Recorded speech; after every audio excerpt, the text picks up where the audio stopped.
declared Israel to be an apartheid regime. Don't fucking stop me while I'm cooking, you baboon in a suit! The chef is in! About to give you a fucking Chelsea Green, you donkey! Donkey!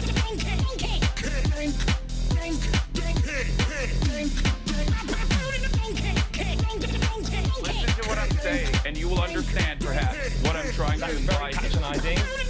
Yeah, I am being patronizing. I don't know who the fuck you are, and you're over here chirping all the way from fucking London about you want to fucking free Palestine, but also simultaneously you're talking about how both sides are fucking fine. Shut the fuck up. You don't know anything, okay? Who the fuck is this pink-haired twink?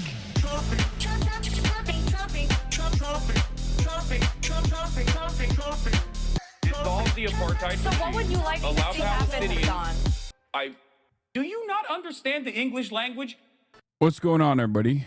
I hope everyone's having a fantastic evening, afternoon, pre-noon, no matter where you are in the world. I'm Hasan Piker, and this is the HasanAbi broadcast coming to you live from gloomy, mostly cloudy California, Los Angeles, folks. We're live and alive, and I hope all the boys, girls, and MBs are having a fantastic one because today's a beautiful day. Today's a wonderful day. As always, it is August 16th, 2025, and it's Saturday. Some people call it Catterday.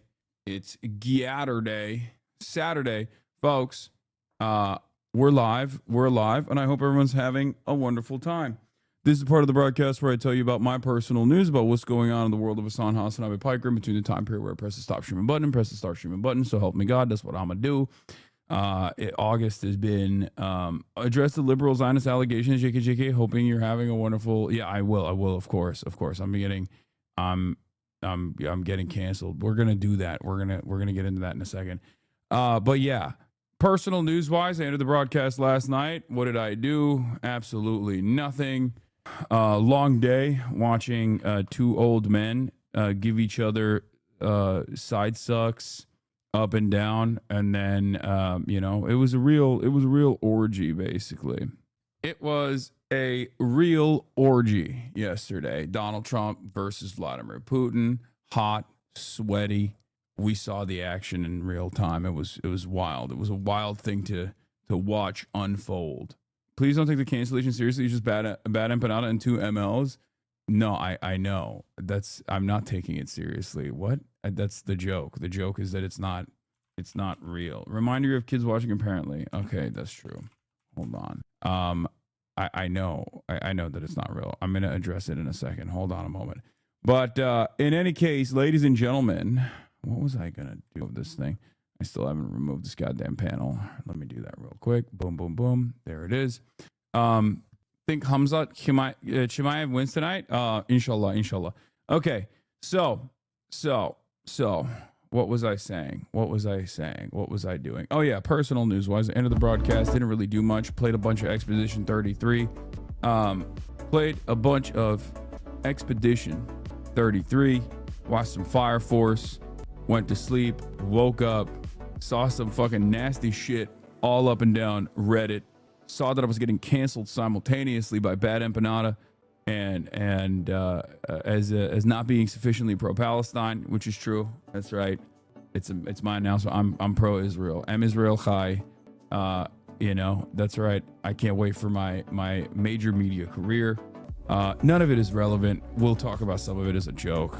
It doesn't really matter. But that's it. I worked out this morning. I deadlifted. I feel pretty good. And I'm going to try to do a fun day as well. I'm going to try to do somewhat of a fun day. Squirrel has been trying to cancel leftists for a while. Fed behavior? No. They're very passionate about this issue. They've yelled at me in the past. Again, like I said, we can have healthy and reasonable disagreements with one another. I will still... It's not a cancellation. You deadass platform is genocide denier. That's a bad faith misinterpretation of song. Come on now. The irony, of course, is that if you were to listen to the interview, these are some of the things that I addressed. This is some of the things that he also said. He says it's a genocide. So, but I do believe that a lot of people are going to come back in here today and just like make a mountain out of a molehill, which is fine. If you guys want to be on this wavelength, that's all right. I'm going to keep it pushing. I'm going to keep talking about things that I think are relevant and important. But that's it. Yeah, because he's covering his ass after 2 years of genocide support. I told you what my policy is. You say it's a genocide. You want to fucking stop weapons transfers to Israel. and you are an advisor in the foreign policy blob, keep pushing. As long as you don't try to limit others who are more radical than you, try to stop others and try to actively deplatform others. If you are unconditionally and uncompromisingly on board, then it is what it is. Good. Only time will tell if these people are being cynical or being bad. But it's not like we agreed. There was, there was a back and forth there that I think a lot of people fail to consider. Also, the conversation was supposed to be about Ukraine and Russia, which, obviously I can't stop talking about Israel, which is why it is what it is. The people have spoken, Mother showed, listen to our voices. I mean, you're talking to people in the Democratic Party structure, like zero shock. They've had horrific takes up until this point. So you very clearly pushed them on things and didn't tone down your language at all. I know. But I think a lot of people, the issue is a lot of people think that a person who is like a foreign policy guy is a conversation that you have with a person who's like a foreign policy guy who you have disagreements with, that you let your disagreements be known, is going to lead to like a bloodbath. You know what I mean? It's not like I'm talking to fucking someone who is an ultra Zionist or someone who is like refusing to say it's a genocide. Like what my red lines are. Someone who is a significant hurdle, like someone who says like, oh, you can't speak about this, you can't speak about that. Someone who places the feelings of Jewish people cynically in front of like an actual genocide. And the irony, of course, as always, is that it's the same principle behind the Nelk boys. Like I had a conversation with them in the immediate aftermath where I directly told them, like, what you guys did was like interviewing Adolf Hitler, and there were a lot of journalists that were tried at the Nuremberg trials in the aftermath of the Holocaust for their participation in it. And yet that in and of itself did not come across as like being sufficiently antagonistic to a lot of people, because some of you guys, I think, are more invested.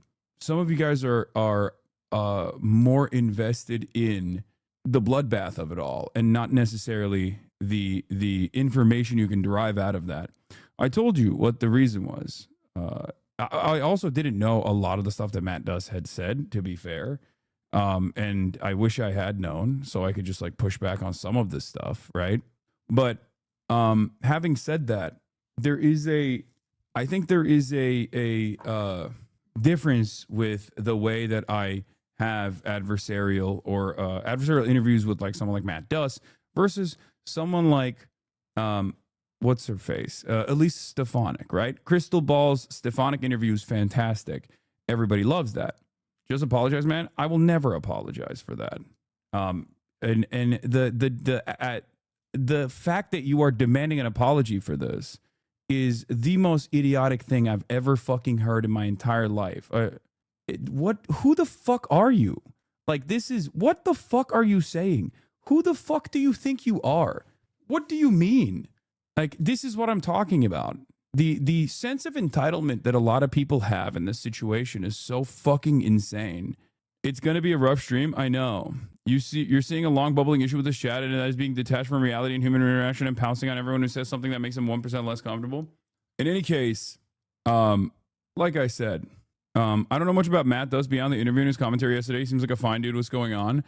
It's because of a bunch of the stuff that he has said in the past that even I think are total fucking early genocide apologia.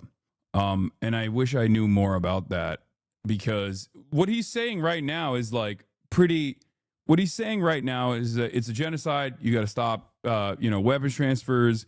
And part of the reason why I wanted to address some of that was because like I wanted to hear what he would say in defense of like offensive weapons versus defensive weapons. And I made these exact points about like how you wouldn't give Nazi Germany anti-aircraft weapons, right? Like those are the kinds of conversations that I think are important to have. Having said that, people are once again making an insane mountain out of a molehill. And not only that, but also they're making an insane mountain out of a molehill. He conceded on that front. That's the other thing. Like there was a bunch of stuff that he actually, they like there was a bunch of things that he conceded on in that situation. And I think overall, as I've said before, one of the things that I find important to address is having disagreements with people, even to the right of myself, that would still be in the center left sphere. He also appeared on Amy Goodman and Sam Cedar. I know, but it's really interesting because obviously their audiences are not going to fucking yell at them and be like, you're platforming an ultra Zionist or whatever, you're a Zionist. And that's the difference there, is because I am more accessible than those people. And also because, like, I think I am more radical than Sam Cedar and also Amy Goodman even as well. People say apologize for platforming is wild. Yeah, I know. The people who need to hear this aren't even here yet. Chatters will bring it up over and over again, and you will lose your temper and yell at them, and that will turn into a cancellation of its own. I know. This is usually how it works. I guess the only thing I will say is eyes on the prize. Keep it pushing. Eyes on the prize. You must have a singular focus in this moment. If you hate me for it, if you think I'm a Zionist, fine. I've been having to deal with the inverse of that my entire life. It's a new meta. Now instead of being called a terrorist, now I'm being called a Zionist, which is ironically enough, in my opinion, worse than being called a Hamas supporter. Being called an Israel supporter is worse than being called a Hamas supporter, except, of course, in the eyes of the broader American public, one is the established norm in American politics. The other is, of course, anyone that recognizes the humanity of brown people, which automatically means you should be shot and killed and possibly sent to jail. So in this community, and I think in the minds of honest people, in the minds of people who recognize the reality that is unfolded here, which is unfortunately still a very, very, very small percentage of the population. Of course, I will continue pushing to try to make that percentage of the population size larger. But, the stuff that goes back and forth in inter-leftist circles are not things that the average American is thinking about. And my job is to try to make the average American more primed and more open-minded to the things that we talk about here. And I think I do a fairly good job at it. So I'm going to continue doing that. It's not the first time people have yelled at me over stuff like this, but that's it. Having watched the chat during the conversation, I will say the chat has become more invested in feeling morally superior as being leftist as opposed to listening to what the guests have to say. Every time Matt said something or word to something this chat didn't understand, 100% people were quick to dispose of the charitability to yell to guests was a waste of time. I think chat needs to be taught or yelled at that jumping on throats of guests does nothing productive. I agree. But yeah, can you explain what you were hoping to get out of the conversation if you think it was productive? Well, what I was... the initial reason as to why I had Matt Duss on was to talk about Ukraine and Russia, because that was, that's the big thing that's happening. This was the day before the Vladimir Putin summit. You were putting on such a spin to make everyone who's criticizing what? You and ContraPoint should collab. You were putting such a spin on this to make everyone who's criticizing you look irrational. Does it make you feel irrational when you hear my perspective on this? And that upsets you, so you have to say something that's irrational. Yeah, I think demanding an apology for having a dude on who said liberal Zionist shit for far too long, for the record, only to turn around and talk about how Israel is committing a genocide, and also as a foreign policy advisor is like demanding the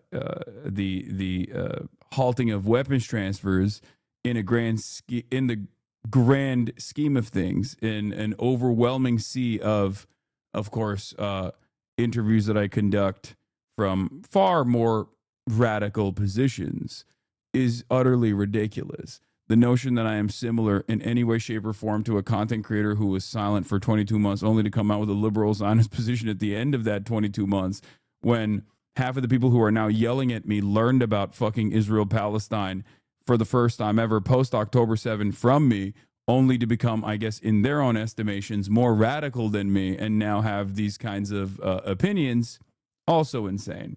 In any case, I don't know. Like, it's not a bit insulting, honestly, chatters. Yeah, it's just like people act like I'm fucking. Yeah. If you are Bad Empanadas farming this shit, I know.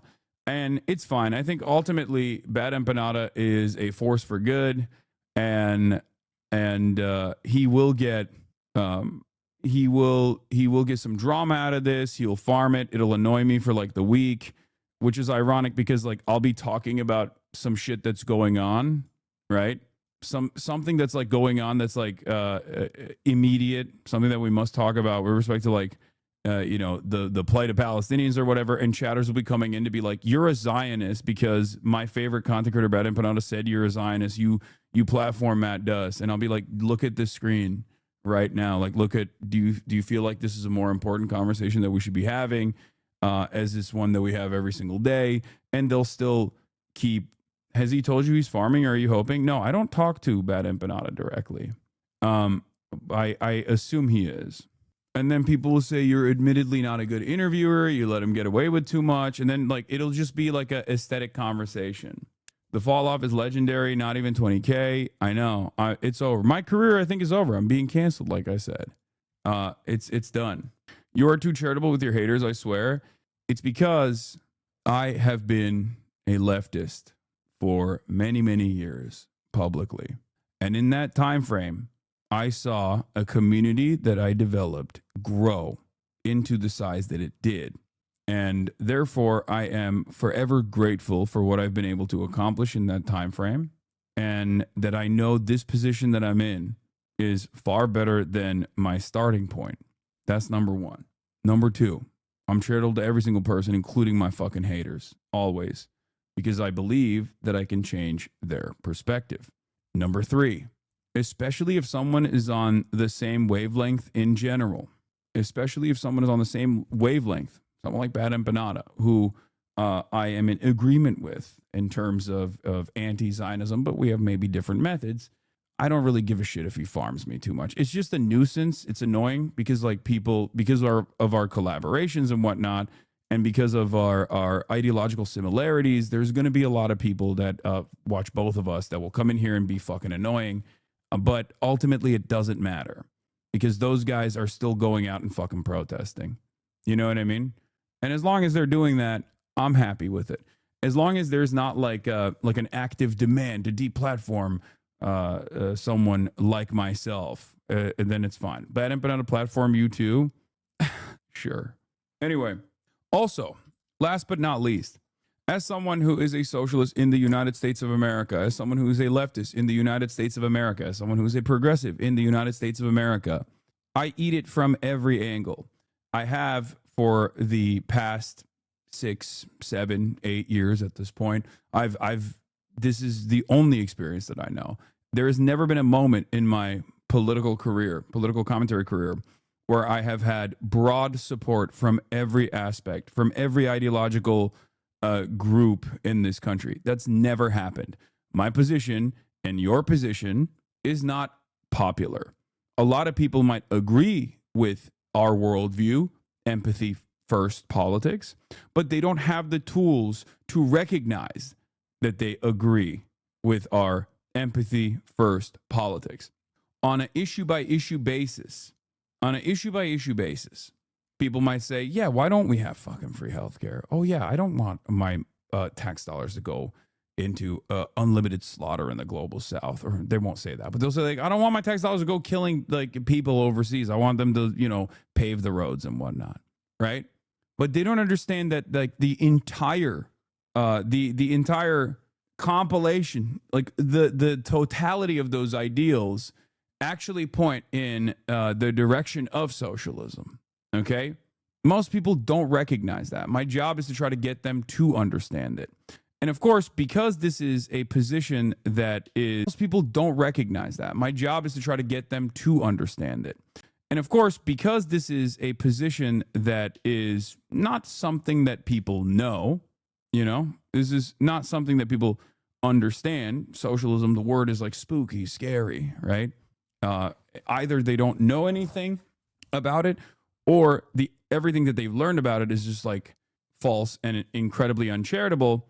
It makes it all the less likely and far more difficult to get this message to a broad audience.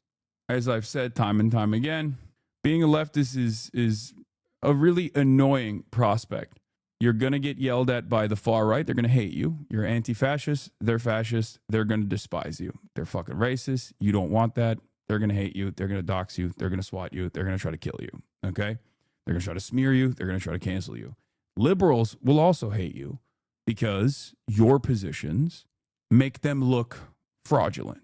Okay? Your worldview will make them look utterly fraudulent in the eyes of a much larger audience. That's the reason why you have the Bernie Sanders effect. Democratic politicians despise him. Why do they despise him? Same with Zoran. Well, because they show the rest of the country that there is an alternative vision that you could be on board with. And that makes liberals really mad. That makes liberals really mad because then all of a sudden they look bad. All of a sudden people go and say, why don't you do this shit? Why don't you do the same thing that these guys are doing? Right? And then last but not least, every other person on the left fucking hates you as well. And that's because you might have a minor ideological difference or a different way of achieving ultimately the same goals. So you eat it from all ends. That is just how it's been. And the reality of the matter is we don't do this because we want to be liked. Okay? Especially in my position, being liked is important only as it spreads the message across to an audience that will be charitable rather than uncharitable. This is precisely the reason why the past 6 years of endless smear campaigns of, shit getting clipped out of context and then all of the drama surrounding it has played a formative role in making a lot of people who would otherwise agree with my worldview be disagreeable because they don't approach anything that I'm saying in a charitable manner. That's why they never talk about the message. That's why they never talk about the policies. They just talk about the messenger and how hypocritical the messenger is. Then they'll use the internal disagreements, the healthy disagreements that leftists have with one another as a way to say, see, his own audience fucking hates him. This is part of the reason why Jordan Peterson famously said that thing to Ethan Klein. It's not an easy position, but once again, it's not an easy position to be a leftist. But once again, you don't do it because you're going to get love from all of these different groups that you advocate for. You do it because it's right. Okay? That's it. That's it. That's why, in spite of the millions and millions and millions of different instances over the course of the past 6 years, or over the course of the past 12 years, okay, in spite of the reality that I have been yelled at from members of my own community who are like-minded individuals who think I'm not doing the right thing as far as like making this a safe enough space for everybody, or liberals who say I fucked up the bag for them and I was antagonistic to their favorite politician and that's the reason why they lost, or the right-wingers who want to kill me. I've continued. My positions on the things that I've advocated for have not changed at all.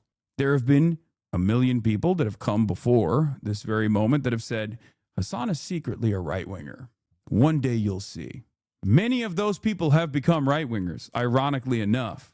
The Jimmy Dore contingency of people who were like, oh, dude, you are just a Democrat Party dick rider. Me, on the other hand, I hate the Democrats adequately and sufficiently. And then what happened? They now all vote for Republicans and defend the Republican Party. Okay? So, once again, not my first rodeo. It's all good. By the way, that wasn't even a diss on Bad Empanada either, for the record. I'm not comparing him to like someone who is ideologically rudderless or a grifter. I'm not saying that at all. I think he's honest. I think he's a little insane. But I think when he has a disagreement with someone, that's an honest disagreement.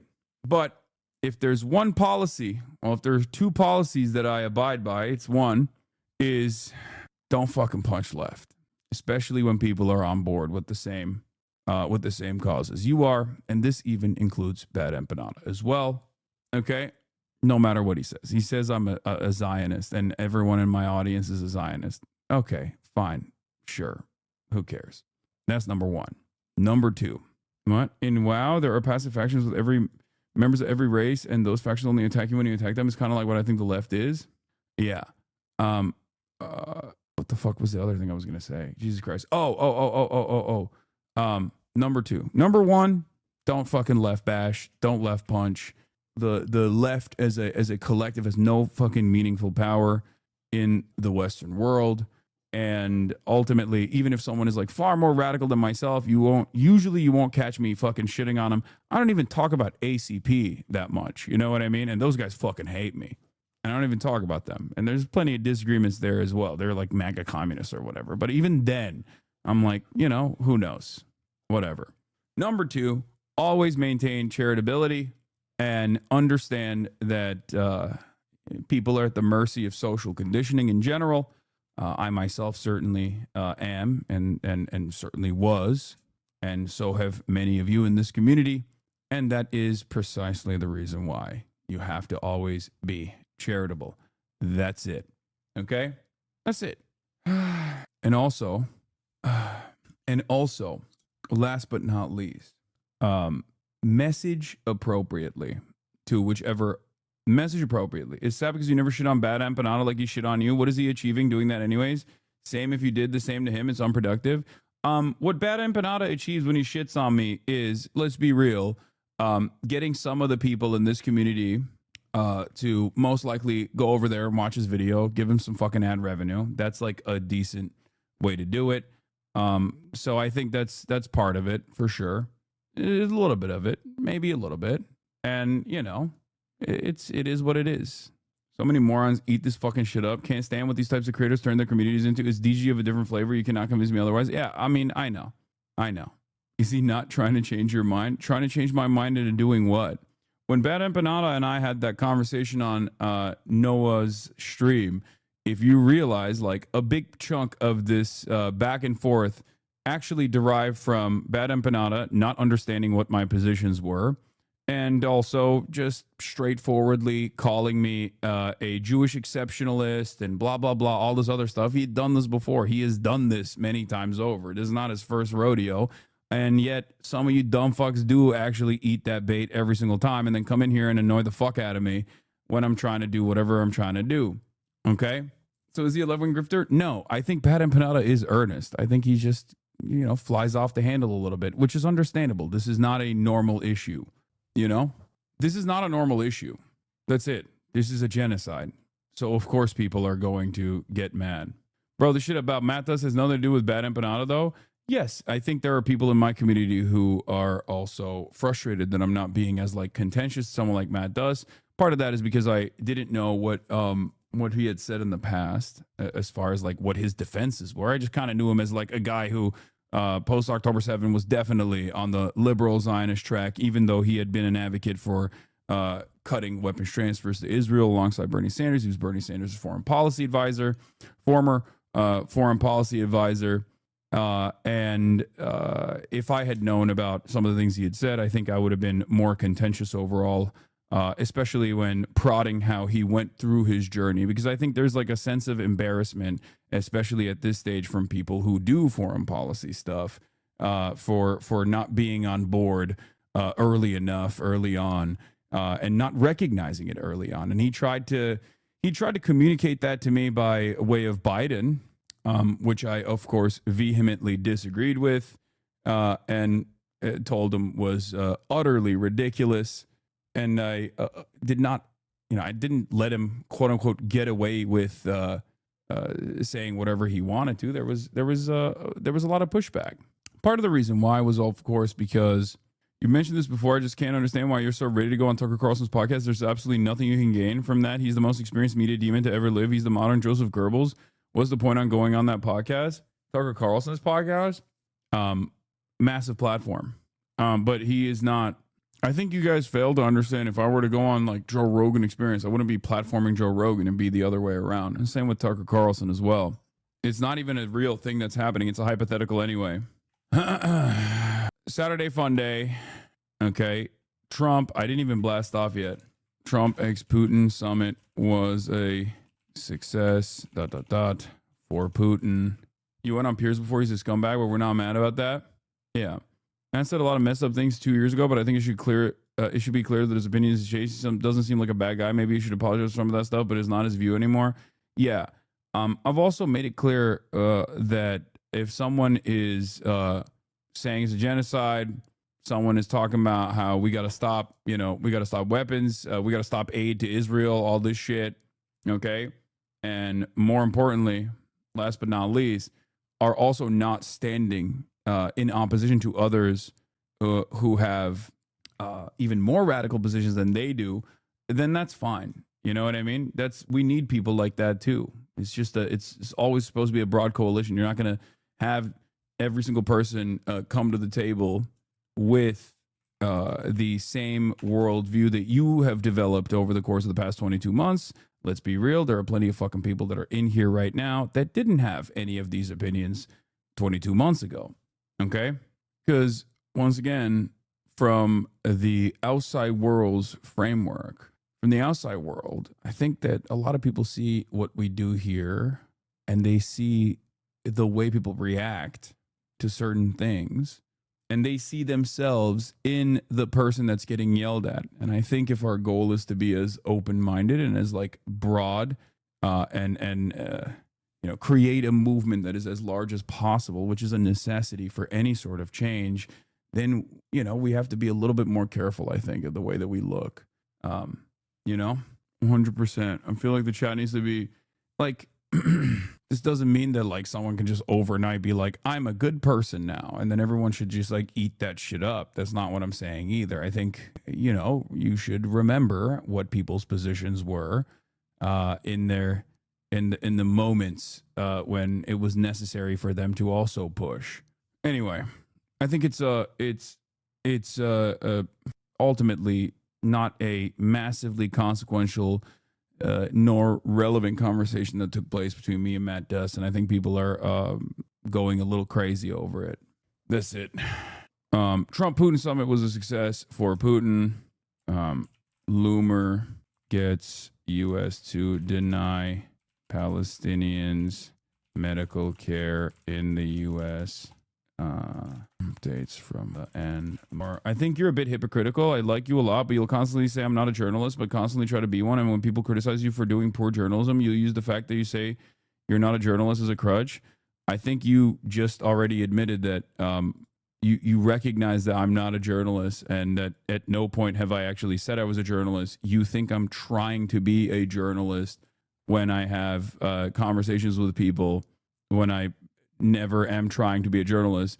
You literally just got mad because of perceived hypocrisy that comes along with something that I never said I was, that you think I'm actually trying to do. That's the issue. You've said you do journalism. Yes. The times where I do quote unquote things of journalistic value in spite of not being a journalist is talking to someone who is like in Gaza, for example. Okay.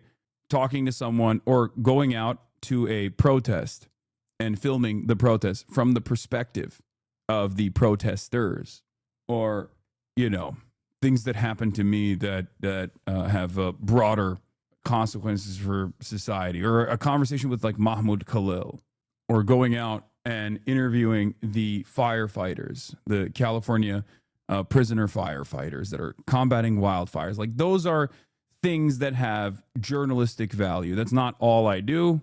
That's not most of what I do. That's just me.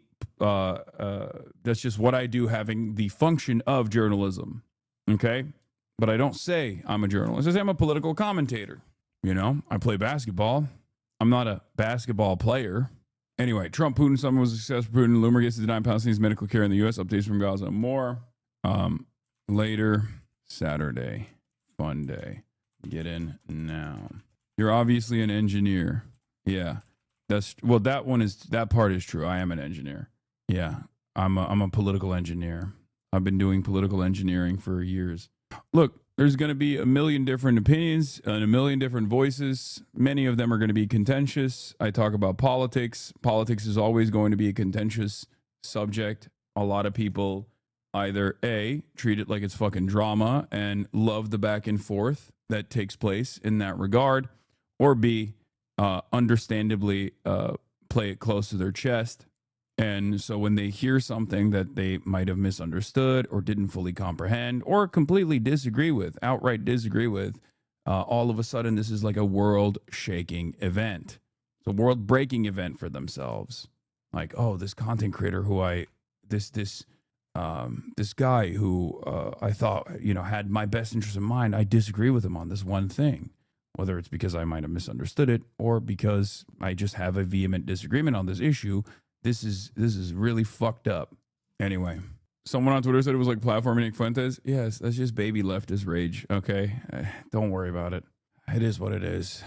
Again, look, I'll give you an example. If you're a trans person, for example, I'm sure there's been heated moments here where you feel like I wasn't entirely in line with something that you believe, or I maybe said something that you considered to be transphobic and you got mad, but you're still in here because ultimately you got over it because you recognize that I'm not an enemy to who you are as a person, and I am an advocate for your well-being, right? That's just one example.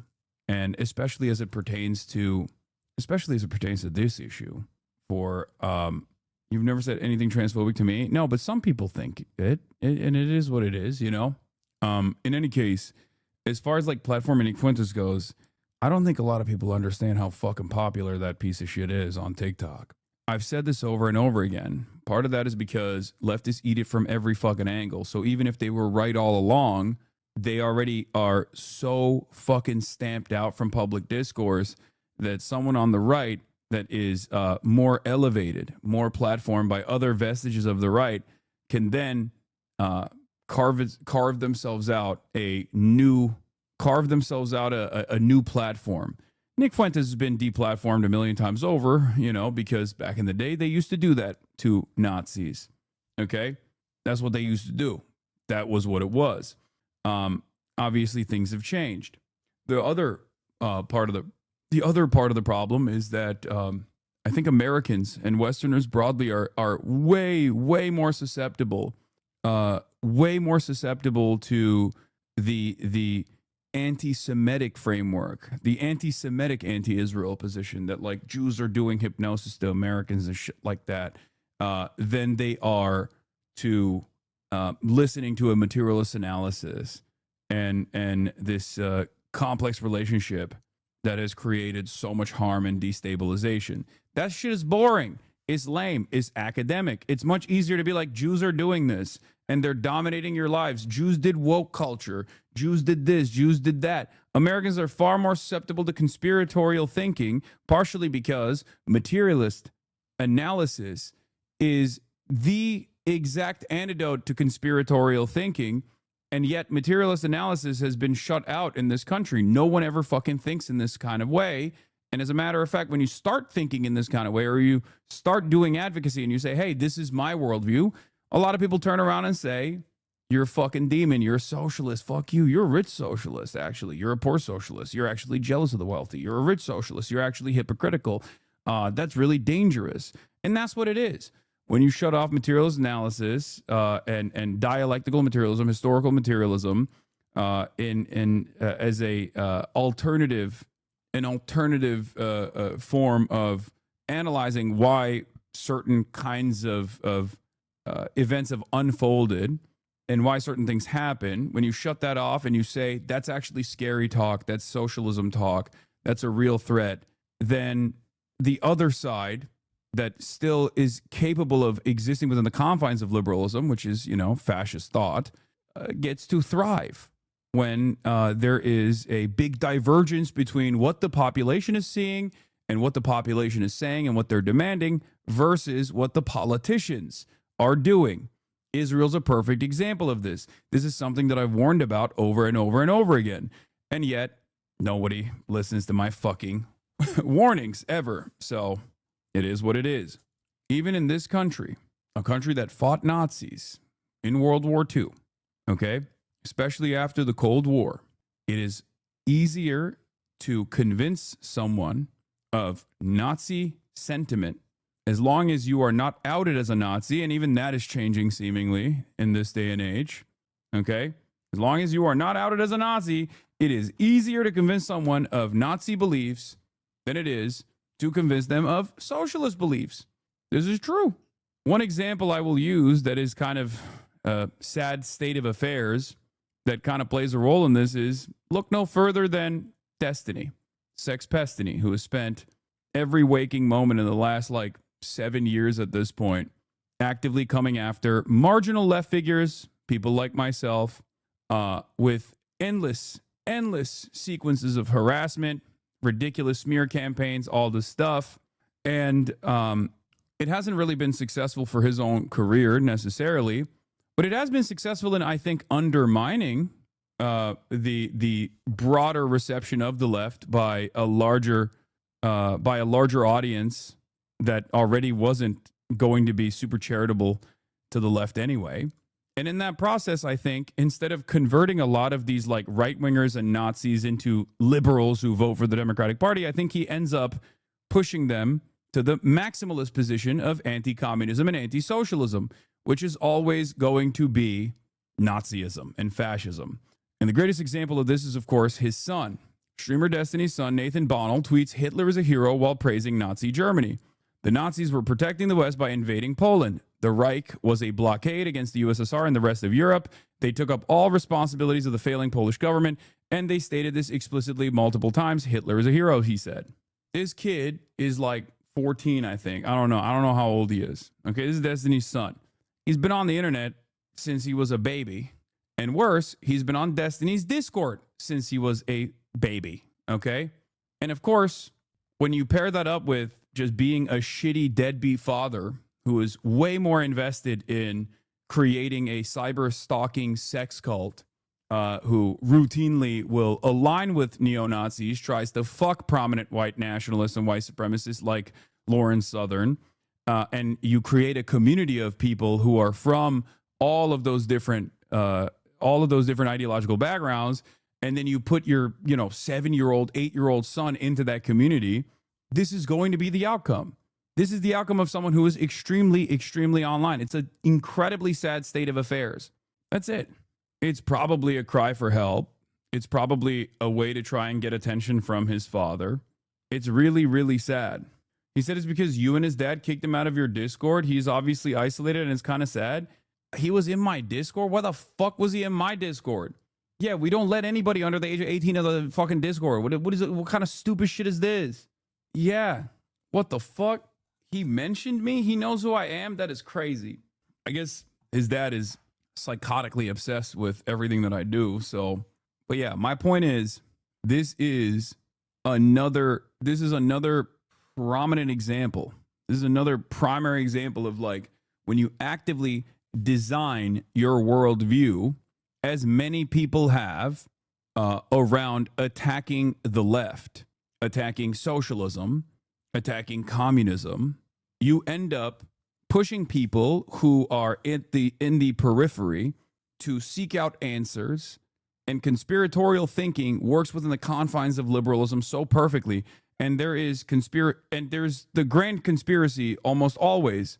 The grandest of all conspiracies almost always is Jews. Jews are the ones who are responsible for everything that's going on in society. That's why Nazi sentiment is so successful. Liberalism plays a formative role in Nazism continuing to grow as a movement.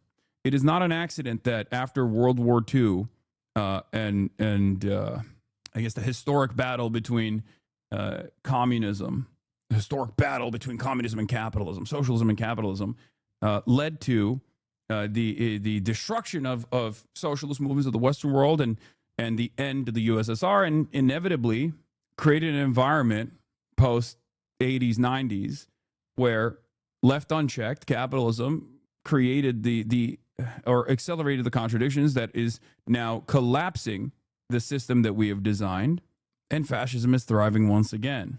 And that's where we're at. It'll take some time, I think, for people to recognize that the solution to growing fascist movements is not liberalism, but instead anti-fascism. So, Gorbachev and Pizza Hut, yeah, I mean, he fucking, a lot of the USSR leadership got one-shotted from the bounties of unlimited commodities that they saw, where they were like, this is the greatest. I love treats, which is why I've been an advocate for treat economy and have long stated that I have no issue with luxury commodities or treats necessarily. I think it's an important tool to keep people satisfied. Anyway, I was raised alt-right and conservative. You've been a big part of my education and transformation to the correct side of history. I know it's discouraging, but keep going. You're making a difference. Yeah. Where was I? We're going to talk about the Trump summit, the summit, and what the goals were, what the intentions were, and who actually won and who lost big in the process, and what this says about where we're at. Yeah. So the loudest and most powerful voices in this community are not in Twitch chat. They're outside of protests at the DSA convention, advocating for PSL, working for Zora and other campaigns. Yeah, exactly. They're labor organizers. They're people that work in the movement. They're not people chirping on Twitter. I think people chirping on Twitter, people chirping in the Discord. Let's be real. If you're doing that, then you're not busying yourself enough with real work. That's it. But it also doesn't matter, again, because this kind of back and forth will always happen. There will always be people that yell. There'll always be people that get mad. It is what it is. But like I said, I think because the left is utterly powerless in this country, I see no reason to endlessly go back and forth on the minutia, you know? Just continue to be charitable, I guess. Oh, speaking of which, here's Gal Gadot. Claims Snow White flopped because the pressure on celebrities to bring up things against Israel rather than her terrible acting. This is discussing film saying this. That's crazy. Rather than her terrible acting. That's wild. Discussing film usually takes like a more neutral tone, but it's funny that like this is the one instance where it's like, nah, it's fuck Israel o'clock, and also Gal Gadot is a terrible actress. You can always try to explain with enough wine to fill the Nile. Khalil, no. You can try to give people in the world a context about what's happening in Israel and what the reality is here, but in the end, people decide for themselves. Khalil, no. Israel, no. Yeah, between the ADL adding America first to their list of anti-Semitic terms, and those pro-Israel advocacy groups are doing everything to prop up anti-Semitic conspiracies. Yeah. In case you missed it, U.S. court ruling formally conflates a political symbol of a state of Israel with the Jewish identity, a conflation that is textbook anti-Semitism, which literally is textbook anti-Semitism within the International Holocaust Remembrance Guidelines that even the dude who came up with the guidelines says should never be used to legislate, even though everyone uses it to legislate, regardless of his consistent advocacy against this sort of thing. But of course, when it's in the service of protecting Israel from criticism, this conflation is celebrated. Legal group hails breakthrough as U.S. judge equates Israeli flag with Jewish identity. In the United States of America, it is a First Amendment protected act to burn the American flag. Wait, what the hell? Did I lose my internet? What's happening? It is a First Amendment protected act to burn the American flag, but the Israeli flag now is considered racial discrimination and not political protest, setting legal standard for future cases involving anti-Zionist targeting of Jews. You can't burn the Saudi flag. It represents Islam. Or even one step further, you can't burn the ISIS flag. It represents Islam type beat. Okay, great. Thanks. Yeah. Thank God we're protecting the real flag in the United States of America. So that's one aspect of this. The other aspect of this that I was going to talk about with respect to like anti-Semitic conspiracies intensifying outside of just like how susceptible Americans are to this kind of thing due to an endless sequence of Red Scare propaganda is shit like this. The executive director of Israel's National Cyber Directorate was arrested this week in Las Vegas in a child predator ring sting. This guy works directly under Netanyahu. So, of course, he was allowed to go back to Israel. This post and the video are from his LinkedIn. Yeah, Tom Alexandrovich was the executive director at Israel National Cyber Directorate. The Nevada Internet Crimes Against Children joint operation included detectives and agents from the ICAC Task Force and the FBI's Child Exploitation Task Force, which includes the Metropolitan Police Department, Federal Bureau of Investigation, North Las Vegas, and Henderson Police Departments. Homeland Security investigations in the Nevada Attorney General's office, according to Metro News release. For the record, this is what I was talking about when I said, like, a lot of these departments are still tasked with, like, combating child predation, for example. Okay? This is them doing the thing that they're supposed to do. This is, like, the one function of the police that is a good thing objectively, that I think no person other than straightforward lunatics would disagree with, right?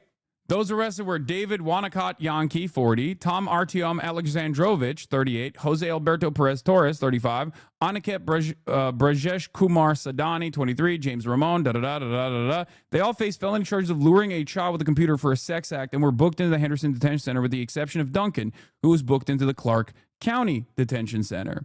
U.S. detains worker from Israel's top cyber defense agency for questioning. Prime Minister's office says incident resolved quickly, ending with brief questioning of National Cyber Directorate staffer before his release and return to Israel.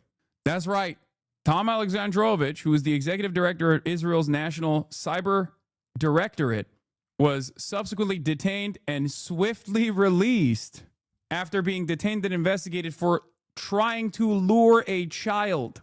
I mean, what do you say? What do you say about this? What can you say about this? I mean, this is just like, what can you fucking say? Yeah, Felix says the same thing. He says, what can you even say at this point? Here's the full Ynet article. Says he was in Vegas and may have been arrested for his conduct. State and local authorities say these men were caught as a part of a sting and had attempted to lure what they thought were children online. That he was allowed to leave the country is utterly scandalous. Okay? An employee under the Israel National Cyber Directorate operating under Prime Minister Benjamin Netanyahu's office was briefly detained for questioning during a professional conference in the United States where he was representing the state, Ynet learned on Wednesday. After his questioning, he returned to his hotel and flew back to Israel 2 days later. Israeli officials downplayed the incident, saying it carried no political implications and was resolved quickly. The reasons for the questioning remain unclear, but may relate to the employee's conduct. They're going to hold a press conference where the cops apologize for arresting him. They're going to give him the Congressional Medal of Honor and also give him several SSDs filled with stuff the FBI confiscated from non-Israeli pedophiles during the ceremony. You say one bad apple doesn't rot the basket, deflect. To be fair, hear me out. To be fair to Israel, okay? Jeffrey Epstein, not only dead, but also a lot of attention on him, okay? Someone's got to do it. What are they supposed to do? They've fallen on hard times. Okay, yeah, they're trying to put the team back together for one last job. To be fair to Israel is something I never thought I would hear Hasan say. Yeah, because I'm a Zionist, get with the program. Now, when you see stuff like this, and this association with Israel, okay, you understand exactly what's going on. You're like, America literally will treat Israel better than it treats its own citizens, blah, blah, blah, right? The average person doesn't look at this and go, oh, it's because America plays a profoundly important role, or Israel plays a profoundly important role in like American foreign policy. And that's the reason why they've been able to, for the past 80 years, successfully implement a influence peddling operation and also lobbying efforts to implement implement in the minds of many Americans in positions of power, many Americans in general, that like Israel is so important, both from a theological justification for the Christian evangelical Zionists, which is a very important voting bloc in this country, unfortunately, and also anyone else that goes into like institutes of higher learning and learns that like Israel actually is good, because if you ever talk bad about Israel, that means you're anti-Semitic and you're shut off from the conversation in its entirety. Like, they're not going to think about all that. They're just going to go, Jews are doing this. Okay, that's it. So when America behaves in this way, the American government behaves in this way, they literally are fucking doing, okay, this is Jewish conspiracies, I guess. Like, that's what most people fucking see. That's what most people see when they see this. This is what I'm talking about. When you got the government, when you got the Department of Homeland Security black bagging a green card holder and going Shalom Mahmoud for the crime of reflecting the opinion of the broad majority of Americans that like Israel is doing fucked up things. Most Americans, even racist ones, even Islamophobic ones, are going to look at that and go, what the fuck is happening, bro? It's crazy. It's like the David Duke shit of like ZOG, Zionist Occupied Government, which is like an alt-right terminology, right? This is like neo-Nazi shit. Okay, not like neo-Nazi shit. This is directly neo-Nazi shit. It's the government basically saying, no, you don't understand. We are that. Like, we're doing that. We love that shit. Okay? So, of course, people look to the likes of fucking Nick Fuentes in this process and go, well, that guy was right, I guess. Of course. Meanwhile, all of the fucking dumbass quote unquote liberal Zionist institutions are too busy. Israel advocacy organizations are too busy fucking yelling at people like myself who have actively combated anti-Semitism their entire career and continue to do so to this day. And forms of bigotry across the board, all forms of bigotry, no matter what. That's it. Liberals are more invested in attacking people like myself, people on the left, than they are in combating the fucking fascist movement that is growing. They inevitably end up capitulating that fascist movement that is growing instead of counter-messaging against it, okay? And then especially when like right-wing attitude and right-wing sentiment is so normalized, yeah, the people that come across as more earnest in that messaging structure are going to end up getting pulled to the fucking top, okay?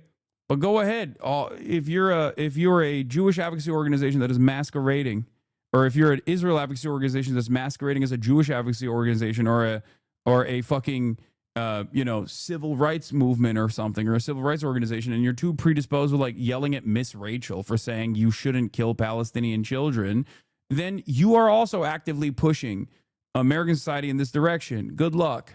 Have fun with that. And I don't know if it's like deliberate, or I don't know if it's like deeply irresponsible. I don't know if people just don't understand that this is what a lot of these groups are participating in, and a lot of these groups are just basically like moving in that direction. I don't know. I've thought about that a lot, and I think they genuinely wish and prefer anti-Semitic pushback towards Israel as it justifies their worldview. Yes, exactly. They hate people like you the most because you pull their movement down in a way that makes sense. I know. If you're otherwise progressive, if you're progressive except for Palestine, you hear someone like myself, you're going to get a little one-shotted, okay? You're going to be like, wait a minute, I trust this guy on everything else.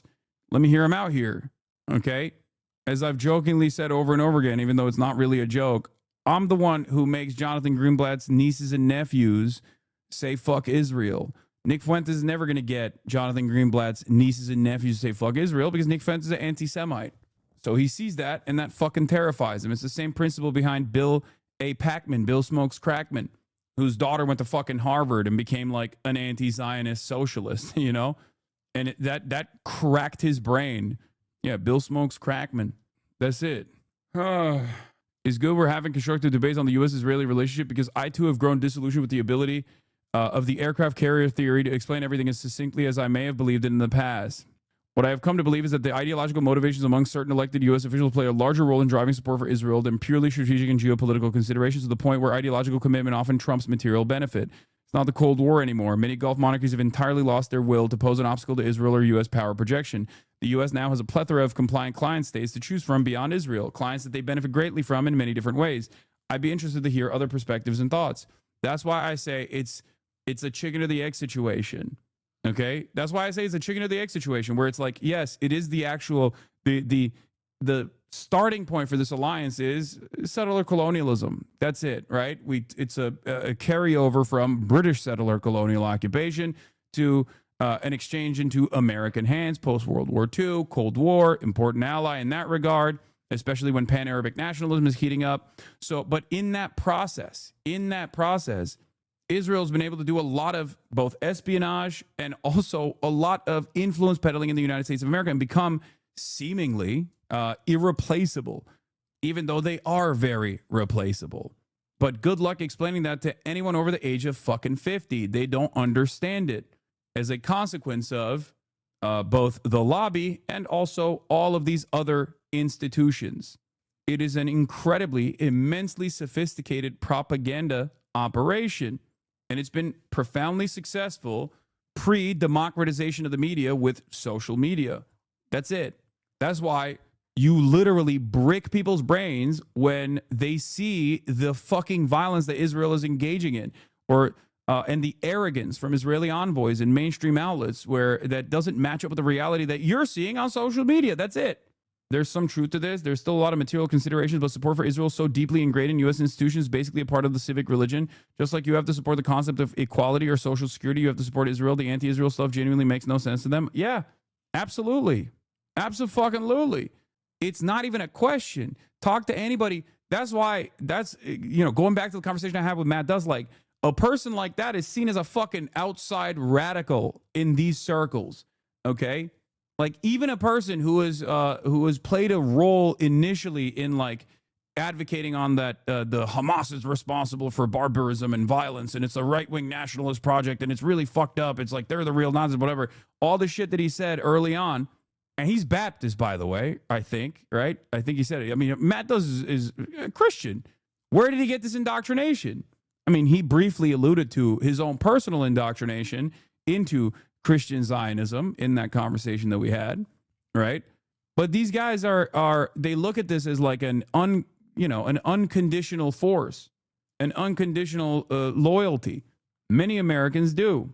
And it has nothing to do with fucking Jews or Judaism either. Like, yes, this doesn't mean that like Zionism has not basically turned into a national religion for a lot of Jews, and that is by design. That has been a deliberate mechanism for a lot of secular Jews who don't really care about like the religious stuff, but get a sense of community, and it's a formative part of their development. Many of you are in here. You know this. You've reflected on this. You've talked about this actively, right? But like Jews ultimately are a tiny fraction of the American population. And before people say, oh, well, they are overrepresented in media or in positions of power, it doesn't matter. You know who else is fucking hyper-represented in those positions? WASPs, white Anglo-Saxon Protestants, evangelical Protestant Zionists, okay? And guess what? They are literally not only all over the fucking claw, they have a claw grip on the levers of power, but also are deeply invested in the continuation of this allegiance with Israel. That's why I always fucking say that it doesn't matter. Even if every Jew in America turned around and was like, fucking Israel sucks, we don't want anything to do with this, we're washing our hands of this, okay? American foreign policy would not change on the matter. Do you see what I mean? That's it. I went to a Baptist church in high school. They were definitely brainwashing us into Zionism. It was insane. Yeah. What would lawmakers say to all of them then, out of curiosity? I mean, look no further than what's going on in fucking New York. What do you mean? New York is a great example of this.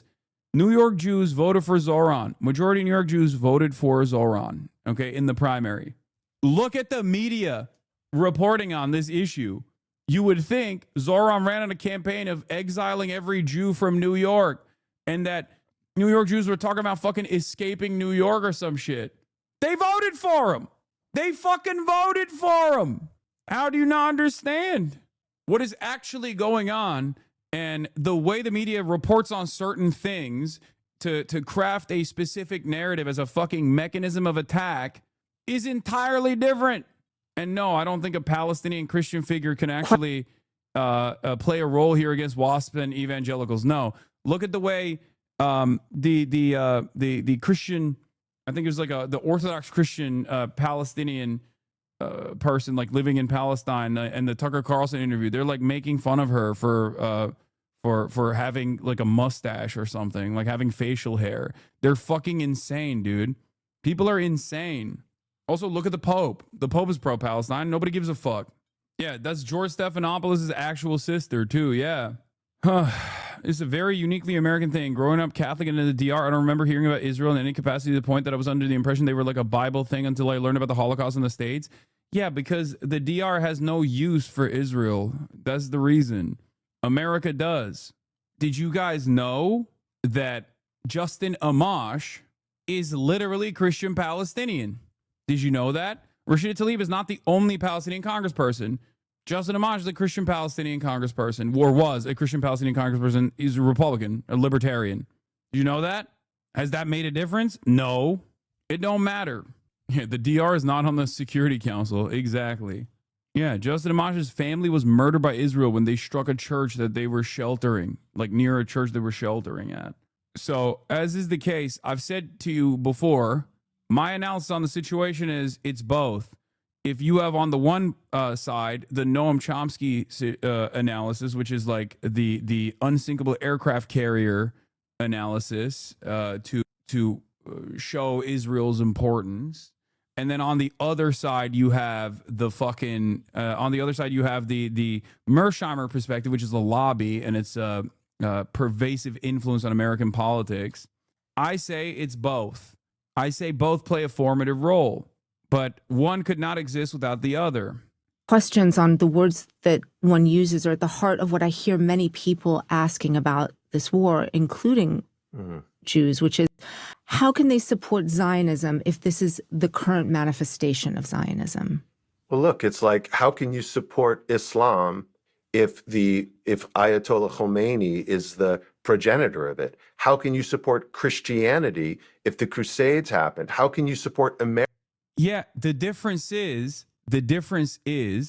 okay, people don't do that. No one is associating Saudi Arabia with the entirety of Islam. No one is associating Iran with the entirety of Islam. What the fuck do you mean? Your job is literally, by definition, associating Israel with the entirety of Judaism. So either you're making an argument that, like, they get to do stuff, so why can't we? Or I don't know what the argument would be, actually. That's just the only conclusion here is that you, as a person who does associate Israel with Judaism, because your entire job is to defend Israel by claiming that any critic of Israel is actually doing this because of deep anti-Semitic opinions, you're literally... you're just saying, like, they get to do it, why can't we? Christians did chattel slavery, why can't the Jews have a little bit of a genocide? Come on now. That's deeply anti-Semitic. You can't throw the baby out with the bathwater argument if your position is literally to tie Israel to Judaism, which is your position. So which one is it? Okay, this is a failure of whataboutism because you're the one who's tying Israel to Judaism. So either you just said your entire fucking position is fraudulent and you have been an anti-Semitic person this entire time by making this false conflation between Judaism and Zionism, by making this false conflation between Israel and all Jews, or you're just saying, why can't Jews have a little bit of genocide? Come on now. Like, let me have a little bit of that. Let me get a little piece of the action here. America, if you disagree with President Trump's policies, or even in the face of larger scale disasters like slavery. Like, so again, Zionism is the right of a people to self-determination. You can be upset with the policies of a government. But again, if you didn't say in the wake of enslavement of Africans, America should be destroyed. If you didn't say in the wake of the Crusades, Christianity has no legitimacy. Dog, the funny thing is, conservatives, and by the way, this is right-wing reactionary propaganda, for the record. I see this as no different than like a fucking neo-Nazi being like, why are you attacking white people? Why do you hate Christianity? What he's literally fucking arguing here is exactly the same shit. No, that's what people always say. People that want to bring back chattel slavery or reinstate the racial hierarchies and continue the racial domination of black people, people who are white supremacists do say that. And you are a supremacist of a different variety. You are an ethno-religious supremacist. You advocate for Jewish supremacy. You advocate for Jewish domination over the Palestinians. So you turn around and do the exact same argument. White supremacists say the exact same shit that Jonathan Greenblatt is saying. They just say it for Christian nationalism, white people broadly, white men. They have a different seasoning associated with it. And most people don't understand because, like, Jews in the Western world have historically been a marginalized population with pogroms and also the Holocaust, that a lot of Americans who want to be progressive cannot comprehend that, like, in Israel over there, Jews are the dominant in-group. They are the white people of Israel, the quote-unquote white people of Israel. They don't have to look white. I just mean white as a socio-political construct of who has the power, who is the in-group. You say Jews control the media in America, you're anti-Semitic. You say Jews control the media in Israel, you're just reflecting on the reality. Okay, do you understand? I mean, this is a humorous way to describe it, but that's the major difference. You put a fucking Star of David on the side of a fucking apartment complex to mark that a Jewish person is living there in the Western world. That might mean you're about to do a hate crime, an anti-Semitic hate crime. But in Israel, settlers mark Palestinian houses with the Star of David, and that is an indication of a hate crime of a different sort that is about to take place.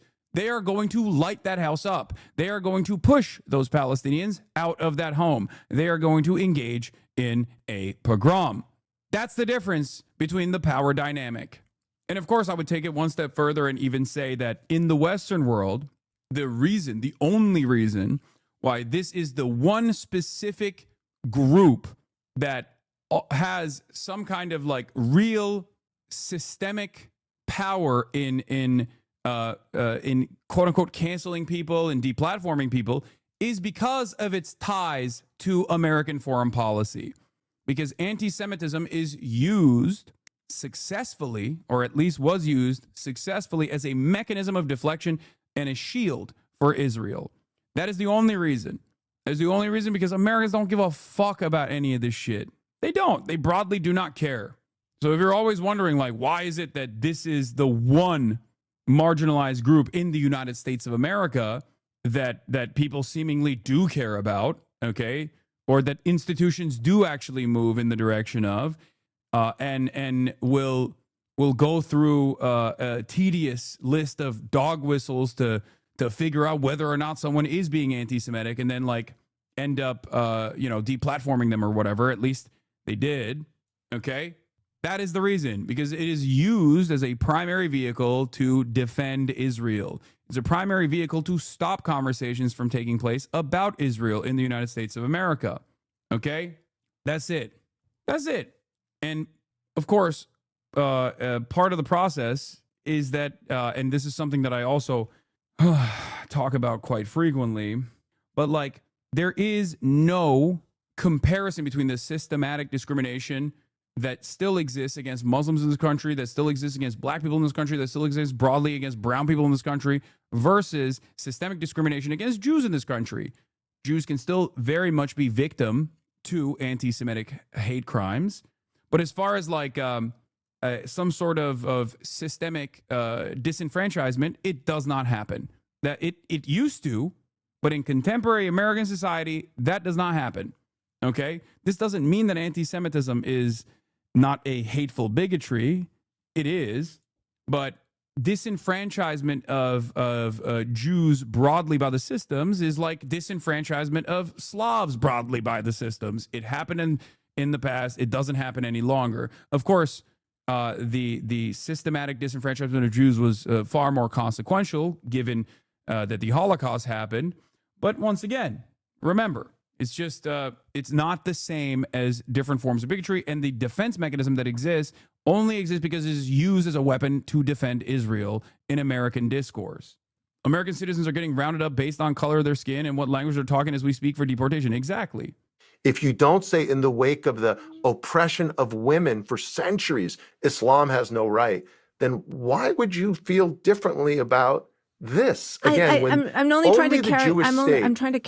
Yeah, why do you care so much about the Jewish state? Why do you care so much about the Jewish state? It's a terrible argument. Anyone looking for purely materialist and realpolitik reasoning to explain the USA-Israel relationship will come away frustrated. Number one, this is David Grossman. I think the best place to start understanding that relationship is through looking at the first Western imperial power to control Palestine, England. A Christmas gift for the British people says so much.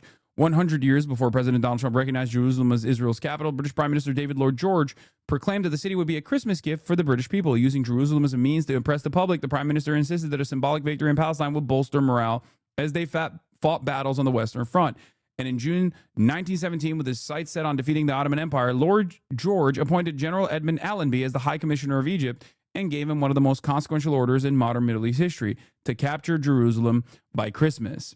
Christmas gift, of course, implies the religious appeal of control, but also that Palestine is a reward, likely for the high cost of World War I. Capturing Jerusalem by Christmas vaguely points towards Crusaders, the idea of a reachable and controllable past in a real physical place.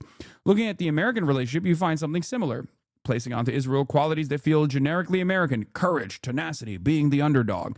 To quote from Nixon in 1974 as the first American president to visit, upon his arrival in Israel, Nixon said in a 15-minute ceremony at Ben Gurion Airport, "I can only say that the friendship that we have for this nation, the respect, the admiration we have for the people of this nation, their courage, their tenacity, their firmness in the face of very great odds, is one that makes us proud to stand with Israel, as we have in the past in times of trouble." Israel has been able to successfully market itself as like an American commodity, an American partner, or rather an extension of America to American society broadly. Israel has also, as Theodore Herzl, the founding father of Zionism, chose to try and market Israel as a settler colonial project to different subsects of Jews that were ideologically and theologically against the creation of the Israeli nation state for Jews, he went to different groups and advocated differently. Okay? He marketed it. Israel does the same still to this day. You go to evangelical Christian circles, and you got guys like Gilad Erdan, former UN envoy, former UN ambassador to Israel, visiting Pastor John Hagee's church only a couple months after October 7, 2023, to talk to them about how you're on the side of the good here. You're actually going to basically bring back the rapture. You think anyone in Israel fucking legitimately believes that? Maybe some of the fucking Messianic Jews, but like, they don't. That's not, Gilad Erdan doesn't believe that the fucking rapture is going to happen. Okay? Theodor Herzl, founding father of Zionism, was secular. Why did he want Israel to be implemented in the biblical Israel, the biblical land for the Jews? Because he thought he could bring a lot of religious Jews on board doing that. The initial attempts were either to build it in Uganda. Some people even floated the idea of Argentina as well. Why did they build it? Where they built it? Marketing. As noted perfectly in High Noon, Jews in the Cinematic Wild West, How the West Was Made. In 1958, Manischewitz Company released a 6-minute Passover record created by Harold Stern. A real honest-to-goodness Jewish cowboy from Central Texas, anticipating giggles and incredulity from his urban Jewish listeners, Stern remarks, frankly, there's nothing so unusual about being a Jewish cowboy. It was a history lesson pressed onto a novelty record, alternating between Stern's folksy monologue and musical interludes by Israeli singer/accordionist Avram Grobert. The mashup was hardly accidental. Israeli mythmakers and filmmakers recognized American Westerns as a useful symbol for their own Zionist project, reimagining the cowboy as a chalutz, pioneer, or sabra, native-born. The Western town is an agricultural community, moshav, or kibbutz, rifles as machine guns, denim jeans as khaki pants, Stetsons as temple hats, boots as sandals, and Native Americans as Arabs. The album jacket bio touts Stern's combination of the physical skills and mental aptitude, an image in line with Israel's new Jew. Israel as a new frontier in line with the American conquest of native peoples was quickly understood by those wanting to make the new country appeal to America. As Ilan Pape notes, in The Idea of Israel, early Israeli cinema often looked directly to the Western. And remember, Jabotinsky and Herzl at different times has openly revealed that Israel was a colonial project. The early Zionist movement did not actually mince words on the colonial aspect of this. Okay? You have to remember, the idea that the progressive forces defend Israel is a relatively new phenomena in the grand scheme of things.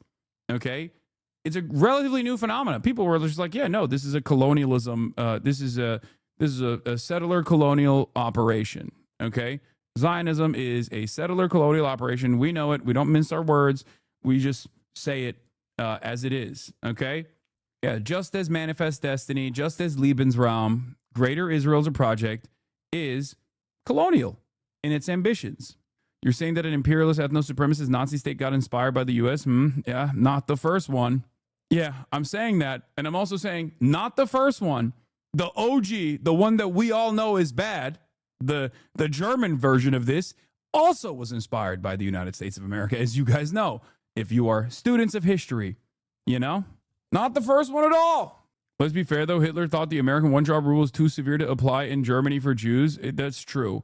It's also much more difficult to apply the one-drop rule in that situation because, like, you know, Ashkenazi Jews are white. I think that's more of it's just, like, difficult to implement.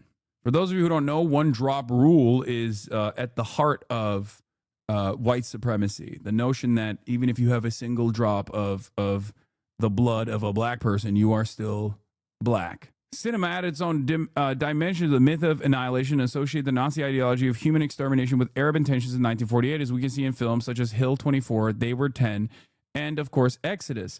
An especially blunt version is to be found in the feature film Amut Haesh, Pillar of Fire, in 1959, not to be confused with the television series discussed later on with a similar name. It is the story of a small southern kibbutz locked in a desperate fight against Egyptian tanks. The American Jewish director Larry Frisch staged the film as a classical Western where the cowboys have to fight the savage Indians, who do not appear in the film but are implicitly presented as targets whenever the brave Zionist soldiers shoot someone in the dark.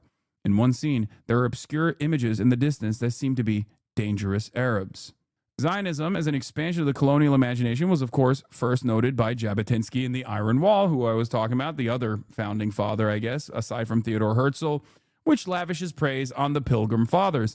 The native populations, civilized or uncivilized, have always stubbornly resisted the colonialists, irrespective of whether they were civilized or savage. And it made no difference whatever whether the colonists behaved decently or not. The companions of Cortez and Pizarro, or, as some people will remind us, our own ancestors under Joshua ben Nun, behaved like brigands. But the Pilgrim Fathers, the real first pioneers of North America, were people of the highest morality who did not want to do harm to anyone, least of all to the Red Indians. And they honestly believed that there was room enough in the prairies for both the paleface and the redskin. Yet the native population fought with the same ferocity against the good colonists as against the bad. Every native population, civilized or not, regards this land as its national home, of which it is the sole master. And it wants to retain that mastery always. It will refuse to admit not only new masters, but even new partners or collaborators. Imperialist powers saw within Palestine and Zionism a reflection of their own national mythos. They were right in a lot of ways, especially considering the tendency for these myths to cover up genocide. That's it. Overzealous released a new video about what you're talking about. How to destroy every Zionist talking point from Overzealous 2 hours ago. What a fucking fantastic video to start with. Respond to Squirrel. What makes you think I don't fucking talk to Squirrel already or have talked to Squirrel already? Remember what I said earlier when I will be covering something that's going on that pertains to Israel-Palestine, and people will come in and like try to fucking farm drama? Like, I'll give you a great example of one of the things that Scroll was like posting, where it's like, why won't Hasan have, Aaron Mate on? Why won't Hasan have Ali Abu, I don't want to say his last name wrong, Electronic Intifada's own Ali Abu Nime on? Not knowing that I talked to both Aaron Monte and also Ali as well, and was planning on linking up with him in Chicago. We just didn't have enough time. Ali Abu Nima. Okay.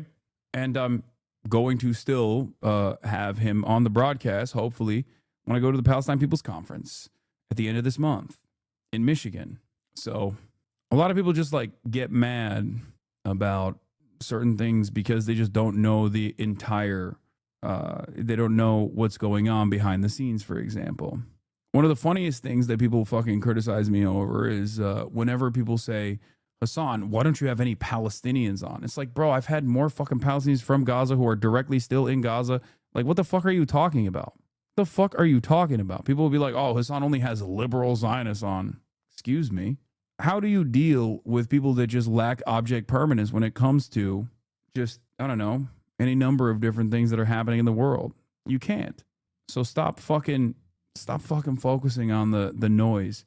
And if you see someone saying shit like that's just like patently incorrect, you can correct them. That's it. All right. I love you, but you're complaining too much about people complaining about you. See, this is the other side of the fucking equation. I think that's a fair assessment. I'm still going to fucking give you an hour off because you're not seeing the amount of people that we're fucking banning already in the chat, and the amount of people that have come in to be fucking nuisances, even though I have already described, I've already told you what my position is. To you by Ground News. Disclaimer. This video deals with sensitive and contentious topics, one of which is race. Scientific consensus affirms that race is a social construct with no real biological basis. The usage of the term race throughout this video has nothing to do with biology or science in any meaningful sense. Race is a human invention created to impose arbitrary hierarchical distinctions between people. Distinctions with very real consequences. And as this video progresses, we will see how many different supremacist ideologies, from Zionism to Nazism, flirt with such a construction to serve their specific goals. Plenty of nationalist projects rely on grand nation-building narratives and myths, and when it comes to the state of Israel... Shouts out the overzealots for this video, debunking every Zionist talking point, destroying every Zionist talking point. We're going to go through. This is a long video, but I think it's a very good one. I'm going to go pee real quick. Those narratives are abundant. Israel derives much of its sense of legitimacy from ahistorical fables, some informed by religious texts, others crafted as post hoc justifications for the fascistic aspirations of the Zionist project. Ultimately, these nation-building narratives serve to oppress and subjugate the Palestinian people while offering a veneer of legitimacy to the settler colonial state of Israel. This video is meant to be a kind of guide for dealing with Israeli propaganda. I'll go over every major Zionist talking point and offer a rebuttal. I recommend watching it all the way through the first time and then using the timestamps in the description if you ever want to revisit specific sections. This will be part 1 of a 2-part series. In this episode, I'll be tackling the historical narrative surrounding the state of Israel, its formation, the biblical and ancient myths it leans on, and more. The next episode will focus on more contemporary Zionist propaganda. It's important when dealing with this topic, or any topic for that matter, we not only take into account the mainstream narrative that's constantly shoved in our faces, but we do the proper research and try to understand the entire picture. Challenging our blind spots is how we arrive at a genuine understanding, and the sponsor of today's video can help with that. I use Ground News to get a feel for how a story is being covered across the political spectrum, which outlets are in the forefront and which ones choose to engage in omission. For example, if we take a look at this article titled, Amnesty International says Israel and aid system use starvation to commit Gaza genocide, the majority of the coverage is by left-leaning media outlets, with only a few right-wing outlets picking up the story. Ground News' bias comparison tool is another feature I find helpful. With just a click of a button, we can get an overview and learn that left-leaning outlets frame Israel's actions as a deliberate genocidal campaign, while right-leaning outlets emphasize Israel's rebuttals and undermine claims of Israeli intent. This can be further illustrated by comparing the way the headlines are written in the leftmost outlets with the way they're written in the center or the rightmost outlets. The Intercept, the furthest left outlet to present this story, used more accusatory and charged language than its center or right-wing counterparts. Ground News also makes it easy to see who owns and funds the publications in question, as well as their factuality. So subscribe to get 40% off the Unlimited Advantage plan by using my link, groundnews.com/over, or by clicking the link below. Now let's get back to the video. Land for a people without land. This talking point is fairly straightforward. The idea is that Jews had nowhere to go and the land of Palestine was nothing more than a barren desert waiting for their arrival. When many Jewish people return... It's funny because like I feel like he's just condensing 10 myths into a 1 hour and 31 minute video and expanding on it as well. This is why it's like a fairly solid starting point. 10 myths by Elon Pape is a really good starting point to this conversation for a lot of people. ...to the promised land in the 1800s, the land was dry and barren. But just like the Bible says, Israelis have found unique ways to make the desert bloom and prosper. In actuality, Palestine had a thriving society well before the arrival of Zionist settlers. A notable region was that of Jabal Nablus during the 18th and 19th century Ottoman rule. Nablus, the legendary city within the region of Jabal Nablus, was more than just some important interior city, but it was the heart for regional trade and local manufacturing. It was the most important of the interior cities in terms of continuous settlement, density of population, economic activity, leadership role, and degree of autonomy within Ottoman rule, wrote Palestinian-American academic Bishara Doumani. He goes on to point out how features usually associated with so-called modernization, such as commercial agriculture, a money economy, and the rural... The Boers say this about the Cape too? Yes, and white supremacists still say this about Zimbabwe. They say, oh, Rhodesia had technological proficiency, but then when it fell to the hands of dangerous Africans, which is, you know, the indigenous population, of course, you know, they claim that the real problem was not the real problem was not necessarily the fucking... See, this is what I mean. Look. Yeah, they still say that about South Africa. They say it about India too. But the real problem is, of course, not like crippling sanctions or a revenge campaign, pretty much, but instead is actually simply because black people are inferior. Like it's a relitigation of white supremacist propaganda.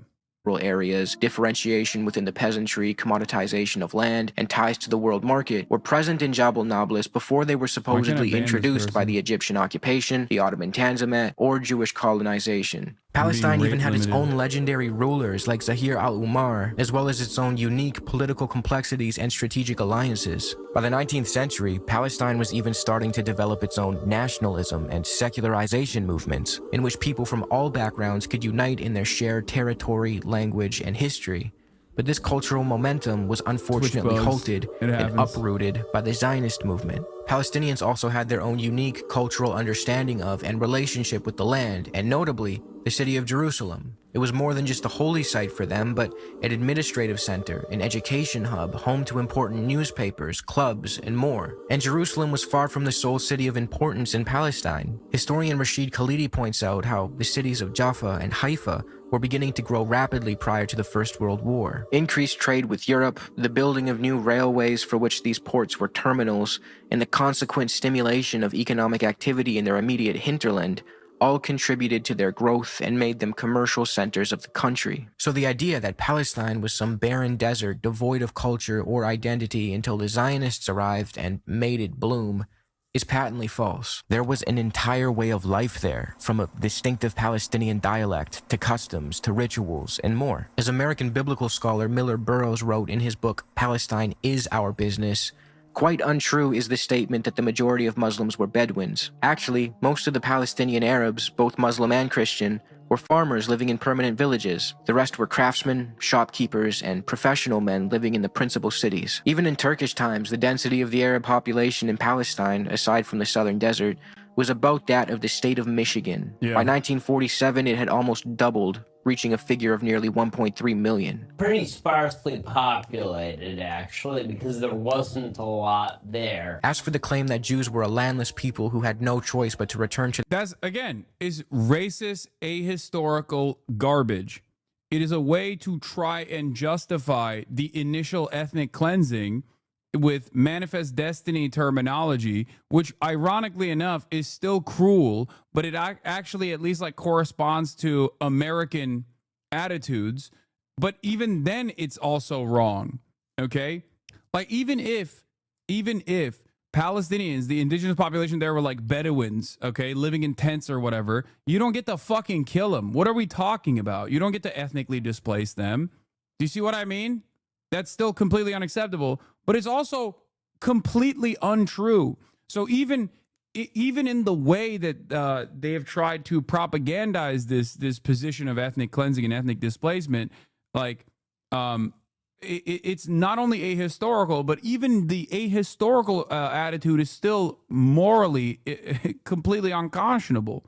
Their conveniently empty and totally uninhabited homeland. This is just the other half of the lie. As Israeli historian Ilan Pappé wrote, Palestine was a land without people goes hand in hand with the Jews were a people without land. Two sides of the same manufactured slogan. A slogan that served more as a marketing tool for Zionism than any kind of historical truth. Pappé even questions whether the early Zionist settlers can be understood as a people at all. He highlights how the very idea of turning Jews into a nation was more so pushed by Christian Zionists. These were Christians, often deeply anti-Semitic, who wanted Jews to quote-unquote return to Palestine in order to fulfill their apocalyptic fantasies about the second coming of the Messiah. But it wasn't just... Yeah, the greatest trick the greatest trick here is not like what white supremacists always say is like Jewish trickery. The greatest trick here is to directly lay the blame of Israel in the hands of Jews in general, okay? And this is, of course, in especially contemporary American history, unfortunately not helped by many Zionist Jews who play a formative role in spearheading this effort, for sure. But it's literally a formative part of Christian evangelical Zionism. This is why I always say is like people, so many white nationalists, Christian nationalists, unironically refuse to recognize the incredibly important role Christian Zionism plays in the formation of the Israeli state and the continuation of support for the Israeli state, no matter how violent that project got. It's crazy. A much, much, much larger force in the population theology. Some also believed that supporting Jewish colonization in Palestine would produce reliable geopolitical allies in the region. For them, it was a win-win. They got to offload Jewish communities from their own countries and gain influence in the Middle East. Zionism, as we can see, was therefore a Christian project of colonization before it became a Jewish one, Pape writes. Whether they came from the US, Britain, or Germany, these Christian supporters of Zionism pushed the return of the Jews long before modern political Zionism even emerged under Theodor Herzl in the late 1800s. So you might be wondering, what does all of this have to do with refuting the idea that Jews were a people without land? The point is this slogan was never a genuine description of reality. Also, yeah, it's unironically exactly what the Nazis said. Jews are rootless cosmopolitans. They're always outsiders in every community that they're a part of. It is literally adopting the anti-Semitic framing of Jews in general, okay? And maybe in like in ancient times, okay, maybe in like the medieval era, or maybe all the way up until like pre-World War II, this kind of like ethnic tension or this kind of tribalistic sentiment was somewhat more normal, I guess, even if its impact was unimaginably violent, with exceptions in that time frame, with like the Ottoman Empire being one of those exceptions, right? The irony in modern day, and also like in the growing fascist movements at the time, is that in an effort to implement the Zionist project, this anti-Semitic framework was formative in getting Jews to believe that they were rootless cosmopolitans themselves. This is why I get mad about the Jewish diaspora argument. Okay.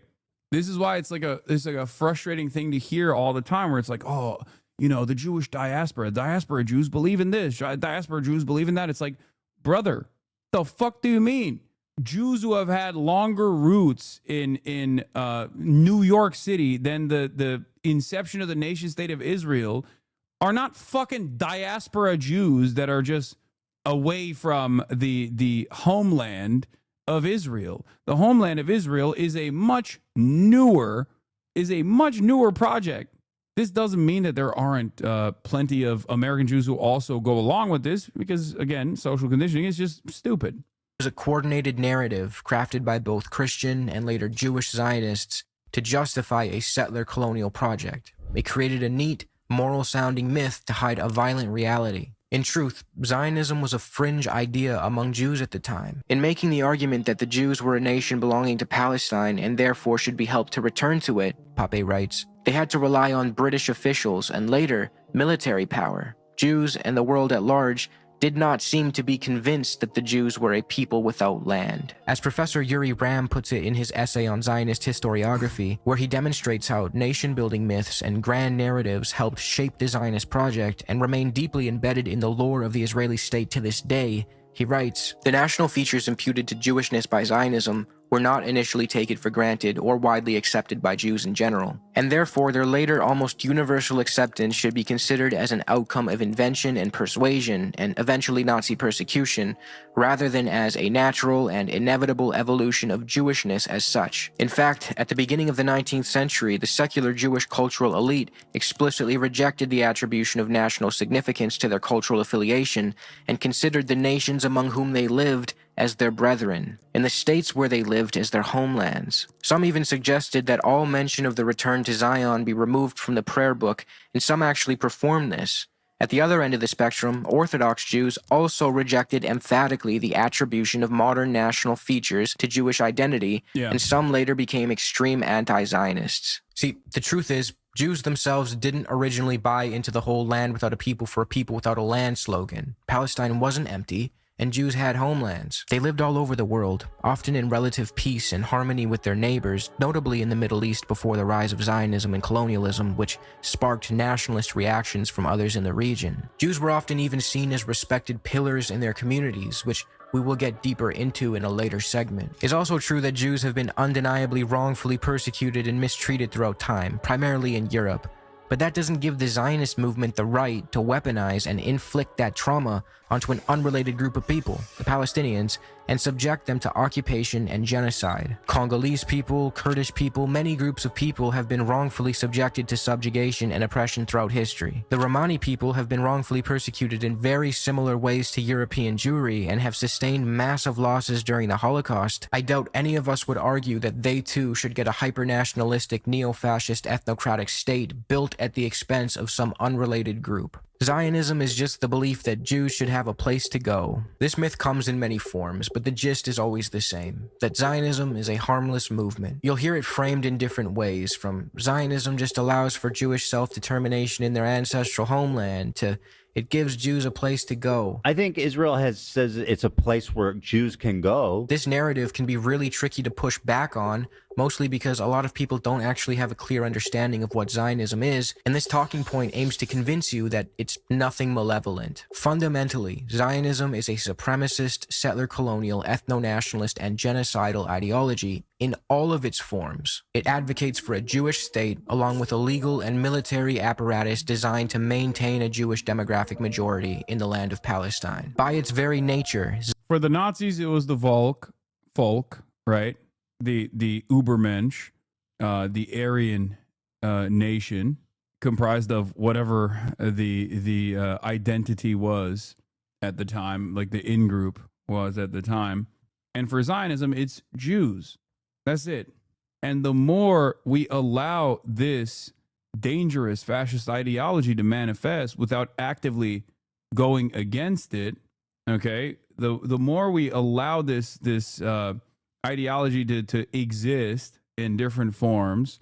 And of course, there's always going to be marketing, okay? There's always going to be marketing to try and market this kind of sentiment to different subsects of American society from all different backgrounds. Like in the same way that if you want to sell the occupation of Afghanistan, the liberals, you say, well, the Taliban is like anti-women, right? The Taliban is against women. The Taliban is homophobic. If you want to sell it to the Republicans, you say they're primitive and violent, and they want to kill us. They hate us because they ain't us. And every different group has a different thing that they're interested in, but ultimately the goal is still the same. Zionism works in the same exact way, because just like the occupation of Afghanistan, it has like an imperialist root. This is precisely the reason why, for evangelical Christians in the South, Zionism is a theological project that needs to happen so that the rapture can happen. But if you want to talk to a squishy liberal in New York, for example, you sell it as like, well, the Arabs are scary, right? Like, think about how scary the Arabs are. Think about how gay Israel is. Israel is so gay. Isn't that awesome? The ultimate goal is still the same. It's a continuation of the exterminationist project, the Jewish supremacist exterminationist project, the expulsion or death and destruction of all non-Jews in the area for the greater Israeli project to exist. That's it. Yeah, I saw the ICJ judge from Uganda or whatever said, not sure exact details, sorry. Yes, she is a evangelical Christian and a fucking absolute sociopath, an absolute freak. She is an evangelical Zionist. She said, I've been placed on this earth by God to defend Israel. That's what she said. And this is not a disqualifying thing, okay? She says she's on a mission from God to defend Israel. One of the judges on the International Court of Justice. Zionism requires the removal and replacement of the indigenous Palestinian population. This was clearly understood by the early Zionists. Yeah, she's on a mission from God to bring about the apocalypse. That's a real ass fucking judge, bro. Settlers. So the idea that it was just a benign movement for Jews who wished to live peacefully alongside Palestinians is false. From the start, Zionists, left and right wing, knew their project would mean displacing the native population, and they did everything they could to achieve that reality. And don't worry, every claim that I'm making right now will be backed up with receipts in the next segment when we talk about the colonial nature of Zionism. Zionists today often claim that they were returning to a rightful homeland, but this too is a myth crafted to justify settler colonial aims. The original Zionists didn't even see Palestine as their only option. It was more or less chosen as a marketing tool. The father of modern political Zionism and Israeli national hero Theodor Herzl, who by the way was a secular Jew, as were most of the leading figures of his movement, can be seen in his pamphlet A Jewish State, weighing the pros and cons of a Jewish homeland in either Palestine or Argentina, saying he'd take either one. Shall we choose Palestine or Argentina? Argentina is one of the most fertile countries in the world, extends over a vast area, and has a sparse population and a mild climate. The reason he landed on Palestine was mostly branding and the marketability of the religious connotations Palestine invokes. A major hurdle for the Zionist project early on was the religious Jews that were like, what the fuck are you saying? Without the Messiah coming back, Jews should not have a land to themselves. Like, there's no national project. It goes against the text. It goes against the rabbinical text. There is no theological justification for building a Jewish nation state. And therefore, in order to get some of the religious Jews, specifically Orthodox Jews, on board, and also get tremendous support from evangelical Christian Zionists, Herzl was like, oh yeah, we'll go to the biblical land of Israel. That's why it's so like Bible focused. Have you guys never thought it was weird? Like, has that never struck you as odd how much of a biblical focus Israel has as a nation state? Like, it's important. Jerusalem is, of course, a profoundly important place for all three of the Abrahamic religions. Okay, but why is this so fucking hammed up? Muslims believe in the text of the Bible more than the Jews do. If we're going to talk just about religion, Islam came after Christianity and therefore abides by the scripture as well, with some exceptions that, like, Jesus Christ was a prophet, but was not literally the direct son of God. Okay? I mean, this isn't even like, why would anybody fucking care about what the Bible says? That's not even what I'm saying, which is obviously a perfectly reasonable argument as well in this process, and it's utterly irrelevant in the grand scheme of things. Every name of Palestine would attract our people with a force of marvelous potency, he wrote. Herzl's deliberation between the two radically different countries seriously undermines the narrative that Zionism was always a movement to return Jews to their ancestral homeland in Palestine. Another pernicious aspect... How do you counter that argument? The Bible? You can't point to a fucking... You can't point to religious text to be like, this is why we have to literally ethnically cleanse everyone that lives here. What do you mean? It's the Bible. First of all, there's not a single fucking Christian that actually abides by everything in the Bible. Okay? We're not stoning motherfuckers to death for mixing fabrics. We're not killing people for eating shellfish. Okay? What do you mean? So why is it that we're picking and choosing, and then we're deciding that like the Bible is actually a historically accurate text that must be followed? At no point in the Bible does it say like Israel has to be given back to the Jews anyway. That's like an evangelical interpretation that came after.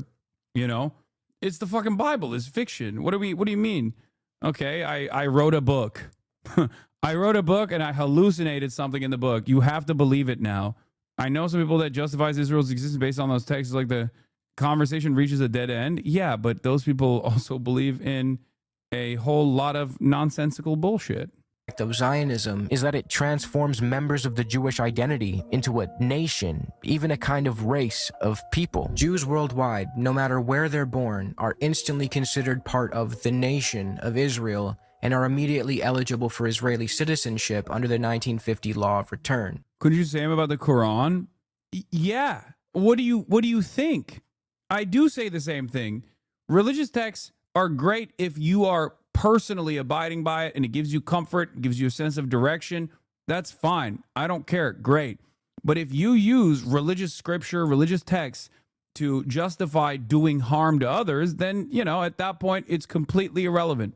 Okay? You can't do that. You can't legislate by way of religion, which is technically against Islam as well, even though throughout the Ottoman Empire, for example, there were plenty of instances where like there was not a perfect continuation of Sharia, just law, right? Religious, Islamic law, because the Quran is the last version of the Abrahamic religions. It's the most updated version, and therefore it has the most amount of practices in it. It has It even has like laws in it. Sharia. That's what it is. Right. But no one has, just like Christians don't follow all of the scriptures, no historic or contemporary Muslim state has ever abided by the full, every single standard of Sharia. Because religion, at the end of the day, is always left up to interpretation. That is not true. Here we go. Taskid Noah. Meanwhile, Palestinians born in Palestine are excluded and their UN-affirmed right of return is denied. See, when the Palestinians were ethnically cleansed from their lands in 1948, the UNGA issued Resolution 194 stating that they, as well as their descendants, ought to be able to... What is this? Muhammad? What is this? HasanAbi doesn't criticize Islam when it's literally anti-liberalism. HasanAbi is a cop-out. He won't criticize Sharia law when it's anti-liberalism. Did you not hear the words that just came out of my mouth? That no historic Muslim nation, whether the caliphate under the control of the Ottoman Empire or even contemporary Muslim countries, has actually abided by Sharia or any sort of like religious law in its entirety. That would be ridiculous. The difference here is that I even compared it to how Christians do not fucking abide by Christian scripture as a mechanism to legislate. But of course, when it's Muslims, you have a different attitude about it. This distinction is Islamophobia. You are the one who is being inconsistent, and because you have no argument here, you just go, come on, bro. That's it. I agree with you, brother. No, you don't. You just said I cop out and I don't criticize Islam. To return to the homes and land they lost, or, if they choose, be compensated. The Zionists have ignored this. As the Israeli High Court affirmed in the 70s, there is no Israeli nation separate from the Jewish people. Zionism essentially gives Jewishness a nationalist dimension and uses the Jewish identity and the historical discrimination tied to it to shield its ethno-supremacist and eliminationist aspirations. Funnily enough, the myths Zionism leans on often mirror the same ideas pushed by anti-Semites. See, the Jewish identity is widely understood as ethno-religious, with massive distinctions between different subgroups like European Ashkenazi Jews, Yemenite Jews, Middle Eastern Mizrahim more broadly, Ethiopian Jews, and so forth. But ultimately, these groups feel connected by their common faith, some practices, and historical narrative, even though, culturally, and for a long time prior to the revival of Israeli Hebrew, linguistically, they are very different. And as yes, Hebrew was a liturgical language and was not commonly utilized by Jews all around the world, with the exception of rabbinical texts. It was the post-Israeli nation-state project's goal to make Hebrew the national language or the international language of all Jews in general. And as a matter of fact, a big part of this also was the death of Yiddish. That's why when you see like in the United States of America, when you see like places that are places that you know, like Yiddish language school or things of that nature, a lot of times the people that are trying to keep Yiddish alive are met with resistance from those who promote Israel, those who are pro-Israel, like Jews who are pro-Israel. Historian Shlomo Sand argues, by transforming Jews into a nation or a race, the Zionist project heavily echoes anti-Semitic tropes. If there was no common cultural denominator among the communities of the Jewish religion, how could they be connected and set apart by ties of blood? Are the Jews an alien nation race, as the anti-Semites have imagined and sought to persuade us since the 19th century? What are the prospects of defeating this doctrine, which assumes and proclaims that Jews have distinctive biological features? In the past, it was Jewish blood. Today, it's a Jewish gene. When so many Israeli citizens are fully persuaded of their racial homogeneity. Another historical irony, there were times in Europe when anyone who argued that all Jews belonged to a nation of alien origin would have been classified at once as an anti-Semite.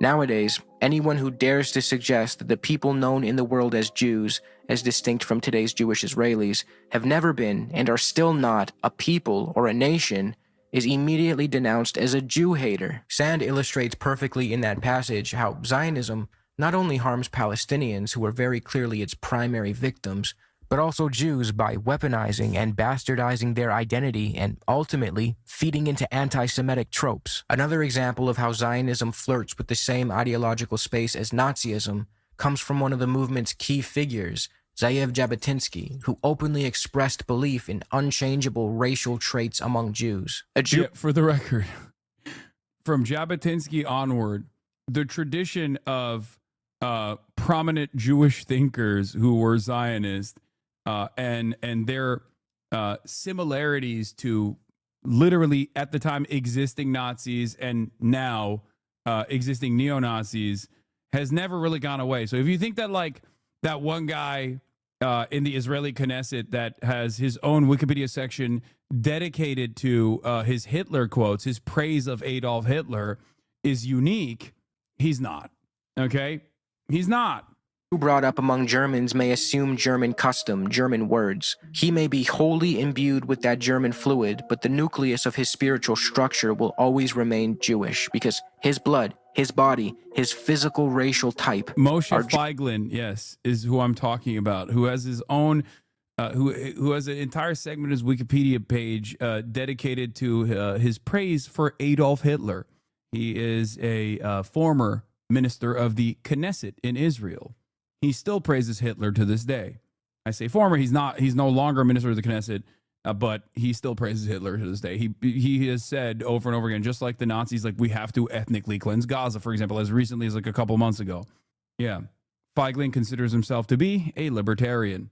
Jewish. It is impossible for a man to become assimilated with people whose blood is different from his own. And then he goes on a weird diatribe about how mixed marriages ruin racial purity. This is...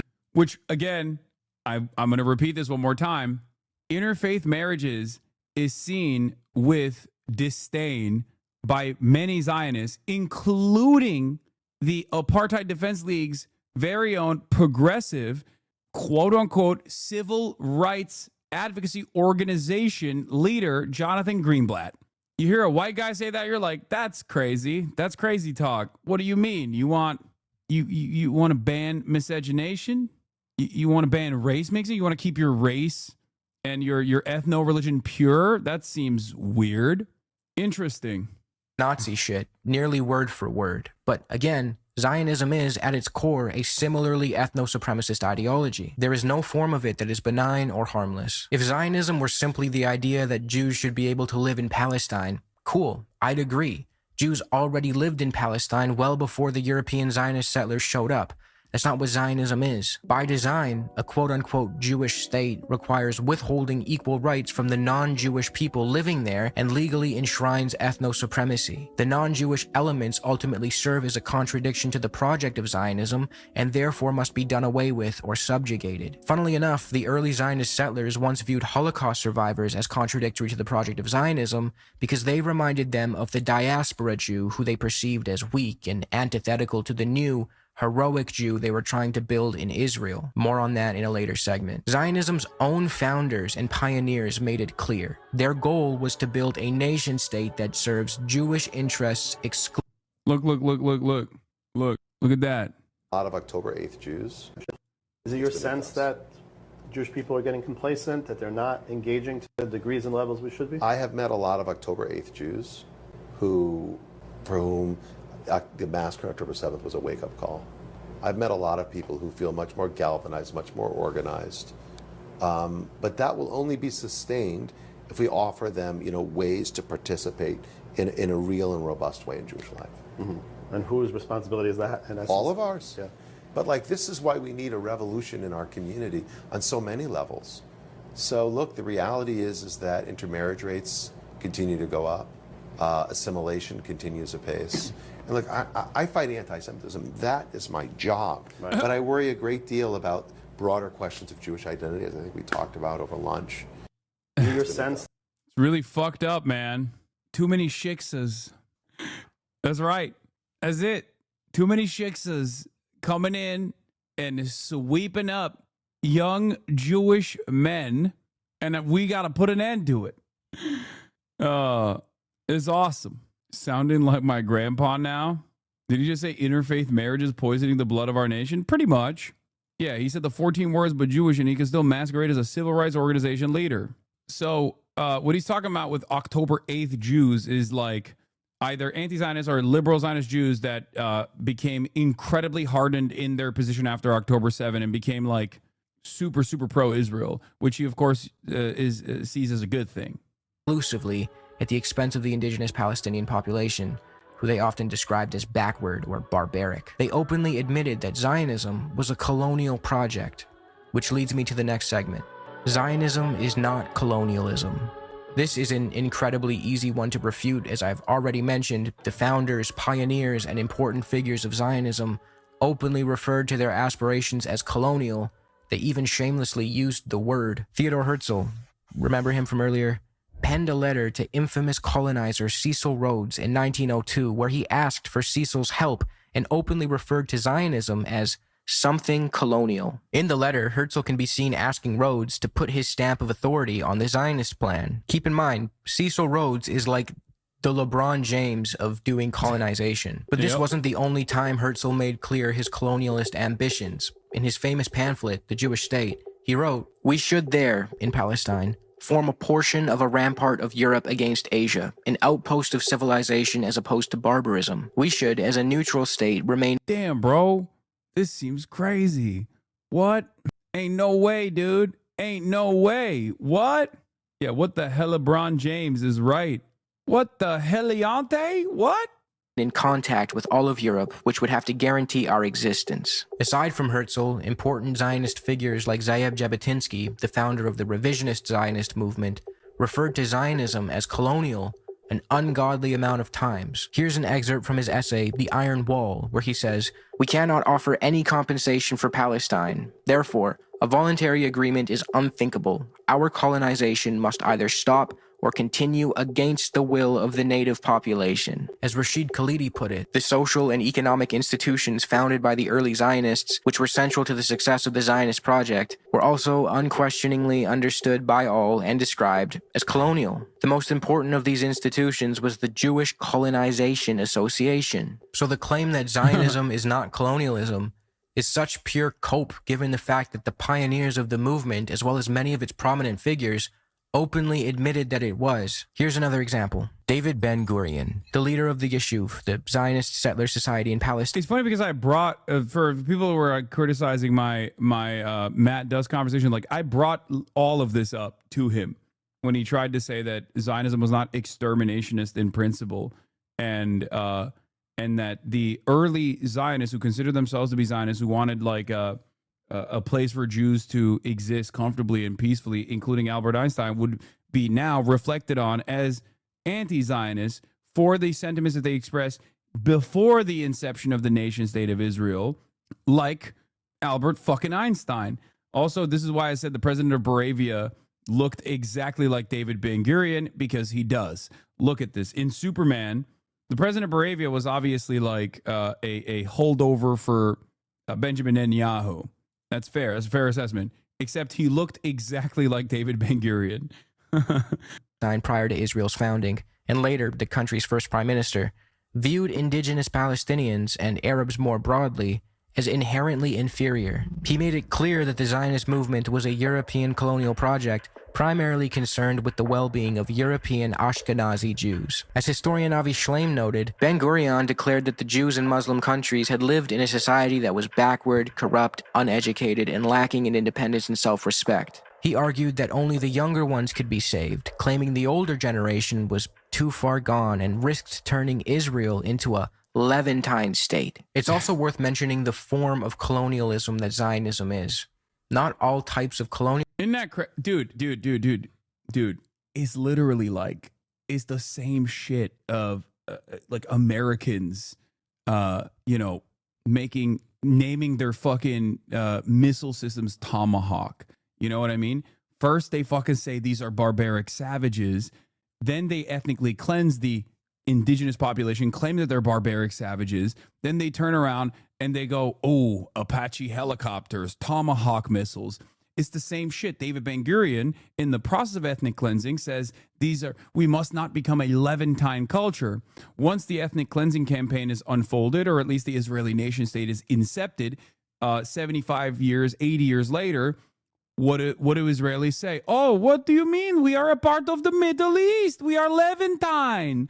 Why? Why you hate Israel? Israel, very important part of Levantine culture. Meanwhile, in the initiation, and still to this day, a big part of the ethnic cleansing operations was the cultural erasure of Palestinians, the cultural erasure of any sort of like Levantine, any sort of Middle Eastern, any sort of Arab culture, forcibly. A part of the insidious nature of eco-fascism that Israel implements is literally the pay $1 to fucking plant a tree in Israel project they have, right?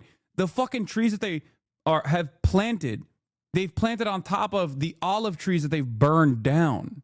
Olive trees that take hundreds of years to fucking develop. Okay, they burn it down and they bring in invasive species because they want to make Israel at the time look more European. Take the same shape, and some are arguably even more insidious. Zionism is settler colonial, which differs from classical colonialism. In classical colonialism, the goal is to control and exploit without replacing the local population. In settler colonialism, the goal is to replace the native population. Settlers come to stay and build a new society. They're often unwanted at home, and they're used by empires to expand influence by creating loyal outposts abroad. So as horrific as all other forms of colonialism are, settler colonialism is uniquely genocidal, as it is predicated on what historian Patrick Wolfe deems the logic of elimination.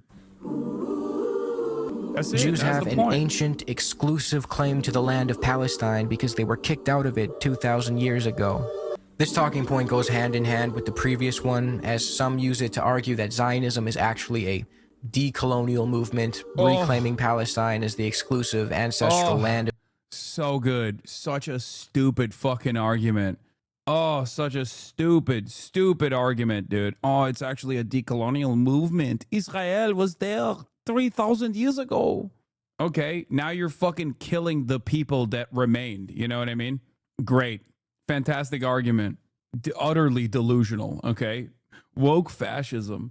The Jewish people, which they claim was somehow colonized by Palestinians, but this is less rooted in historicity and more of a propaganda talking point. The idea of an unbroken, direct lineage between modern Jews and the ancient Israelites who were supposedly exiled from the Promised Land thousands of years ago, only to later return and negate the exile, is a common narrative among Zionists. It rests on the heavily debated presupposition that there is a direct, genetic, and exclusive connection between contemporary Jewish communities and the people of ancient... Like, it doesn't even matter, because there is no... This claim is utterly ridiculous, okay? You can't just be like, this is mine because it was mine 3,000 fucking years ago, okay? It's so ridiculous because it's like, it's mine because it was mine 3,000 years ago. It's not yours, even though it was yours fucking 75 years ago. What the fuck do you mean? What are you talking about? That's not how anything works. Okay? That's insane. Okay, I'm Ottoman. It's mine. It's mine pre-World War I. Sorry. We're like, who gets to determine how far back we rolled that clock, you know? And it's so fucking stupid because normies will actually say this without realizing how idiotic it sounds. Okay? My uncle works for Nintendo Tactic. Yeah. Greece wants Constantinople back? Yeah, exactly. Never gonna happen. It's called Istanbul, little bro. Yeah, Bill Maher said it. And then he pointed to the Bible as the justification, which is awesome. Mr. Anti-religion, edgy atheist. Every r/atheist after 9/11 became even more of a rabid Islamophobe, and that became their hyper focus. Some of them have actually converted back to Christianity, ironically enough, or have said idiotic things such as, well, I'm culturally Christian and I believe in like Christian superiority. But most of that just revolves around their fucking genuine hatred for all things Islam, for the Islamic world in general, for the Muslim world in general, and also have, they've, in that, because of that prevailing principle, they are very pro-Israel, surprisingly, even though Israel bills itself as a religious ethno-state. Weirdly enough, Israel, the religious ethno-state for Jews, okay, is actually very good in the eyes of so many of these fucking atheists. I wonder why. Perhaps it's because they just hate Islam, and if you use that as a justification to be like, no, I'm Islamophobic. What do you mean? I'm not afraid of the religion. I'm just a normal guy who hates barbaric, backwards Muslims who are dominated by religious dictate. That's the reason why I hate Islam, because they're all barbaric. Of course, the Jewish state has a right to exist. What are you, fucking anti-Semitic? Like, come on. In Israel, this is often accompanied by the claim that ancient Israel was once home to a powerful, united monarchy under Kings David and Solomon, and that modern Jews are its descendants. I guess some Zionists believe that descent from this united Israelite kingdom somehow strengthens their claim to the land of Palestine, but modern archaeology inconveniences this narrative. First, we'll challenge the idea that a power... Archaeology plays a formative role in, like, also developing the national project of Israel. Ironically enough, developing the myth around Israel. You know who also loved archaeology? The fucking Nazis. You know who also had a busted, brain-broken fucking national mythos that actually picked apart or engaged in the picking and choosing of, like, different kinds of cultures? The Nazis. Hasan is only partially right about this. Explain what you mean about this. By the way, my overall point is this doesn't matter, okay? This is not an argument. It's a fucking ridiculous argument to make. And the reason why I don't entertain it further is because, like, okay, what are you going to do? Do DNA tests to fucking go and trace your lineage back to, like, ancient Canaanites or whatever the fuck? And it's like, Israel doesn't want to do that for obvious reasons. But even then, like, does it justify if it was the case, if the Israelis could trace their lineage, like the Israeli Jews or Jews all around the world could, painting the broad brush about atheists. Okay, shut up. I don't care about that. Yeah, no, the r/atheists deserve it. All of the biggest fucking r/atheists became rabid Islamophobes. Give me a goddamn break. But in any case, as I was saying, even if you were to trace people's lineage back and all Jews all around the world were actually direct descendants of, like, ancient Canaanites or people that lived in the land known as the Kingdom of Israel, right? Like in the land known as Israel, historically, biblical Israel, okay? Does that justify ethnic slaughter of the indigenous population that lives there? Fuck no, of course not. That's ridiculous, okay? That's crazy. That's crazy. That's crazy. That's crazy. Powerful united monarchy of Israel ever even existed. Then move on to the supposed unbroken genetic link between contemporary and ancient Jewish people. Israel Finkelstein, a prominent archaeologist at Tel Aviv University, argues in his book, The Bible Unearthed, that many monumental structures and cities traditionally dated to Solomon's era were misdated and should instead be attributed to the time of the Omride dynasty. This suggests that the so-called united monarchy of Israel was more of a literary creation than a historical reality. The Bible Unearthed argues that this reading effectively negates the idea of a powerful and unified Israel. It would matter to hardcore right-wing evangelicals? No, they're fucking insane, dude. What are you, crazy? They're hallucinating. They think that if all Jews are sent to Israel and that the greater Israeli project is implemented, Jesus Christ is going to come back to earth and the rapture is going to happen and Jesus is going to fight the fucking devil's forces in Megiddo. You can't convince some of those people with logic. They didn't arrive at that conclusion through logic. They arrived at that conclusion through huffing fucking fumes, brother. They think an anime is taking place in the real world. Okay? Israelite monarchy, because if the primary archaeological evidence is redated to a later period, then the basis for such a kingdom is removed, leading to reverberating implications. Finkelstein and his co-author Neil Asher Silberman go as far as to suggest that Kings David and Solomon, often imagined as the great monarchs of this ancient United Kingdom, were likely, in political terms, little more than hill country chieftains whose administrative reach remained on a fairly local level. As for the claim of an unbroken link between the supposedly exiled ancient Israelites and contemporary Jewish folk, that too is heavily debated and not so black and white. See, this particular form of nation building and narrativizing, the idea of coming from an ancient, respectable... Hasan, you could argue that about all people of faith. I could. It's a matter of what that kind of quote unquote faith gives you bandwidth to do, what kind of violence you get to do. As a matter of fact, I have consistently done this, like with Christian justifications for the maintenance of chattel slavery, for example, right? While also simultaneously showing that there is an alternative vision there as well, liberation theology. Christianity was on both sides of the slavery debate, both in the continuation of it and also in the extermination and the abolition of it. That's it. Religion is just a weapon to wield to galvanize the public. Lineage is not unique to Israel. As historian Shlomo Sand puts it, just as the inhabitants of modern Greece saw themselves as the biological descendants of Socrates and Alexander the Great, and as influential textbooks have transformed the ancient Romans into typical Italians, the state of Israel equally engages with narratives to justify its existence and build up nationalist fervor about it. For Israelis, specifically those of Jewish origin, such mythologies, like those of the aforementioned Greeks and Italians, are far-fetched, whereas their own history rests on firm and precise truths. In Israel, these burdens of memory did not appear. The Bible.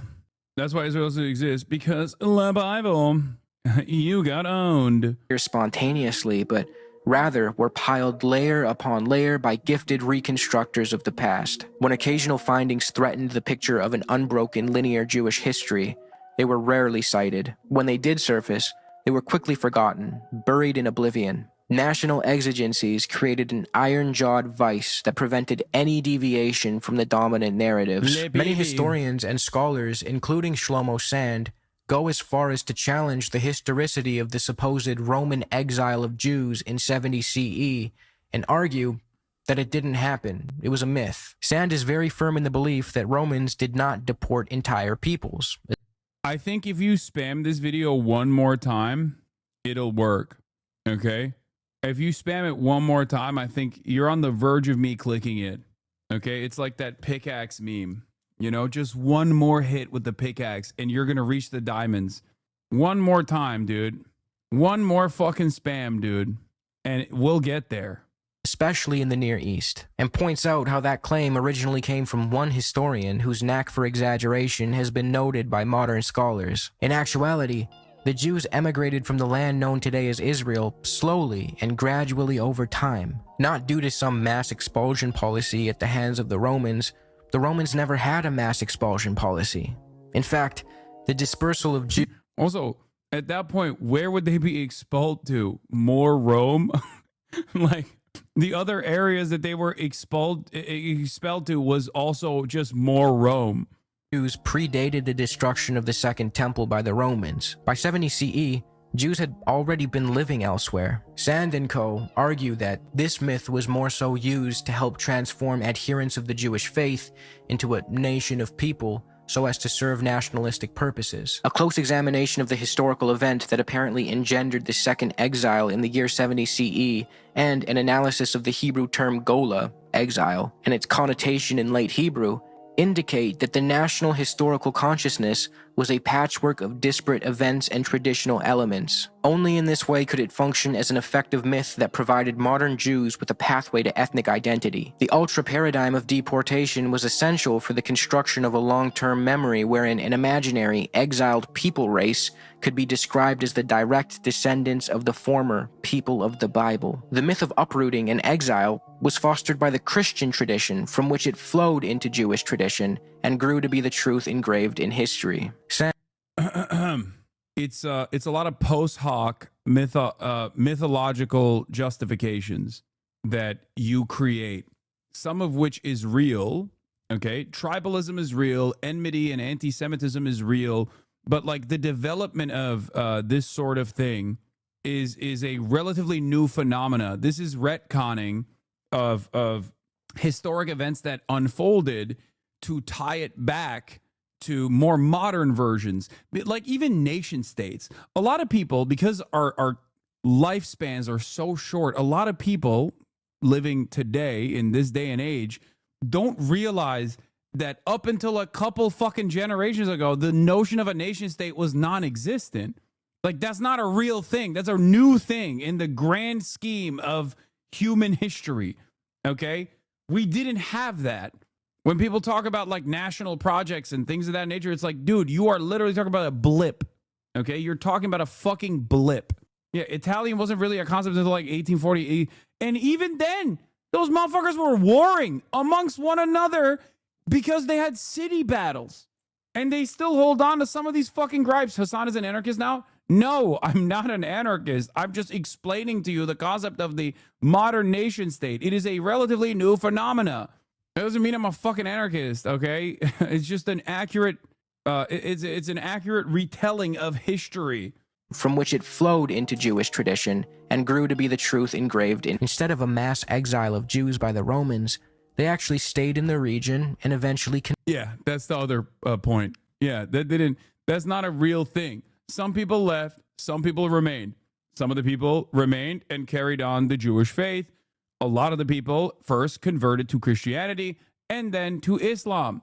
This is the other side of the story, which is like when Ashkenazi Jews or like European Jews that came to, or Levantine Jews that came from like MENA, the other parts of the MENA region to Israel that are like fucking engaging in the wholesale ethnic slaughter of Palestinians that they call Arabs.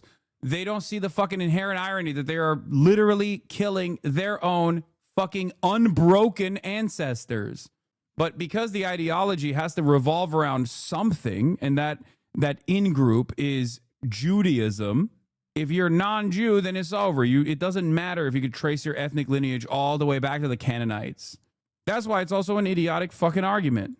Converted to Islam, which opens up the door to the fact that Palestinians in Israel today... So what if nation states are modern is where we're at? Wait, what? Do you think that I am like I understand that it is where we're at. I'm just simply explaining historic text with today's understandings and why that's actually dumb to do when reflecting on events that unfolded throughout history with like a modern lens.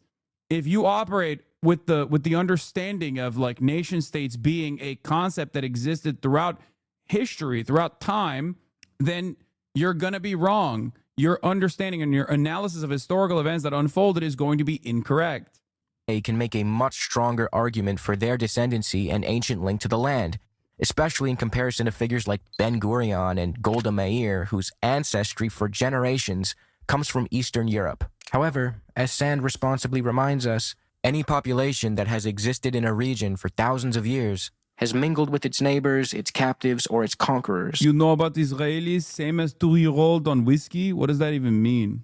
Are you saying that my understanding of Israel and Israelis is the same as a 2-year-old who's drunk off whiskey? Is that what you're trying to say? No politique here.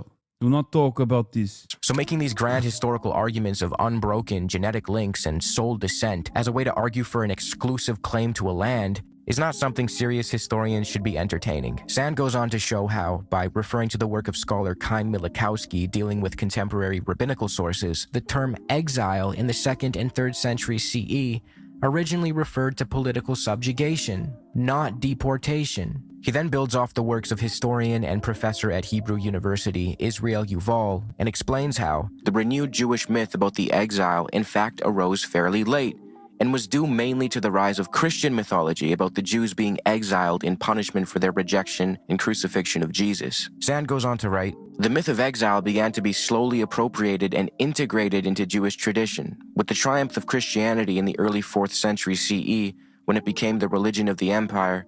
Jewish believers in other parts of the world also began to adopt the notion of exile as divine punishment. The concept of exile took an outright metaphysical connotation within Jewish traditions, going far beyond simply being away from one's homeland. Exile, in fact, was anywhere, even in the Holy Land. This clearly illustrates how exile was originally less a material descriptor in Jewish tradition, but more so a metaphorical one that later became crucial in selling the Zionist project by transforming it into a story of physical displacement and the need to return to Zion. Sand's argument is not that Jewish people didn't suffer or weren't historically mistreated. It's that the idea of a mass, uniform expulsion is less rooted in accurate history and more so a post hoc construction to help create the idea of a single, unified people race that is now weaponized by the Zionist project. He then goes on to argue that the migration and incredible growth of the worldwide Jewish population over centuries is better explained by conversion to Judaism rather than by direct descent from the ancient Israelites. He reminds us that Judaism did, at one point, actively engage in proselytizing. Nur Mashalha corroborates this claim in his 2018 book, Palestine, A 4,000-Year History. But to wrap this section up, even if everything Sand, Finkelstein, and all the other historians put forth is proven to be incorrect in the face of some new hypothetical evidence, that wouldn't change the fact that the ancient Israel argument is a bad argument. Even if there really was a united Israelite monarchy and today's Jewish people were the sole direct descendants of an ancient exiled group, that still wouldn't justify an exclusive claim to the land. No one would accept that argument in any other context. Do I, as an Italian with a grandparent from Rome, have a historical claim to London because it was once part of the Roman Empire? I'd hope you'd say no. If some guy showed up to your house and claimed that his ancestors lived there 2,000 years ago, we would all agree that he's got no case. But the thing that Zionists rely on to make their exclusive claim to the land is not so much logical or historical, but biblical. God gave the land of Palestine to the Jewish people exclusively. For this segment, I set my sights on the Hebrew Bible so we can get right to the source of God's word. A fundamental principle articulated in the Torah is that the land ultimately belongs to God, not any single people in perpetuity. Leviticus 25:23 represents God's wishes and states clearly, "The land shall not be sold in perpetuity, for the land is mine. You are strangers and sojourners with me." This verse reframes the connection of the Israelites to the land as one of stewardship rather than outright ownership. The Israelites' relationship to the land is portrayed as conditional in the Bible, based on covenantal obedience, not absolute ownership. And given that the Israelis today break almost all of God's rules, from killing to theft to occupation, I'd say they aren't being all too obedient at the moment. There is no divine, unconditional right to the land given by God in the Bible. Deuteronomy 28 lists blessings for obedience and curses for disobedience, stating that those who disobey God's covenant are to be exiled from the land. As Leviticus 18:28 reaffirms, the Israelites are to be vomited out if they break the covenant or defile the land. I would say that constantly bombing the daylights out of your holy land probably counts as defiling it, and doing a genocide most likely is not in compliance with the covenant. Yeah, I don't even entertain the theological arguments anyway. I think it's fucking nonsensical. But, you know, there is definitely also a theological counter-argument to everything that Israel is doing, because everything that Israel is doing is bad. And religion is supposed to be a social text, like a rule book of, you know, what best practices to follow. And therefore, it's going to say things like, don't murder people, don't steal from people. You know, that's kind of the whole game, right? Therefore, you're automatically disqualifying if you are engaging in some kind of nation-state project that requires the extermination of people that were living there before you implemented this settler colonial operation. Given that bloodshed and murder are constantly portrayed as defiling or polluting the land, as is shown in Numbers 35, 33 through 34. Clearly, the land is depicted as morally reactive and willing to expel the unjust. Aside from all this, the biblical text also contains provisions for the inclusion of non-Israelites. In Ezekiel 47:22 through 23, God's vision of a restored Israel commands that the land be divided as an inheritance for both the Israelites and the strangers who sojourn among you, and that these strangers shall be to you as native born among the children of Israel. They shall have an inheritance with you among the tribes of Israel. This passage directly contradicts the idea of an ethnically exclusive right to the land. Another point worth mentioning here is that Zionists rely heavily on this biblical superstitious talking point, but ignore the fact that many of the pioneers of political Zionism were secular or atheists. David Ben-Gurion, the leader of the pre-state settler society in Palestine and later the first... A national socialist, if you will. That's what he was. And much like historic national socialists, he focused primarily on the nationalism aspect and not so much on the socialism aspect. Does that remind you of a guy? Certainly reminds me of a guy, you know? Prime Minister of Israel openly referred to himself as an atheist, which reminds me of this pertinent quote from Ilan Pappé. The secular Jews who founded the Zionist movement wanted paradoxically both to secularize Jewish life and to use the Bible as a justification for colonizing Palestine. In other words, they did not believe in God, but he, nonetheless, promised them Palestine. Israel was formed due to the Holocaust. This is a common talking point, but it's inaccurate. The Zionist movement that colonized Palestine started way before the Holocaust. In the late 1800s, the first Zionist settlers arrived in Palestine in 1882 in a wave of immigration called the First Aliyah. The next wave of immigration, the Second Aliyah, took place after, and the settlers... So the first Aliyah, I assume he's gonna talk about like how they bought like land and stuff, which you know what, I'll just let him do it, as a matter of fact, because that's true, they did. There were purchase land agreements. This is not wrong, okay? It just, again, doesn't justify the ethnic expulsion of the people that live there. So that is also an idiotic argument, an idiotic line of argumentation. Consisted mostly of... And that land in and of itself was a tiny fraction of the land that Israel now occupies. Frustrated communists and socialists who now saw Zionism not only as a solution for the Jewish problem, but also as spearheading communism and socialism through collective settlement in Palestine. As Pape put it, many of these Jewish settlers were victims of anti-Semitism in Europe. But as we've already established, Zionism was not a popular solution to the problem of anti-Semitism among Jewish people at the time. Many believed that communism would better alleviate their issues by remedying class disparities and eventually solving anti-Semitism in Europe. The Bundists, a Jewish socialist group from the late 1800s, rightfully understood from the jump that Zionism would, in the long run, actually harm my fucking goats, okay? The Bundists, the Bolsheviks, the real goats. The Jewish plight more than anything. And they were right. Zionism is a failed project. A Jew in Israel is certainly less safe than they would be almost anywhere else in the world. Miller Burroughs wrote, "Until fairly recently, Reformed Judaism was on the whole anti-Zionist. The colonization of Palestine and the subjugation of the locals was in effect long before the rise of the Nazi regime in Europe. In fact, in post-war Israel, Holocaust..." Like, one of the craziest aspects of this is like, look, I'm no Philo-Semite by any means, okay?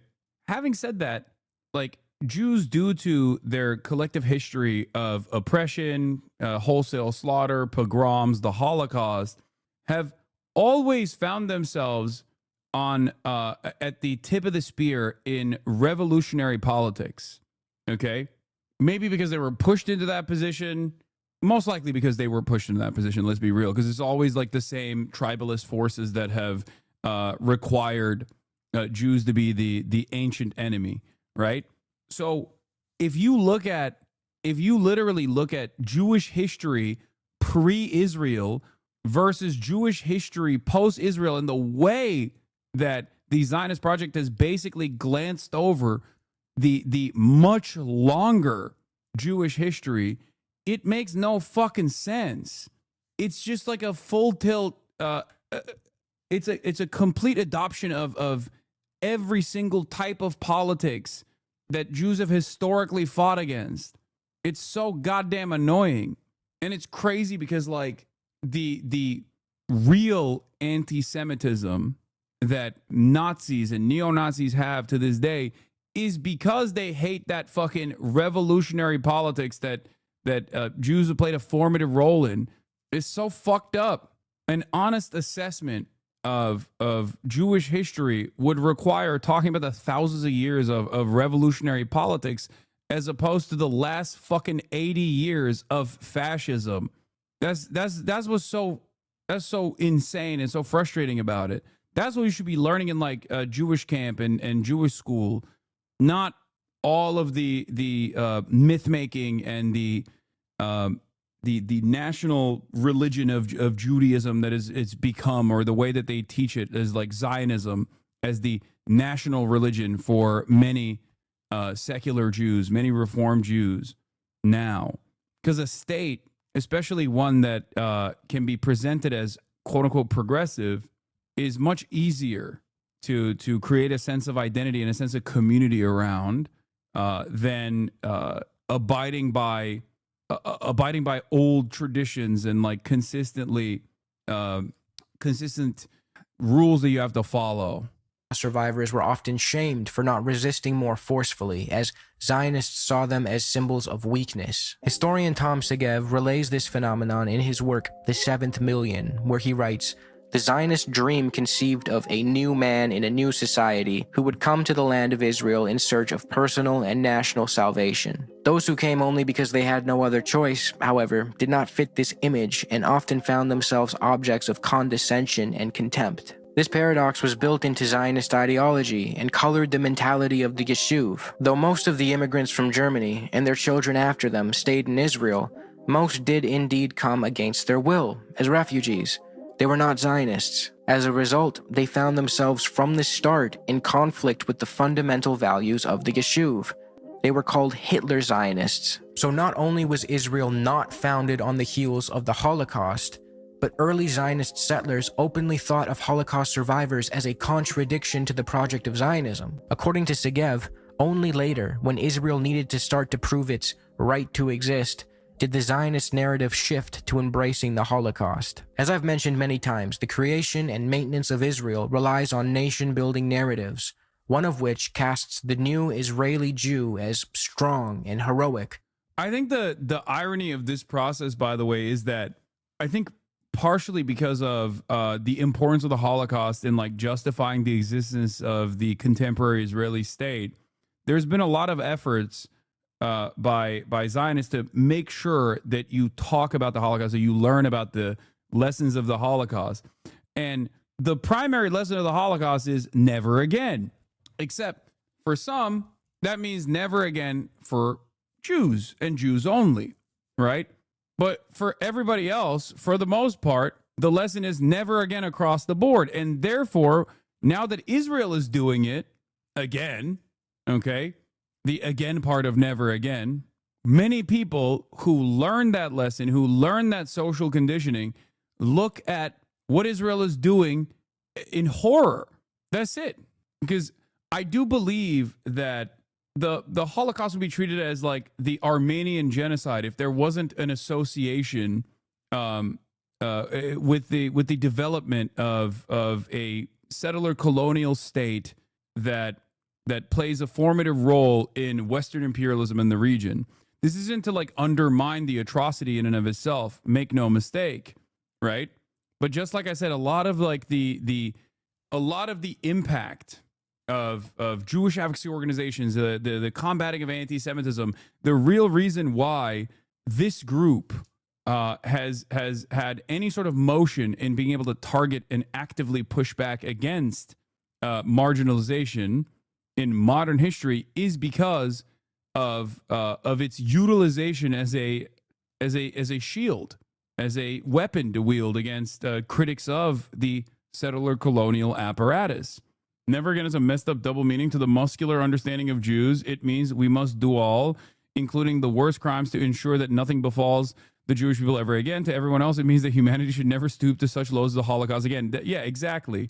But what you're saying here, this interpretation, I think, is like, again, was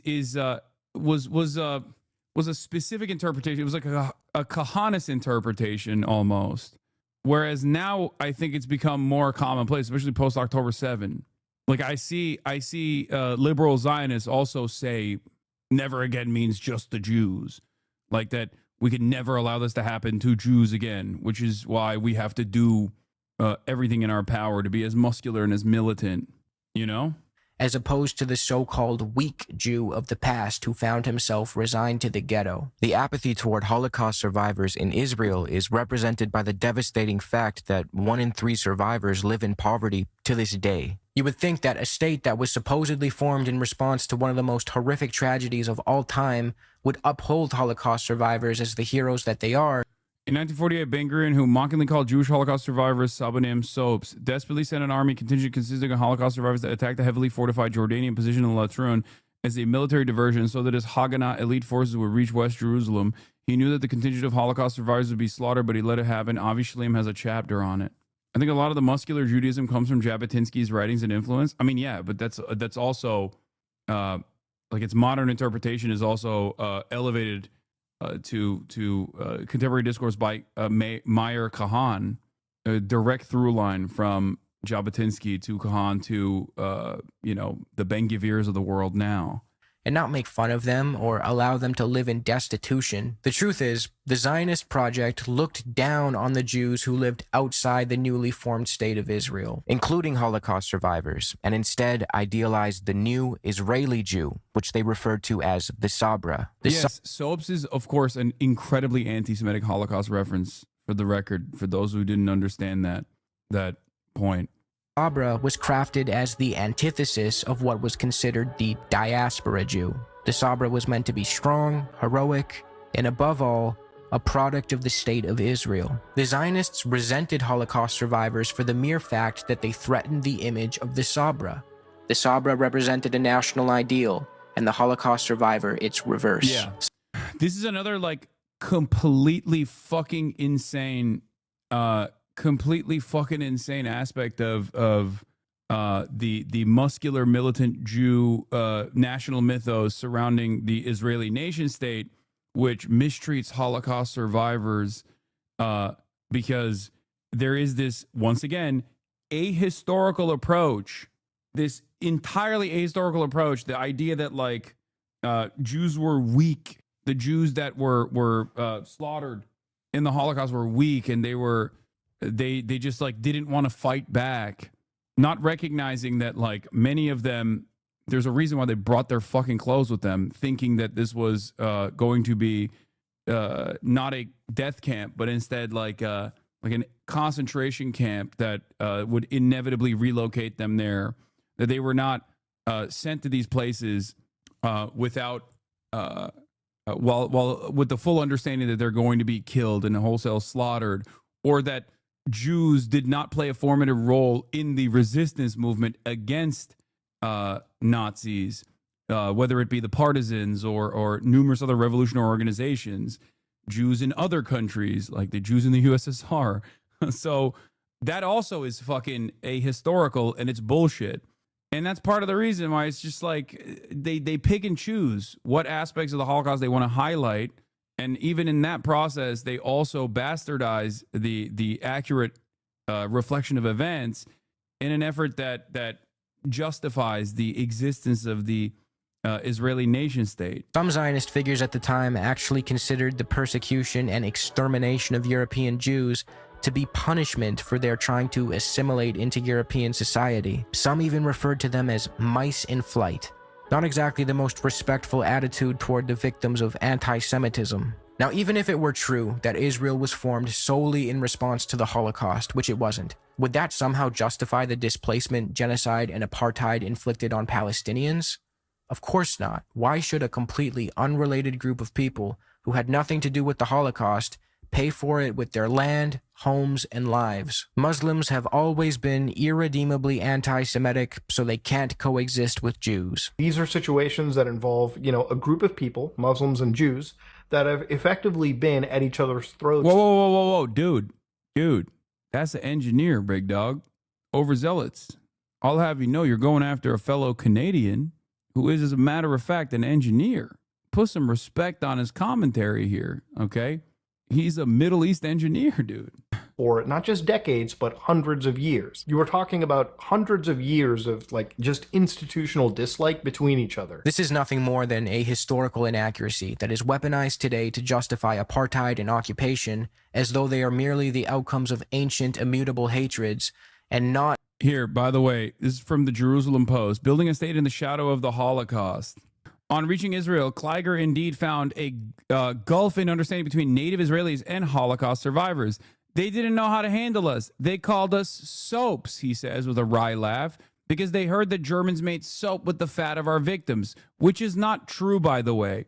Not the first time an Israeli leader has entertained Nazi Holocaust revisionism, or even, believed the Nazis, I guess. The influx of Holocaust survivors was a collision of two worlds. They were a different people. They were a people born free, he says. For years, we were not free at all, but they were always free. This person is also a Zionist, mind you. Make no mistake. I mean, this is the Jerusalem Post. One of the most maddeningly stupid American ideas is that the Israeli-Palestine conflict is about an immutable, centuries-long hatred between Muslims and Jews. And, man, they just fight all the time.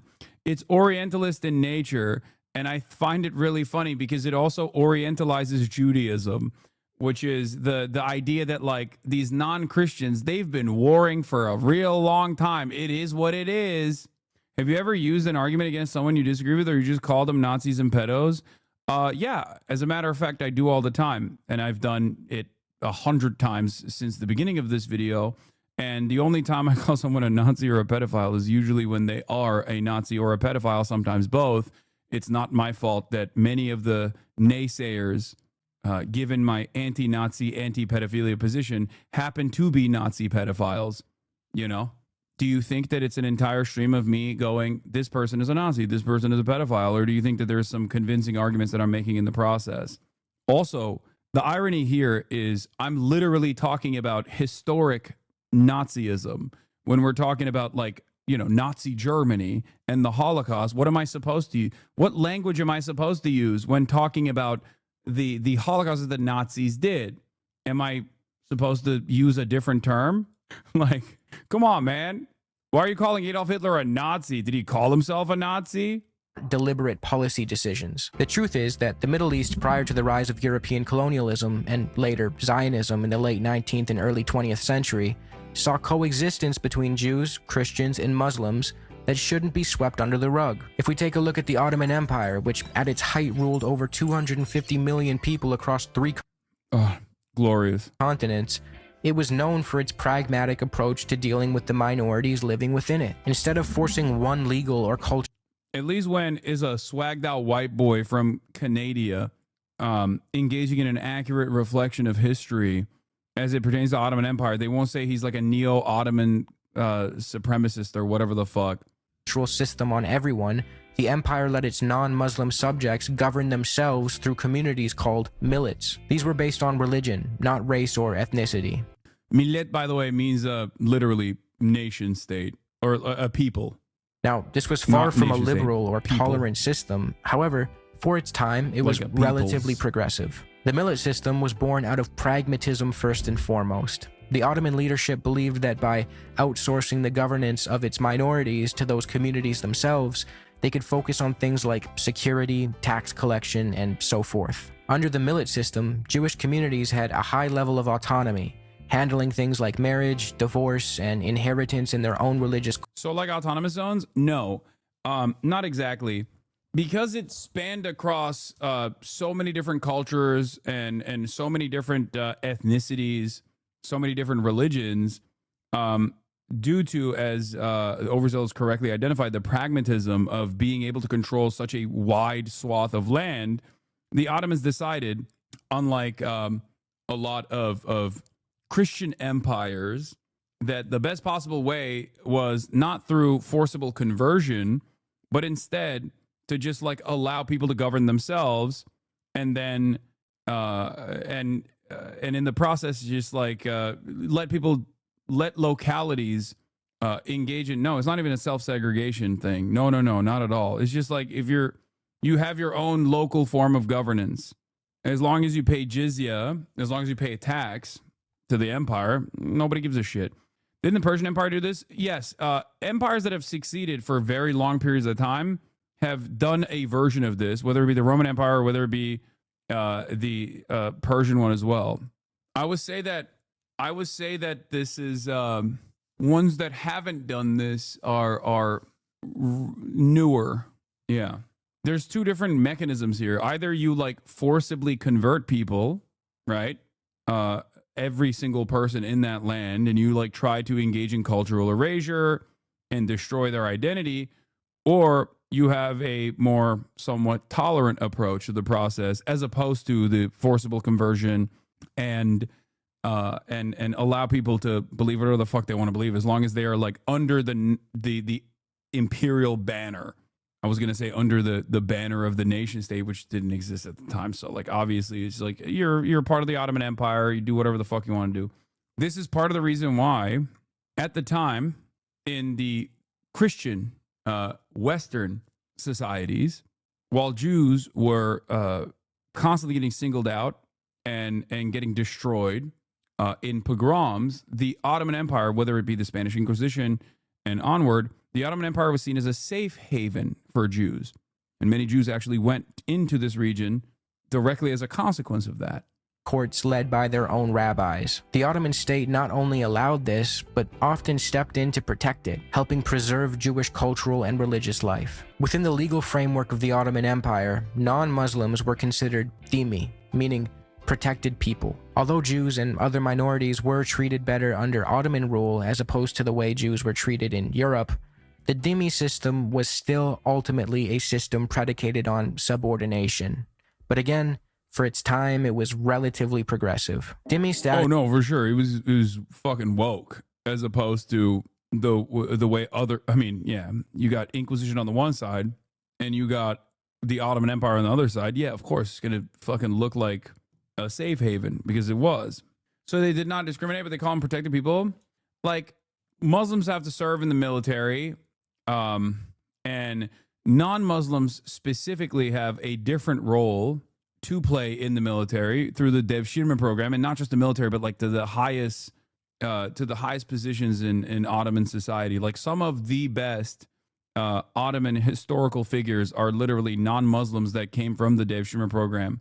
Some of the greatest pieces of architecture that was designed were designed by people from the Devshirme program, and which is again, by today's understanding, a horrifying practice. You're literally taking kids at an early age and putting them in a farm program. Basically, you're like scouting non-Muslim children to Mimar Sinan is the example I was thinking of. Like the Janissaries as well.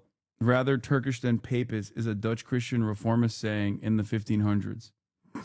Yeah, the first historic black pilot in the world is Ahmet Ali Çelik'ten, and I only found out about it later. But he flew in 1914 in World War I. This was basically a deal. Non-Muslims could live, worship, and keep their property in peace as long as they stayed loyal to the state and paid a special tax called the jizya, which also got them out of military service. Yeah. Another point that is imperative to understand is that Jews were not subordinated on the basis of their Jewish identity. They were subordinated for not being Muslim. Christians were too. Jews and Christians were also allowed to convert to Islam under Ottoman rule and rid themselves of dhimmi status, an offer not available to Jews living in, say, Germany, whose Jewishness was perceived to be in their blood and immutable. Funnily enough, that sort of transformation from religious group to quasi-racial group is also parroted by the Zionists. Remember that Jabotinsky quote from earlier? The one about Jewishness being in the blood and intrinsic? Anyway, back to the Ottoman Empire. By the 19th century, the Ottomans entered a period of reform called the Tanzimat, from 1839 to 18... This is where homosexuality was decriminalized. It was never criminalized prior, but it was decriminalized in the books. 1876, aimed at modernizing the state. It focused on centralizing power, updating the military, and shifting from a religiously divided system to a more secular idea of equal Ottoman citizenship. The Tanzimat era kicked off with bold reforms and decrees that redefined how the Ottoman state related to its people. The first major step was the 1839 Noble... His grandson is a HasanAbi head? Wait, what? Do you know that? No shot. No fucking way. Is that for real? Does he still live in Turkey? I don't know if you're making that up. That'd be dope. Edict of the Rose Chamber. This imperial decree was a turning point in Ottoman history. It guaranteed all subjects the security of their life, honor, and property. It also called for fair taxation, a more just system of conscription, and most importantly, declared Muslims, Jews, and Christians equal before the law. This was followed by the 1850... Yeah, this is why the Ottoman Empire fell, because they went woke. Go woke, go broke, dude. That's true. Whoever said that in the chat, I agree with you.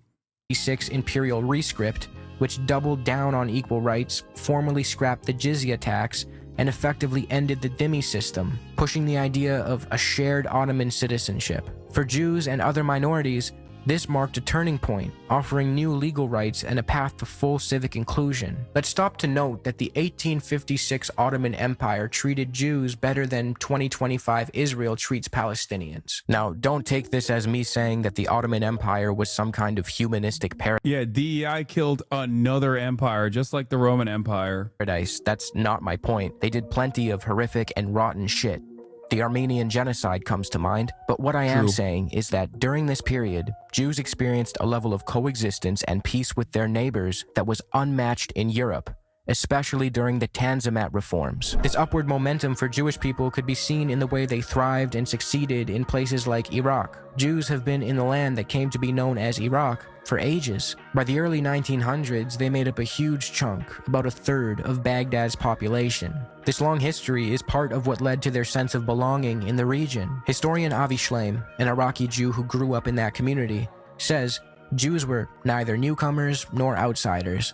Definitely not intruders. Jews were early trailblazers in modernizing Iraq. They even opened the first modern school in Baghdad back in 1864. Jewish people also assumed prominent roles in finance and trade. They were so central to their community's way of life that, as Shleim recalls, the major markets in Baghdad would shut down on Saturdays in observance of the Jewish Sabbath. And as Ottoman rule ended and British rule began, the new Iraqi constitution of 1924 further solidified the legal status of Jews in the region as full and equal citizens. Jews went on to have seats in parliament. So it was greater? Is it just the Ottoman Empire? It used to be, yes. As a matter of fact, Theodore Herzl, before going to European colonists, went to the Ottoman Empire outright to say, give me this area. And of course, the answer was no. And positions at all levels of civil service. The Iraqi community even appointed a Jewish man as their first minister of finance. Sir Sassoon Haskel was his name, and he was responsible for negotiating fair oil deals with the British. Just goes to show that the community had immense faith in and respect for him. Avi Shleim and scholar Ella Shohat have touched heavily on the concept of the Arab Jew throughout their careers, arguing that it's a relatively recent phenomenon to view Arab and Jew as mutually exclusive categories. In their eyes, this shift is largely chalked up to the Zionist project and the division such a colonial endeavor sowed in the region and among. That's why I always talk about the designation. Whenever talking about like Israeli polls that come out that classify Israeli society as two different groups, Jew and Arab, I always say this is the Israeli state's own designation, even though there are a fuck ton of Arab Jews. They're classified as Jews, okay? Sephardic and Mizrahi, specifically Mizrahi Jews, are a specific subcategorization to elevate Arab Jews to the status of Jew rather than the status of Arab. That's why people who are, pro-Palestine or people who are real ball knowers will always say those are Palestinian citizens of Israel when talking about the Israeli classification of Arab. Arab just means non-Jew. Amongst otherwise coexisting groups. I lived in an Arab country, which formed the social reality for my family in Baghdad. We only spoke Arabic at home. Our lifestyle, culture, and literature were Arab. Our music was a blend of Jewish and Arabic music. We had much more in common with Muslim Iraqis and Christian Iraqis than we had with our co-religionists from Eastern Europe. In this very real existential and cultural sense, we were Arab Jews. I know the notion is controversial, and Israelis say it's an impossibility. Yeah, Israelis get real butthurt. Israelis get real butthurt when you say, bro, you're from, like, your family is from fucking Iraq, or your family is from, insert Arab country. So, like, how can you say you're in a different, how are you categorized as this? And it's like... But I don't see why, Shleim says. He even goes as far as to say that Jews of Arab lands are actually another victim of Zionism, after the Palestinians, of course. This is worth mentioning because Zionists will argue that the Jews from the MENA region were primarily victimized by Arab nationalism or Arab anti-Semitism, which gave rise to Zionism. The Arabs created 1 million Zionists because they're anti-Semitic. In actuality, the division and hostility that formed in the MENA region and the Arab nationalism that was born out of it was a response to Zionism. not the other way around. We'll expand on this topic as we address the next Zionist talking point, the double Nakba. Also, how true is that? I mean, it is patently false. It's ahistorical. Overzealous has made an entire video just dedicated to that fucking insane statement. The comparison between a planned ethnic expulsion campaign and ethnic cleansing campaign, planned Dalit, that the early Zionist brigades cooked up to numerous different countries going through their own pan-Arabic nationalist movements, okay, in order to develop a nation state, and the animosity they felt and the bigotry that they expressed towards Jewish people in said countries in the aftermath of the Nakba is ridiculous. The difference, of course, between the duality of Islamophobia, or the double standard between Islamophobia and anti-Semitism, is that you can say that about Arabs as a monolithic force or Muslims as a monolithic force, and no one reads it as like an incredibly racist statement. But of course, if you say that about Jews, then everybody understands that that is anti-Semitic and completely not permissible. The difference, of course, is that both are not permissible forms of bigotry. Referred to as the Jewish Nakba. If the Jews didn't come from Europe after the Holocaust, they came from the surrounding Arab countries that expelled them in massive amounts following the 1948 war. In fact, there was more Jews displaced than Palestinians during the Nakba. The Dunning-Kruger effect is a cognitive bias in which people with limited competence in a particular...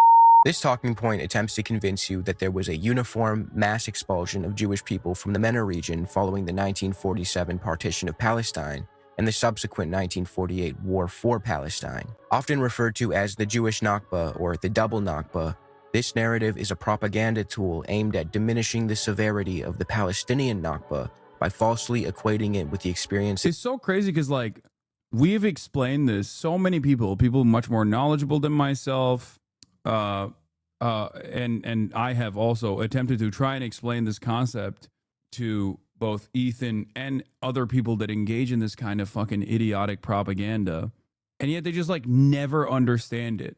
Like half of the countries that Ethan presents in his fucking context puke, which I obviously went through in great detail on my YouTube page as well, if you want to go and watch that, it's like 8 hours long, are countries that didn't even have autonomy. Like they didn't have any sort of like real national sovereignty. They were like under the banner of French colonial occupation, for example. You know what I mean?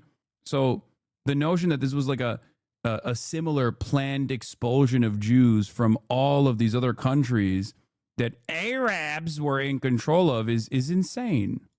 Of Jews in the MENA region. By advancing this dishonest claim, the Zionist project seeks to deflect criticism of its ethnic cleansing of Palestinians, shifting the focus to a supposed symmetrical event of Jewish displacement. In doing so, it attempts to absolve itself of blame and avoid responsibility for honoring the Palestinian right of return or providing compensation for what they lost. Avi Shlaim has a powerful passage refuting this harmful narrative in his book, 3 Worlds, where he writes, "The purpose of this narrative is to create a false symmetry between the fate of two communities.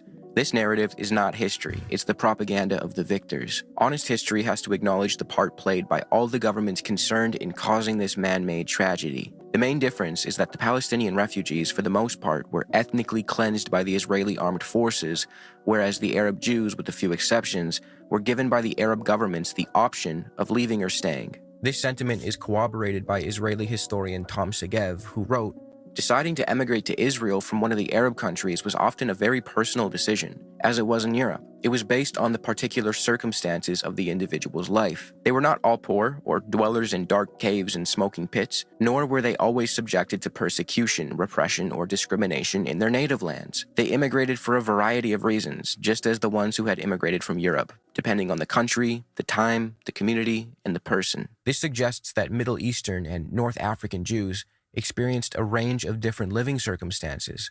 Some were bad, some were relatively normal, in the words of Mossad agent Ephraim Shiloh, who visited North Africa to gauge the situation for himself. The double Nakba theory ultimately transforms the Jews of the Middle East and North Africa, or the Mizrahim, into a bargaining chip for the Zionist movement.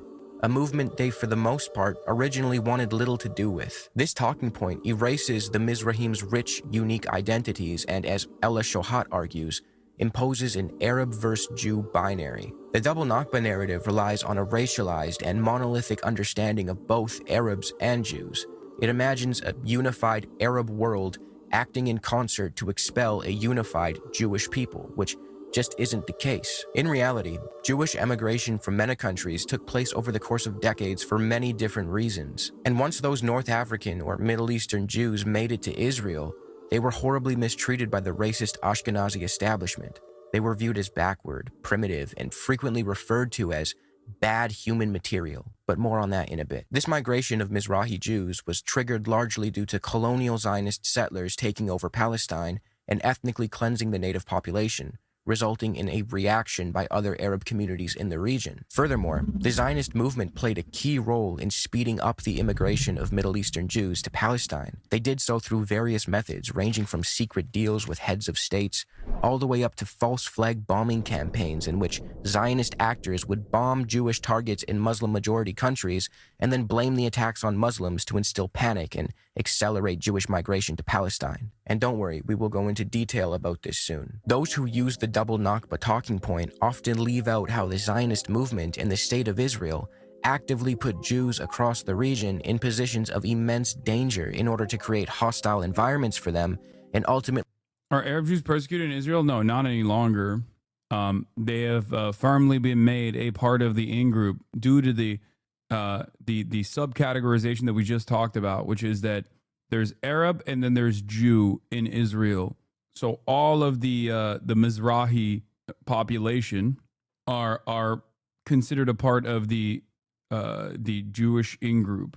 There is still some level of discrimination against.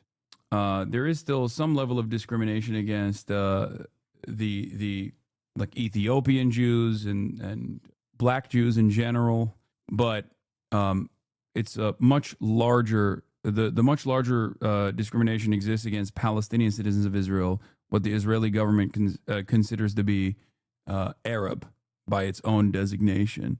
So non-Jews, Christians and Muslims. Convince them to move to Palestine. To quote, like, if you want to understand how fucking stupid this designation is, like, Armenians are considered Arab in Israel, okay?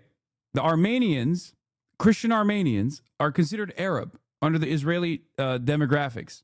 That's how fucking stupid it is. Pape, the Holocaust destroyed European Jewish communities, leaving the population at 1/3 of its previous size.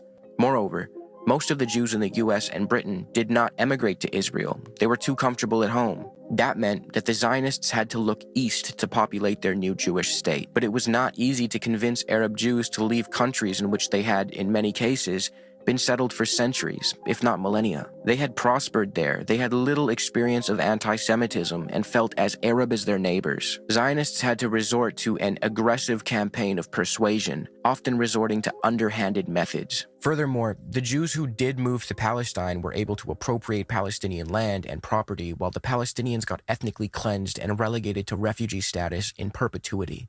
These two situations are not symmetrical. So for this segment, we will look over specific countries in the MENA region and detail how exactly their Jewish populations withered away. This will illustrate that Jewish displacement in the region was a slow, prolonged process and the result of many different primary causes, far from this imagined synchronous expulsion of Jews by Muslims. Before we get into the specifics, it is important to understand that Jewish communities did suffer in the MENA region as a result of the Zionist movement and the animosities that flared up as a consequence. No one in their right mind would deny such a thing. There were some who wrongfully took the bait and conflated their Jewish populations with Zionism, which is exactly what the founding figures of Zionism wanted. Herzl can be quoted saying, "The anti-Semites will become our most dependable friends, the anti-Semitic countries are allies." However, it's important to understand that this hostility was a reaction. This was cause and effect, not indicative of some primordial, intrinsic Arab anti-Semitism.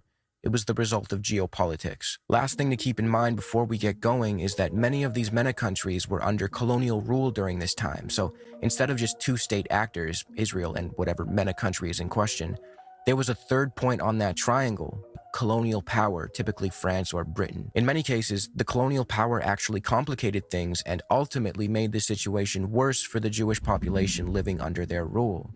Algeria is a good example. Algerian Jewry is probably the clearest example that debunks the whole synchronous expulsion from the Arab world narrative. What happened to them had more to do with how deeply tied they were to the French colonial system and the special treatment they got. The turning point was the Crémieux Decree of 1870, which gave French citizenship to the Jews native to Algeria, but not their Muslim, Arab, or Berber neighbors, who were kept as second-class indigenous subjects under the brutal Code de l'Indigenat. This decree completely changed the trajectory of Algerian Jews. It legally separated them from the rest of the population and tied them to France instead. They quickly adopted French language and culture, which only widened the gap between them and their Arab neighbors. Over time, this made them increasingly alienated from the growing Algerian nationalist movement, which saw them as aligned with the colonial oppressors.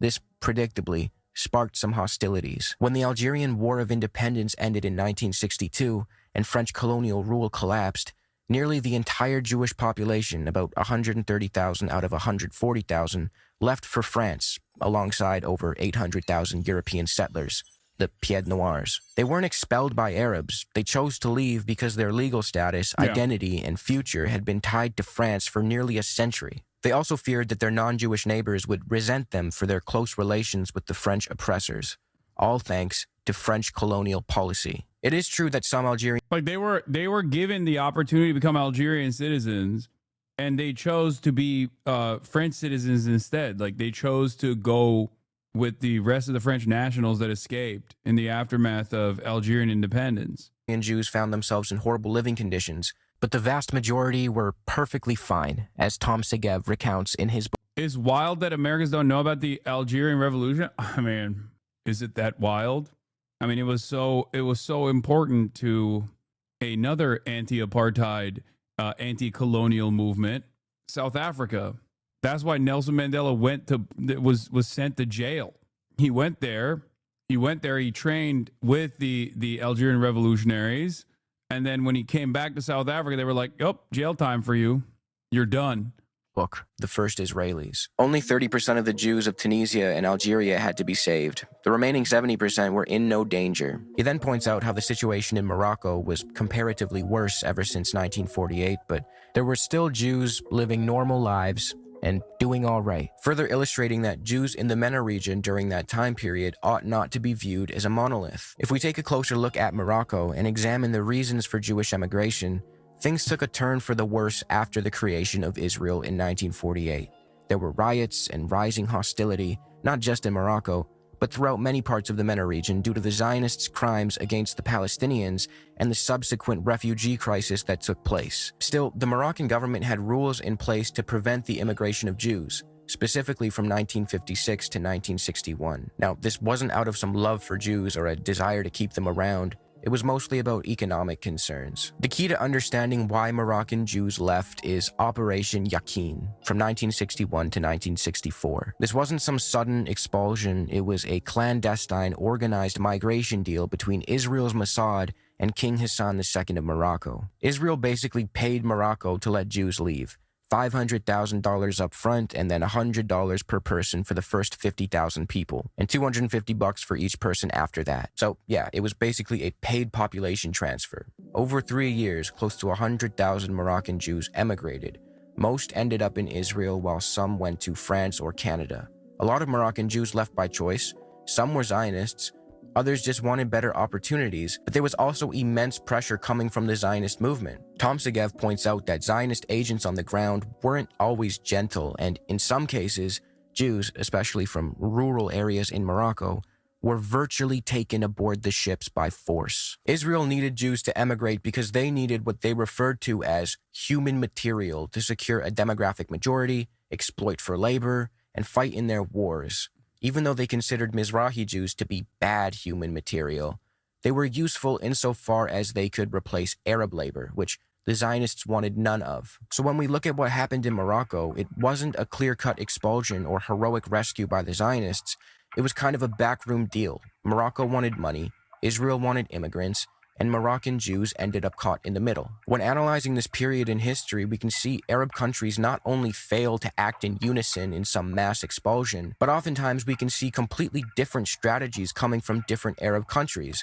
As Segev noted, some countries encouraged Jewish migration to Israel in the hopes it would overwhelm the Israeli economy, and other countries prevented migration to Israel so that Jewish manpower couldn't be used to serve the young settler colony. Some of the Jews emigrated spontaneously, whether as a result of distress or persecution or for Zionist or religious reasons. Others came in response to the Zionist propaganda disseminated by the Zionist emissaries in their countries. Some drifted with the emigrating mass, and some actually found themselves in Israel against their will. I hope this is painting a picture that contradicts the notion of a double Nakba. Bahrain, for instance, wanted to keep their Jewish population because, as Segev wrote, the ruler believed that Islamic commandments ordered Muslims to act as protectors of Jews. The story of how Yemenite Jews migrated to Israel is an interesting yet tragic one too. The Zionist project took advantage of their faith and instilled messianic fervor among the Jews of Yemen.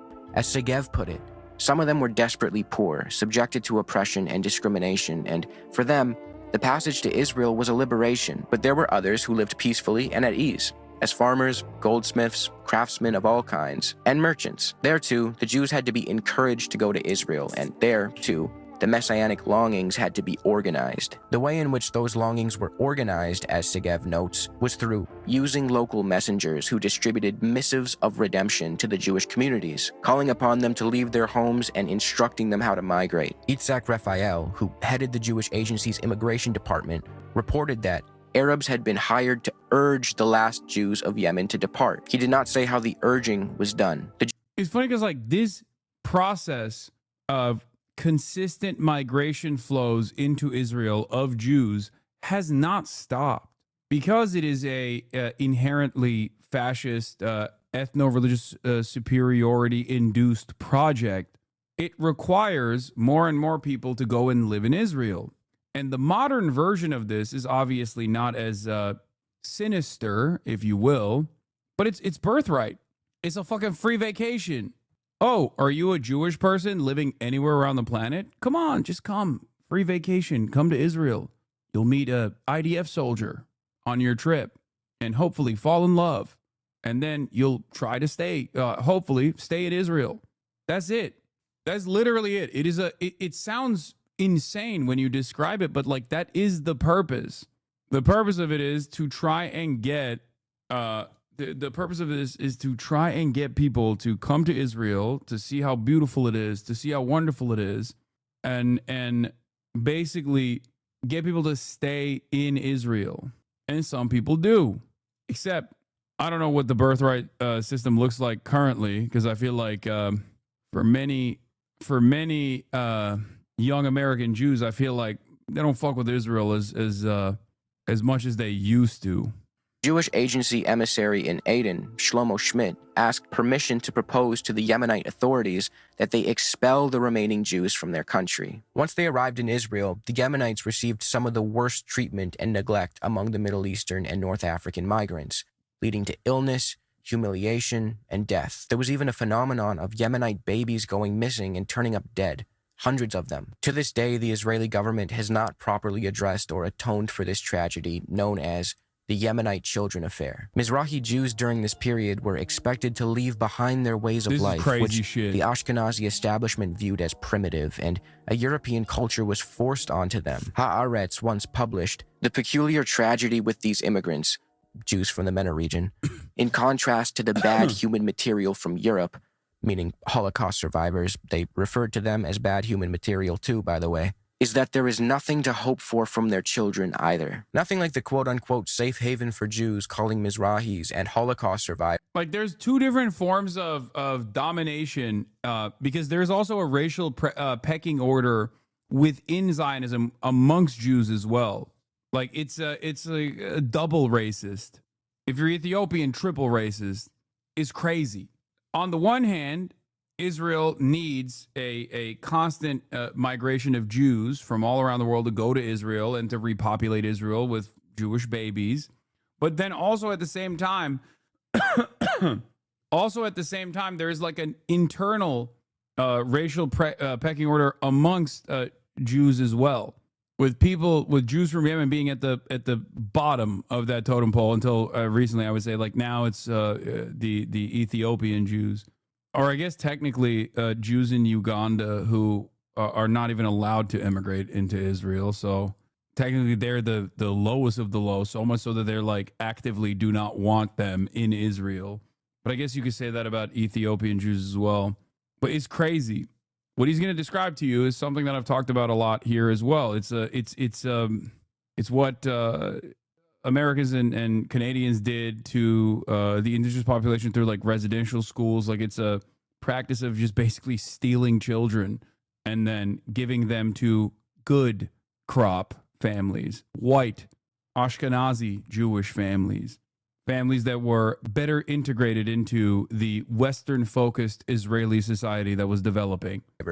Bad human material. Let's look quickly at Iraq before we end this segment. I've spoken ad nauseum about the Jewish emigration from Iraq on this channel. This video will go more in depth, but as a quick summary, Jews lived in the land known today as Iraq for millennia. As we've been over, they held positions of status and authority, and for the most part, were respected pillars of the community prior to the establishment of the State of Israel. The Zionist movement changed that, and, quoting Segev, in some places, the Zionist awakening worsened the situation of the Jews. Iraq was one of those places. Segev goes as far as to claim that, at least in the beginning, animosity toward Jews in Iraq was targeted solely at Zionists, not Jews, and the distinction was being made. The Mossad's files abound with telegrams reporting the persecution of Jews in Iraq, but almost all of them refer to Jews who have been involved in the activities of the Zionist underground or who were suspected of belonging to it. There was little harassment of other Jews. But as things progressed in Iraq, the line between Jew and Zionist blurred. Pan-Arab nationalism was growing in Iraq for two main reasons. One, Iraq was under British colonial influence, and many Iraqis despised that. Since the British were the main sponsor of the Zionist project and were responsible for documents like the Balfour Declaration, some Iraqi nationalists perceived the Jews as in cahoots with the Brits, especially since the British, and the French in other instances, gave Jews preferential treatment out of the belief that they would be less susceptible to nationalist movements that would threaten colonial power. Second, the settler colonial project in Palestine, which had been underway since the 1800s, increased animosity toward Jews in the MENA region, who were perceived by some to be somehow responsible for the atrocities committed by the Zionist settlers and militias. Now, this was obviously incredibly unfair for many reasons, one of which was that many Mizrahi Jews, specifically in Iraq, wanted nothing to do with Zionism. As Avi Shleim recounts a conversation he had with his 91-year-old mother in which he asked her about Zionism, she replied with, "Zionism is an Ashkenazi thing. It had nothing to do with us." In 1950, the Iraqi government passed a law called the Denaturalization Law, in which Jews could register to leave the country and go to Israel. However, not many Jews signed up for this. For the most part, they didn't want to leave Iraq. But remember, the State of Israel needed that precious human material. So what did the Zionists do? Well, they bombed Jewish targets in Iraq to speed up the emigration process and scare the Jews into registering to leave the country for Israel. This campaign was fairly effective. As Shleim wrote, there was a direct correlation between the bombings and the rise in the number of applicants to emigrate from Iraq. This bombing campaign was carried out by the Zionist underground and blamed on Muslims. There were many bombs that went off in Iraq during this period, and most of them were done by Zionists, according to Avi Shleim, who, in his book 3 Worlds, provides what he calls undeniable proof. However, it's important to understand that this bombing campaign was not the only reason for Jewish emigration to Israel. That's not Shleim's argument. He concedes that the atmosphere in Iraq was genuinely becoming hostile for Jewish Iraqis due to the Zionist project, and that shouldn't be swept under the rug. Shleim's point is that the Zionist project acted belligerently and dangerously with the goal of turning Jewish people across the region into pariahs or making them feel unsafe so they would move to Israel. A similar false flag bombing campaign, albeit a failed one, took place in 1954 Egypt, where a number of Egyptian Jews were arrested for planting bombs in public spaces and in the U.S. Information Service offices in Cairo and Alexandria. This was an Israeli false flag operation designed to create bad blood between the revolutionary regime headed by Gamal Abdel Nasser and the Western powers. Israel's military intelligence had recruited... Bro, dude. Israel has so consistently engaged in some of the most insane shit, which they still do to this day. Total violation of whatever fucking norms that people think they have. I mean, even the fucking the beeper attack, which is an insane act of terrorism, was applauded, was celebrated in Western media like it was fucking so ingenious. When you had Leon Panetta, former CIA head Leon Panetta, being like, what the fuck are you guys talking about? This is so unimaginably psychotic. There are very well-defined rules in the rule books that we designed so that nobody does this, because you create an environment of uncertainty around like regular commodities that people fucking consume. This is like, if turned into a similar violent act against like Western powers, we'd understand it as terrorism. Is one of those things. Like, there are certain norms that countries abide by, and Israel has routinely violated those norms from its beginning all the way to its end, basically. And, one of them is just, you don't assassinate heads of state. Obviously, America sometimes violates that as well. But like Israel doing it is like doubly fucked, because Israel is not America, right? It's supposed to be this sovereign nation state.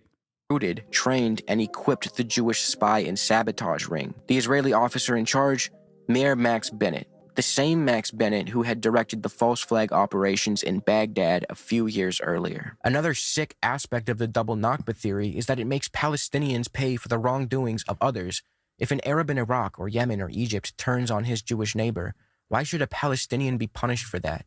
Arabs, like Jews, are not a monolith. The experience of a French citizen Jew in Algeria choosing to move to France is not the equivalent to that of an Iraqi Jew fleeing Baghdad after a false flag bombing campaign, nor is it the same as a Yemeni Jew being airlifted to Israel amid a wave of messianic fervor stoked by Zionist emissaries. Nor does it resemble the experience of Jews who sought refuge in Lebanon, which was considered a relative safe haven after 1948. And when Lebanese Jews eventually chose to leave due to civil war and economic instability, they primarily moved to the US and Europe, not Israel. In fact, as Dr. Kirsten E. Schultz, author of The Jews of Lebanon, wrote, most Lebanese Jews were in complete agreement with the Arabs that Zionism and its endeavors in the land of Israel were the cause of all troubles. All that said, I'll conclude with this. The Jews from the MENA region emigrated to Israel for a variety of reasons. Some were fleeing poverty and discrimination. Some moved against their will. Many went to Europe, the US, and Canada, and many went to Israel. The ones who found themselves in Israel were unjustly discriminated against, not by Arabs, but by European Jews. Nonetheless, they were still able to expropriate Palestinian land and settle there, while Palestinians got ethnically cleansed. When an absolute moron like this guy tries to tell you that the Nakba was actually more devastating for Jews than Palestinians, he's engaging in a form of Nakba denialism. The original Zionist settlers sought to live in peace. Holocaust denialism. It's the same. It's fascism through and through. You know, you got to deny historic atrocities, of course, if you want to justify your fascist ideology, your fascist worldview. With the indigenous population. This narrative typically goes as follows. Jewish people sought refuge in the land of Palestine, not as settlers, but as benign co-inhabitants, yet the barbarous Arab population greeted them with hostility. This is obviously bullshit. This is the Zionist settlers wanted to coexist in peace argument. And if you've watched the video up until this point, I would have already refuted this argument along the way. But to reiterate, the original Zionist settlers did not want to simply seek refuge among the Palestinians. They wanted to eliminate and replace them. Well before even the 1920s, Zionist leaders are on record deliberating about how they could get rid of the Palestinians. Ben-Gurion reiterated his ambitions in 1937 when he wrote to his son that the real goal of the Zionist settler movement was not peaceful partition, but the possession of the land as a whole. Zionists looked down on Palestinians from the jump. As Miller Burroughs put it, the attitude of the Zionists toward the Arabs, at its worst, has been that of our Western frontiersmen, who said that the only good Indian was a dead Indian. At its best, the Zionist attitude toward the Arabs has been patronizing and paternalistic. Burroughs points out how the Zionists... Early leaders were frustrated with how nice some of the Jews were to the indigenous population. It's like, you need more smoke. What are you doing? It's true. Because remember, like, I think it was around 2% of the population was already was Jewish in historic Palestine, even before British mandate, even before British control. Would only accept the indigenous Palestinians if they would submit to Jewish control of the country. The hand of brotherhood held out to the Arabs has always been that of a rather patronizing elder brother. In addition to the disrespect and belittling on the part of the Zionists, they also subjugated the Arab population economically through instruments such as the Histadrut, their trade union organization. In fact, Palestinian labor and goods were banned from the market. The Zionists believed in a concept of Hebrew labor, which sought to eventually bring an end to Arab labor. This was exclusivist and devastating to the Palestinians, especially paired. This is part of the reason why Noam Chomsky says that the Israeli apartheid structure is even more violent than the South African one in both its inception and its continuation, because while they don't actually abide by this terminology or abide by this standard, even from the early days, the concept was to eradicate all Palestinians rather than use them as cheap, affordable labor. Of course, they still used Palestinians as cheap labor, hyper-exploited labor in perpetuity, but the South African apartheid structure required the 90% black population to be relegated to servile status. Israel nowadays also uses a lot of international labor, ironically, not dissimilar to the kafala system that you see in some of these Gulf countries, just like cheap imported foreign labor that can be easily discarded. Real crazy stuff overall, really fucked up overall. But, you know, interesting to consider, especially when you factor in how many socialists or self-described national socialists were a part of the inception of the Israeli nation state. With the fact that Zionist organizations were buying up Palestinian land from absentee landlords, remnant from the Ottoman times, and evicting Palestinians from where they lived and worked for generations. The signs of a disaster in the making were already evident as newly landless Palestinians evicted from the farms they had made fruitful were forced to move to the towns. These Palestinians were victims of nominally socialist Zionist groups known as Hebrew labor, who believed Jews could only modernize themselves through engagement in productive labor. Hence, they wanted agricultural work to become the preserve of Jews alone, wrote Pape. The way these Zionist settlers treated the Palestinians was so horrible that Miller Burrows argues, and I wholeheartedly agree, that the Palestinians were acting rationally and were well within their right to reject any variant of the Zionist project as soon as its true colors began to show. It may fairly be asked why one should oppose Jewish nationalism and sympathize with the nationalistic aspirations of the Arabs. The answer is that the Jews are one in religion, but citizens of many countries, whereas the Arabs are one in culture, but belong to different religions, and the countries in which they aspire to self-government are their own native lands. The great trouble with Zionism is the attempt to be both a religion and a nation at the same time. The plan for Palestine, advocated by the Arabs, was a democracy with freedom of religion and complete separation of religion and the state, as in the US. Israel now claims to be a democracy with freedom of religion, but insists at the same time on being a Jewish state. The truth of the matter is the Palestinians would have accepted the Jewish settlers and did accept them and work with them before their political claims and activities became clear. The Palestinians at first were warm and hospitable to the Zionists, offering them employment, shelter, and were open to working shoulder to shoulder with them, but the Zionists did not want that kind of cohabitation with the Palestinians. None of this would have happened if the Zionists had not claimed that Palestine belonged to them, and frankly avowed their intention to make it as Jewish as England is English,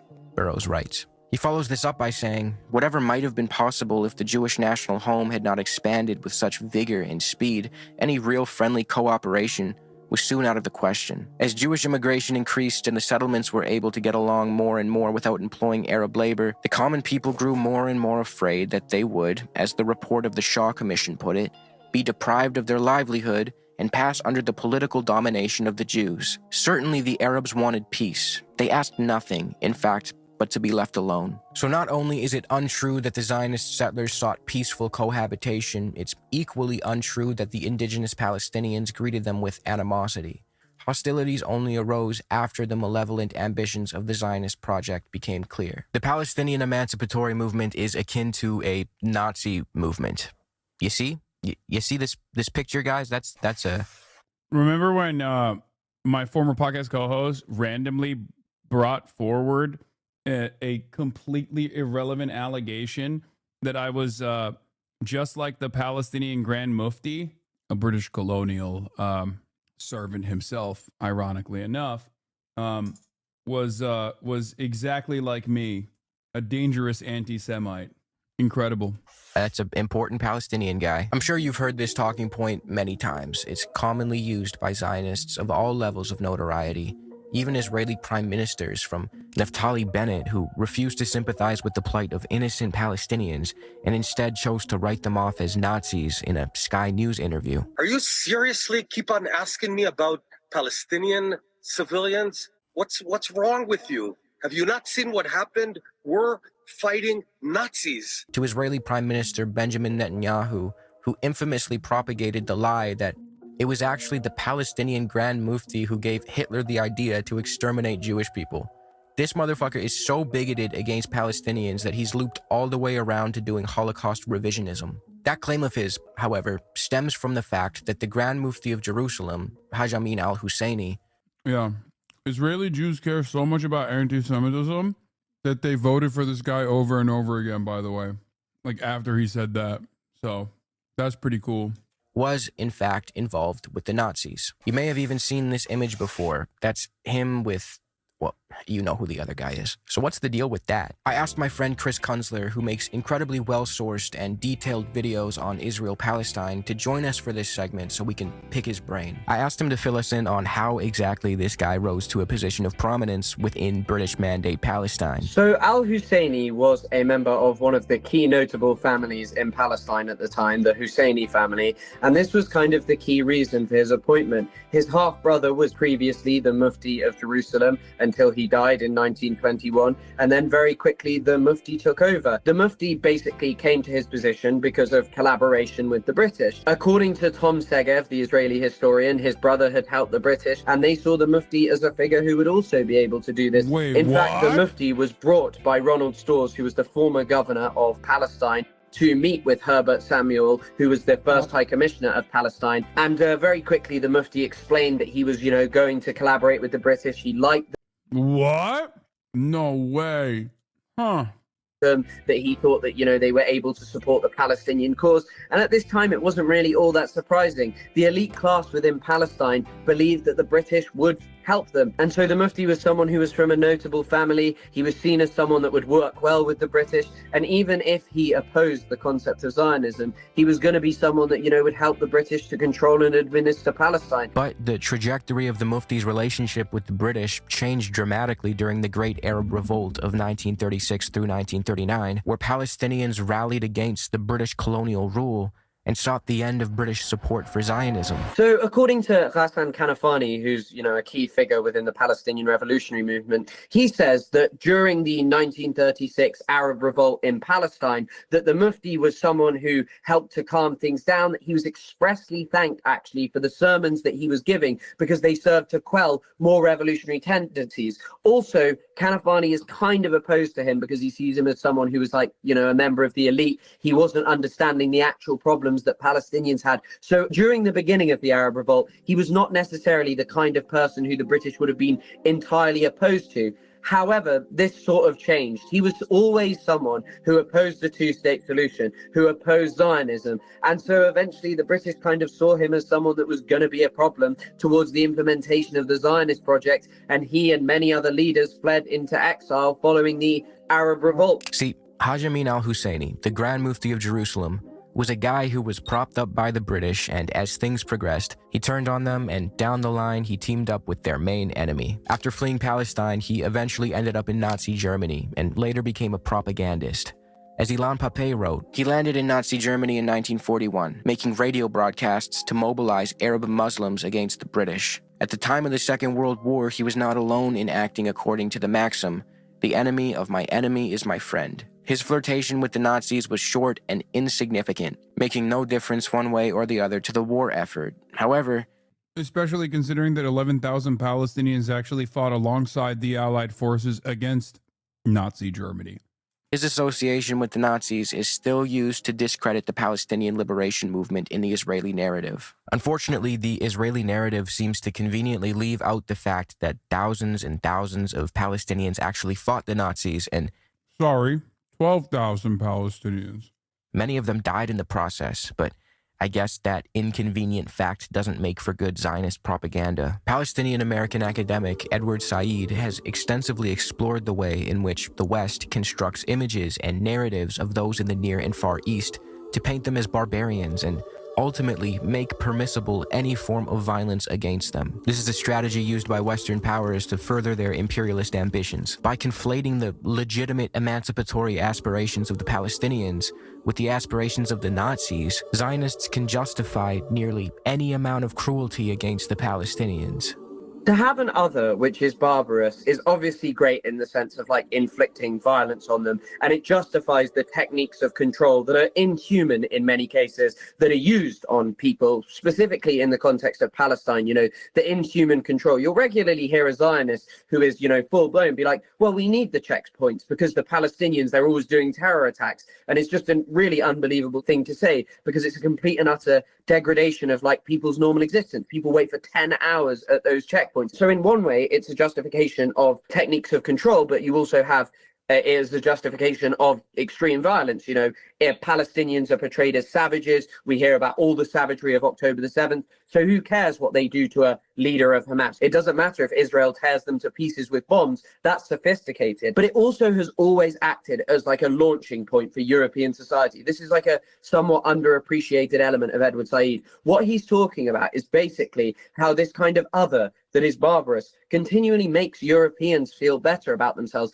It is a way of basically establishing us as, you know, good, just, and moral. And in the context of Palestine, Nazi is a particularly poignant concept, obviously because the Jewish relationship with the Nazi. Menachem Begin, who was the first Likud prime minister of Israel ever, the first non-Labour, consistently called Yasser Arafat a two-legged beast, a term which he had only previously reserved for Hitler. He referred to Arafat as Hitler, and he said that he would get the same satisfaction from killing Arafat in his bunker in Beirut as he would get from killing Hitler in his bunker, comparing a man, Yasser Arafat, who would regularly condemn the Holocaust, who would say that the atrocities against Jewish people were totally inappropriate and that his problem was with Zionism and that the Palestinians had experienced at its hands, to someone who believed in an extremist form of racist identity politics. What this effectively does is it places Palestinians not as people with reasonable demands, not as human beings who want to have dignity and equitable solution, but rather people who are akin to the Nazis. By framing Palestinians as Nazis, kind of where you get to is this point where they are dehumanized. They are not people engaging in regular politics. They are evil monsters who need to be dealt with the same way that the Nazis were. So the reason that Zionists are so dead set on the Mufti is because this is the most concrete evidence that they have. Joseph Mossad notes an example of this where like fake evidence was produced as far back as the 1940s. The Jewish Agency in 19... Ironic because there were more firm commitments and collaborations between one of the early Zionist brigades and Nazi Germany. But of course, using that connection to extrapolate that like all Jews are pro-Holocaust would be unimaginably anti-Semitic. 46 actually tried to show documents that the Mufti had been part of the plans to exterminate Jewish people in Europe with the Nazis. These documents were totally fake. The desperation to equate the Palestinian liberation movement with the Nazis not only harms the Palestinians, who were very clearly the main victims of such a conflation, but it also whitewashes and revises the ambitions of the Nazis. The Palestinians have a legitimate and noble pursuit. The Nazis absolutely did not. And to add to this, by refusing to actually analyze Nazism as the specific political ideology that it is, we risk failing to learn from history, and we miss the signs when a movement like Zionism so transparently mirrors Nazism. I've mentioned this before. Hitler is inspired by the killing of the Native Americans. He talks about gunning down Redskins and that being a brilliant thing. David Ben-Gurion says we'll go to Palestine and fight wilder Redskins. There's a very clear thread running between all of these things, and losing that is dangerous because you end up where we are today, which is watching a genocide play out live with full unequivocal support because certain human beings are just still judged to be immoral, unjust, and unworthy. Palestinians left voluntarily in 1948 because Arab leaders told them to. This is one of the sillier talking points on the list. The argument people try to make is that Palestinians weren't actually ethnically cleansed. They were supposedly told to leave by leaders of the Arab armies fighting on their behalf in 1948. It was the invading fucking Arab armies that told the Palestinians to leave and come back. Dude, this is literally Ben Shapiro. It's like, this is straight up what Ben Shapiro lies about. What the fuck? This is straight up Nakba denial. I mean, he already did it before, but god damn, dude. It is wild that there are some people that are left in that community that still fucking unironically believe that they're progressive, or even funnier than that, believe that they're actually pro-Palestine. That is insane. When the war was over. But this ignores the fact that Zionist plans to deliberately ethnically cleanse and replace the Palestinian population are well documented and were already underway before the Nakba. Even supposed voices of consciousness in the Zionist movement, like Burl Katz-Nelson, spoke of transferring the Palestinian population well before 1948. Keep in mind that the term transfer in this context is used euphemistically, as Palestinian historian Noor Mashallah points out, especially by figures like David Ben-Gurion, who used it as a substitute for expulsion. I mean, we could see the guy clear as day writing to his son saying that he's trying to expel the Arabs and take their place. Evil Danny DeVito over here wasn't that great. Wait, apparently they're going to start dual streaming on Kick? Who? H3H3 podcast is going to start dual streaming on Kick? Be for fucking real. Ain't no fucking way. The guy, you mean to tell me that the guy who went on a crusade against Twitch claiming it was the most anti-Semitic platform out there is now going to a platform for the bag? A platform that he actually played a role in the creation of, ironically enough, when he was anti-gambling. He's now going to the gambling platform that is a safe haven for pedophiles and Nazis? How bad is the fucking business, man? How fucking bad is the business going? Here's the clip. This Mr. Beast stuff. So Mr. Beast made a huge announcement. Really stuff here. He's moving to Kick, which I'm going to come out and say, as someone who's a Twitch hater, I hate Twitch, and YouTube I'm consistently just super disillusioned with. They take 30% from my fucking subscribers, from your guys' donations too, actually. Just everything, right? From everything, yeah. And we get zero support. I can't get a fucking contact with their team. Like, they care so little about us somehow, despite us being, you know, one of the biggest live or podcasts on their channel. So I'm against YouTube in this way. I'm against Twitch. We need some meaningful competition. Yeah, Mr. Beast is like a pretty insane get for them. Like, it doesn't get much more mainstream than that. Right. He's YouTube's biggest channel. Like, for them to get the biggest talent on YouTube on their platform is fucking really big for them. Yeah, it's big. And it's becoming more mainstream. Like, I'm starting to see clips and shows on there that do Kick shows where I'm like, this is like just normal content. Good. Yeah, this is like not people slamming slots for 15 hours. What the fuck is going on? Bro, what? Is there anything that these dudes believe in? Anything at all? It's literally a platform designed to bring in more people to the online, unaccountable cryptocurrency casino. He did countless hours of shitting on Kick. And that's before we even talk about like the explosive anti-Semitism. How fucking bad is the Teddy Fresh sales that you're doing this? Jesus Christ, dude. God damn how hypocritical this is. Holy fuck. I mean, he's already gone along with the first principle of becoming a Kick streamer, which is to do an endless sequence of fuck Hasan content. Might as well get paid for it, I guess. Or whatever. There's actually normal shows and normal stuff happening there now. And Mr. Beast being on there is a big difference. And I'll tell you guys, I've talked to Kick. We're thinking about multi-streaming. Not moving, nothing dramatic. Just broadcasting to Kick in addition to YouTube. It would change anything for you guys. It's simply a multi-streaming thing. Because I think this competition at this point, it's hard. You can't ignore it anymore because it's coming so big. And now with Mr. Beast there, it's a thing, right? And the competition is important. YouTube and Twitch fucking suck. At live. YouTube at live. YouTube sucks at live. Their bot stuff is great. I feel like after all the drama with Twitch, I always appreciate YouTube. During the quote-unquote manufactured drama of Twitch being anti-Semitic, Ethan never actually turned the fucking crosshair of criticism to YouTube, which still housed, at the time, millions of different fucking anti-Semitic content creators. And now he's going directly to the fucking heart of anti-Semitism, Kick. That is fucking insane, dude. That's actually insane. So much. That's true. I think their live team, just honestly, YouTube in general, their operation has always been very good. Yeah. I feel personally slighted. I feel like when it comes to live. Okay, I don't want to watch the rest of it. That is wild, dude. As an old viewer of Ethan, as a person with a lot of nervous tics, including coughing, he seems like he's going through a lot of fucking stress. I do not share his views at a fucking genocide, of course, but he needs to get out of the internet ASAP.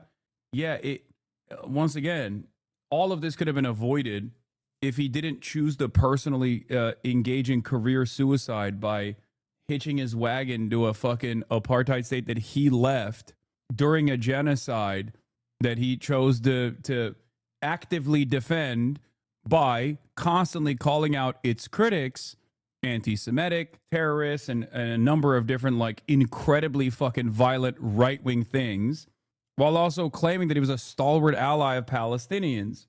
Oh my Lord. If he had just listened to me when I tried to have an earnest conversation with him to be like, dude, don't do this. Here's why you're wrong. Literally early months of October 2023, he wouldn't have to be in this position right now. And I don't think that he's ever going to stop. I checked out of that part of the world. I checked out of that conversation a long time ago. But I suspect that he will just like continue broadcasting to a smaller and smaller audience, regardless of how little revenue it generates. And he'll just keep fucking going crazy. That's wild, man. I don't think he also realizes that like a big part of I don't think he realizes that a big part of this, man, I don't even fucking know what to say, honestly. Like a lot of the people that came into his community that like dramatically shifted his community, because every now and then when I go on Reddit, like it shows up on my fucking main page, and the stuff that I see from the subreddit of a community that I was a part of, that I was like literally a fucking host on with the Leftovers podcast, the shit that they say about me on there is mind-boggling. Sometimes I read it and I'm like, is this fucking Steven Crowder subreddit? Like, what the hell's going on? They'll be like, Hasan is a Islamo-supremacist. He hates Jews. He loves the Armenian genocide. He's a Turkish ultranationalist. It's like, it's shocking. It's lunatic behavior. And I'll see like people fucking defending Destiny in the subreddit being like, no, Hasan received unsolicited news on a Snapchat. And that's somehow the same, if not worse, than what happened to Destiny, who was a real victim of this situation where he was like both non-consensually and consensually recording people that he was having sex with and then unconsensually sharing it with random fucking Discord neo-Nazi e-girls that he wanted to fuck without telling anybody else that he was sharing this fucking revenge porn material. That's actually the same. If not, Hasan is worse, as a matter of fact. Like, that's the type of, that is the type of mental gymnastics you only engage in if you have a deliberate attempt to actively put down an enemy of Sex Pestiny while simultaneously bring up Sex Pestiny as a viable alternative, which only leads me to believe that the community is entirely changed. And all of those people are eventually going to fucking leave Ethan's ass behind too. That he has he's pushed aside what made his community whole. He pushed aside every single person, every single actual fan to farm a new audience that doesn't care about him at all. And he doesn't realize that he's a fucking useful idiot, both for defending Israel's genocide after far after the average person who had any sort of loyalty to Israel would ever defend it. He said your dad negotiated with Hamas as well. What the fuck? Oh, Jesus Christ. He's slowly transforming into a locale. I think he already is there. It's a sad state of affairs, man. I don't know. I think the solution to this would be to just like go offline for a little bit and really reconsider your behavior. But I don't think that's going to happen anytime soon. You just gave him 100 days of material to clip chimp you and lied to his audience. I don't think it matters. Has he even... Look, I don't really pay attention to whatever the fuck he's up to, but I assume he has not stopped anyway, right? Like, that's usually how it goes. Like a lot of people will be like, oh, just ignore it, which I do. But it's the same with it's the same with the sex pestiny. It's the same with Epstein. Like they don't ever go away because like at a certain point it becomes this the only type of content that they can generate any attention around. He's working on his next video on you, trying to portray you as a sex pest and a pedo. If that happens, I hope you respond to that video. You can't let that sick fuck keep defaming you. He knows he can do this shit because you won't sue. And what are you gonna do? No, he was saying the other day you're on steroids. Bro's complimenting you, Lamau. He will stop eventually. I don't think he will. I think he's just gonna keep doing it. It is slander. Everything he says about me is slander. And if it's not slander, it's just like incredibly racist statements. Anyway, who gives a fuck about what he's saying? Let's move on. Let's get back to the video. Great at keeping it a secret. I'm going to really quickly read a few passages that refute this talking point. I could spend all day on it, but this video is already going to be insanely long, so I gotta speed things up. Shlomo Ben-Ami, who is not exactly an anti-Zionist in any capacity given that he's worked for the Israeli government, has refuted this narrative himself in his book, Scars of War, Wounds of Peace. It's not at all clear, as maintained by a conventional Israeli myth, that the Palestinian exodus was encouraged by the Arab states and by local leaders. Benny Morris found no evidence to show that either the leaders of the Arab states or the Mufti ordered or directly encouraged the mass exodus. Indeed, Morris found evidence to the effect that the local Arab leadership and militia commanders discouraged flight, and Arab radio stations issued calls to the Palestinians to stay put, and even to return to their homes if they had already left. True, there were more than a few cases where local Arab commanders ordered the evacuation of villages, but these seem to have been tactical decisions taken under very specific military conditions. They did not respond to an overall strategy either of the local Palestinians. Also, what's really interesting about that is that, okay, let's say Arab commanders told the Palestinians to leave. Why did fucking Israel not let them return? They're civilians. Why has Israel not allowed them to return to this day? Like, what are you even talking about? Yeah, let's say there was a tactical retreat or whatever the fuck, Arab commanders were like, you have to leave your homes right now. And everyone was like, okay, I'm leaving my home. Okay, why can't they fucking return then? What do you mean? People don't understand, even throughout like fucking medieval times, like wars are waged. And then, but the civilians are supposed to be, I mean, not always, but civilians are supposed to be allowed to continue existing in the place that they were with just new rulership, new ownership. What are we talking about? Unless they take people as slaves, which has happened quite a bit as well. Yeah, you can't collect taxes from the fucking peasantry or even rebuild a new standing militia from the peasantry if you kill all the peasantry or you expel them. Leaders or of the Arab states. It was the invading fucking Arab armies that told the Palestinians to leave. As Ilan Pappé explained, this myth, originally invented by the Israeli Foreign Ministry, was a way to dodge responsibility for the Palestinian right of return. At the time, the U.S. government, especially under John F. Kennedy, was pressuring Israel to address the refugee crisis caused by its ethnic cleansing campaigns. To deflect blame, Israel hired researchers and scholars to fabricate evidence suggesting that it was Arab leaders, not Israeli terror organizations, who forced Palestinians to flee. One such scholar was Moshe Moaz, whose work Ben-Gurion cited as proof beyond doubt that Palestinians left because the Arab leaders instructed them to. But even Moaz later admitted that his research wasn't about historical accuracy. He was just fulfilling a political assignment. In his book, The Ethnic Cleansing of Palestine, Pappé further refutes this nonsense by writing, using primarily Israeli military archives, the new Israeli historians were able to confirm many cases of massive expulsions from villages and towns and revealed that the Jewish forces had committed a considerable number of atrocities, including massacres. The Israeli foundational myth about a voluntary Palestinian flight the moment the war started in response to a call by Arab leaders to make way for invading armies holds no water. It is a sheer fabrication that there were Jewish attempts, as Israeli textbooks still insist today, to persuade Palestinians to stay. As we have seen, hundreds of thousands of Palestinians had already been expelled by force before the war began, and tens of thousands more would be expelled in the first week of the war. See, in truth, Palestinians were victims of Israeli paramilitary. I can't stress this enough. Why would they not be allowed to return? Why would the civilians not be allowed to return? Even if it was the Arab militaries that were like, oh, you have to leave now. Civilians are not a part of the warring faction. That's not how this works. Hello. I know this is very difficult for someone who's a defender of Israel to understand. Civilians, different than standing armies, different than any sort of like militant resistance. Civilians are civilians. Now, of course, I can think of one reason why you wouldn't want civilians to return. It's because you have demographic concerns. And the only reason why you would have demographic concerns is if you're a fucking Nazi, which is what Zionism is.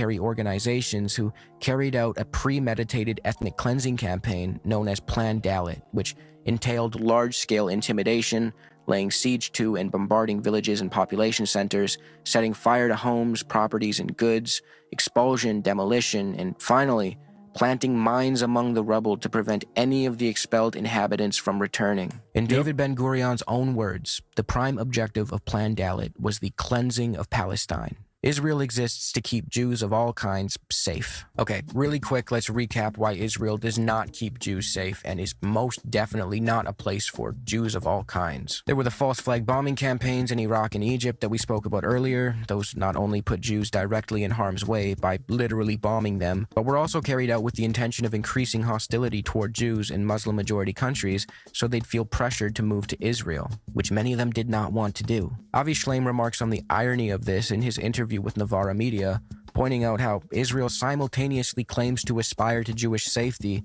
yet was endangering Jews across the region. Even if I knew for certain that not a single Iraqi Jew left Iraq to go to Israel because of the bombs, I would still think this is a real indictment of the state of Israel, because Israel was created to provide a safe haven for Jews, not to be harassing and threatening Jews in other countries. Shleim goes as far as to claim that Jews today are much less safe in Israel than they are elsewhere, and on top of that, Israel generates anti-Semitism, which harms all Jewish people, wherever they may be. There's no question that Jews in Israel today are less safe than anywhere else in the world. But it's much, much worse than that.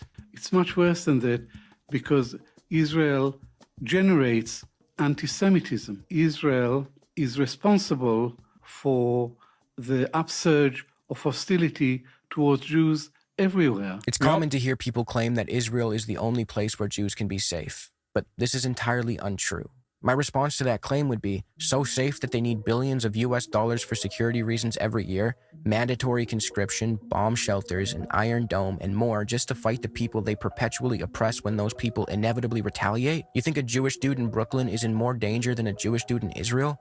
Give me a fucking break. And to be clear, it's unsafe not because of some barbarous sea of Arabs, but because Israel is an aggressor and oppressor in the region, and colonialism breeds violent resistance. Also, let's not forget about the aforementioned mistreatment of Mizrahi Jews, the transit camps, the Yemenite children affair, the exploited labor, the constant rhetoric about Jews from the MENA region being primitive and backward. Right from the jump, Israel was a project meant to serve white European Jews primarily. This accusation is corroborated by the way the Zionist project treated Jews from Ethiopia and Uganda. Ethiopian Jewish women were injected with contraceptives, some without their consent, others under coercion, with immigration to Israel and further healthcare made conditional on their compliance. The story of Ugandan Jewry is particularly interesting and upsetting. The Abba Yudaya, a community of black Ugandan Jews whose adherence to Judaism dates back over a century, have been the victims of frivolous obstacles and roadblocks when it comes to their attempts at migrating to Israel. Israel's pre-watched again that it doesn't even recognize the Abba Yudaya to be Jews at all. Why? This is quite strange given their 100 years of adherence to the Jewish faith. In stark contrast to the bureaucratic hurdles and, let's be frank, racism the Ugandan Jews faced, South African converts were able to move to Israel relatively smooth. Wait, one more. Russians.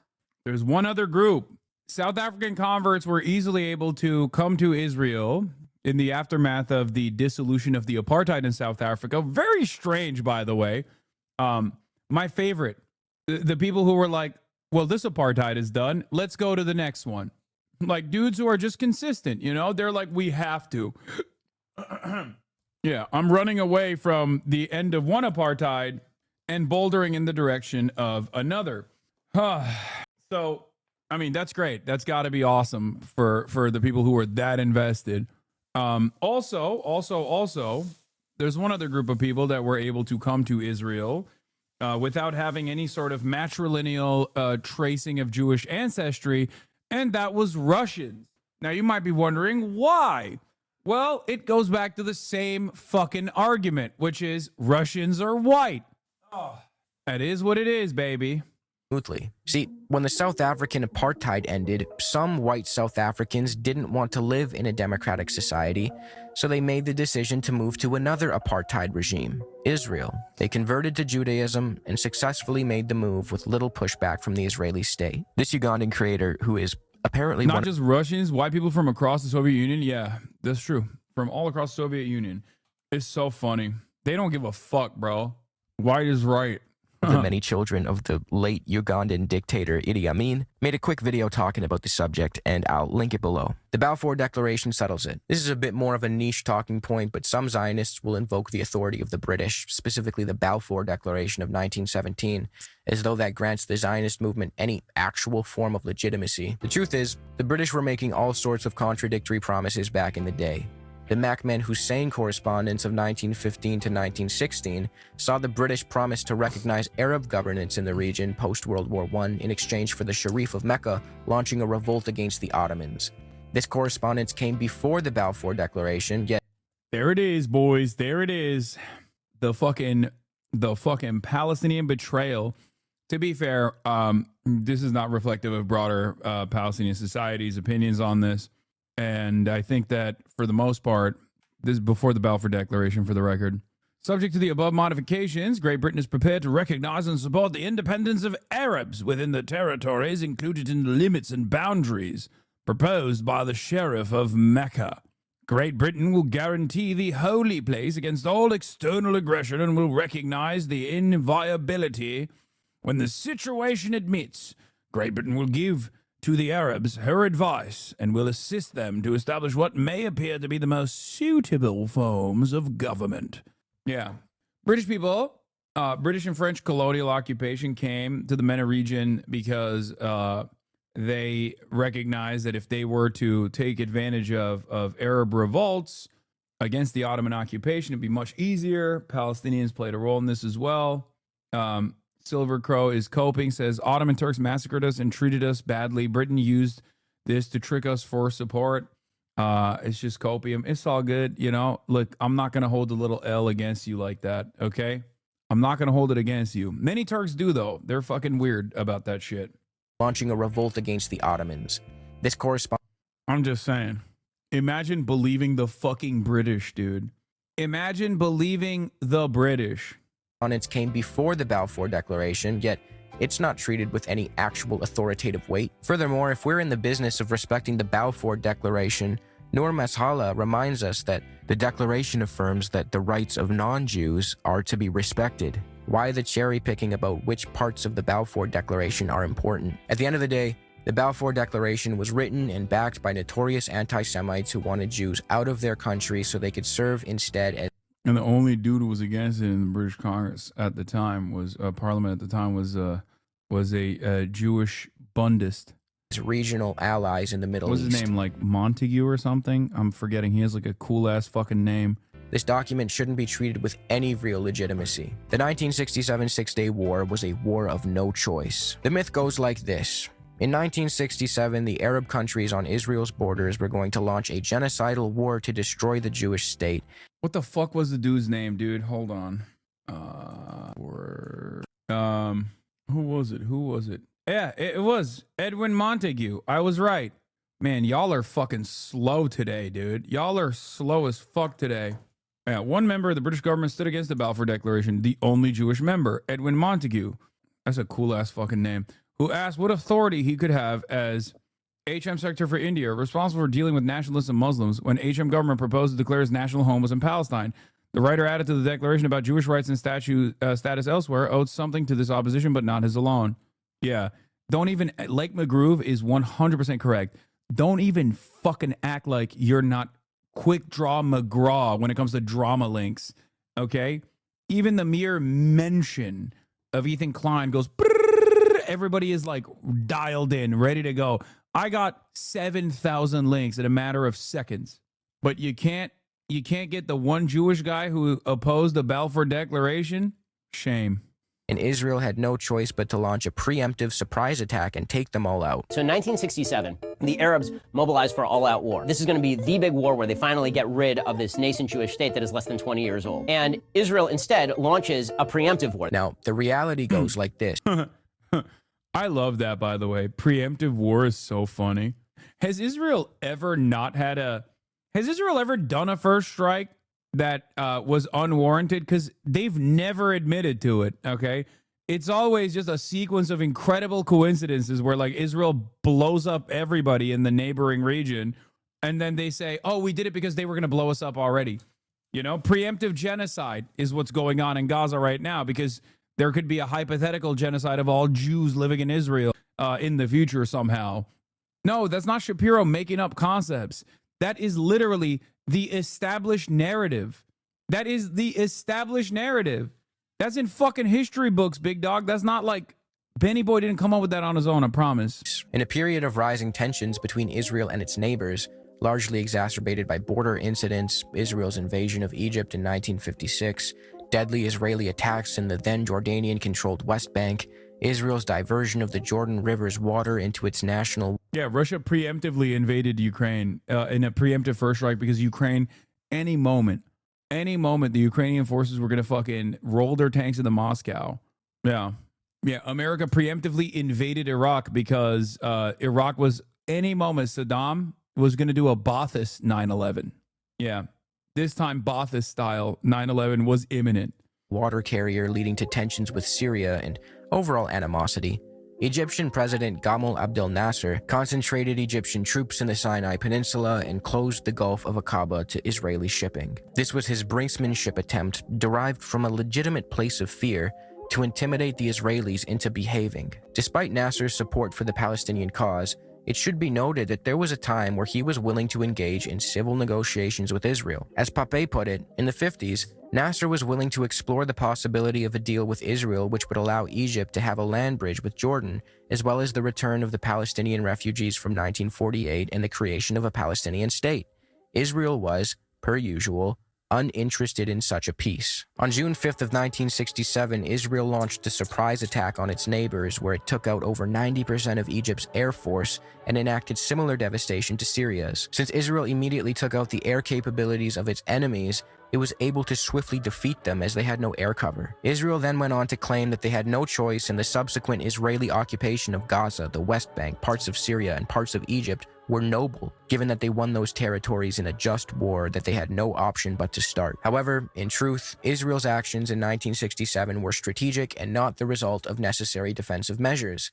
Israel understood that since its enemies boasted larger militaries in terms of sheer numbers, any Israeli win would be conditioned on a preemptive strike. Israel also wanted to finish what it started in 1948 and occupy the West Bank and Gaza, as Israel believed it would be incomplete without the West Bank. In fact, at the time of the Israeli attacks on June 5th, there was a US-led diplomatic attempt to normalize relations between Israel and its neighbors already in the works.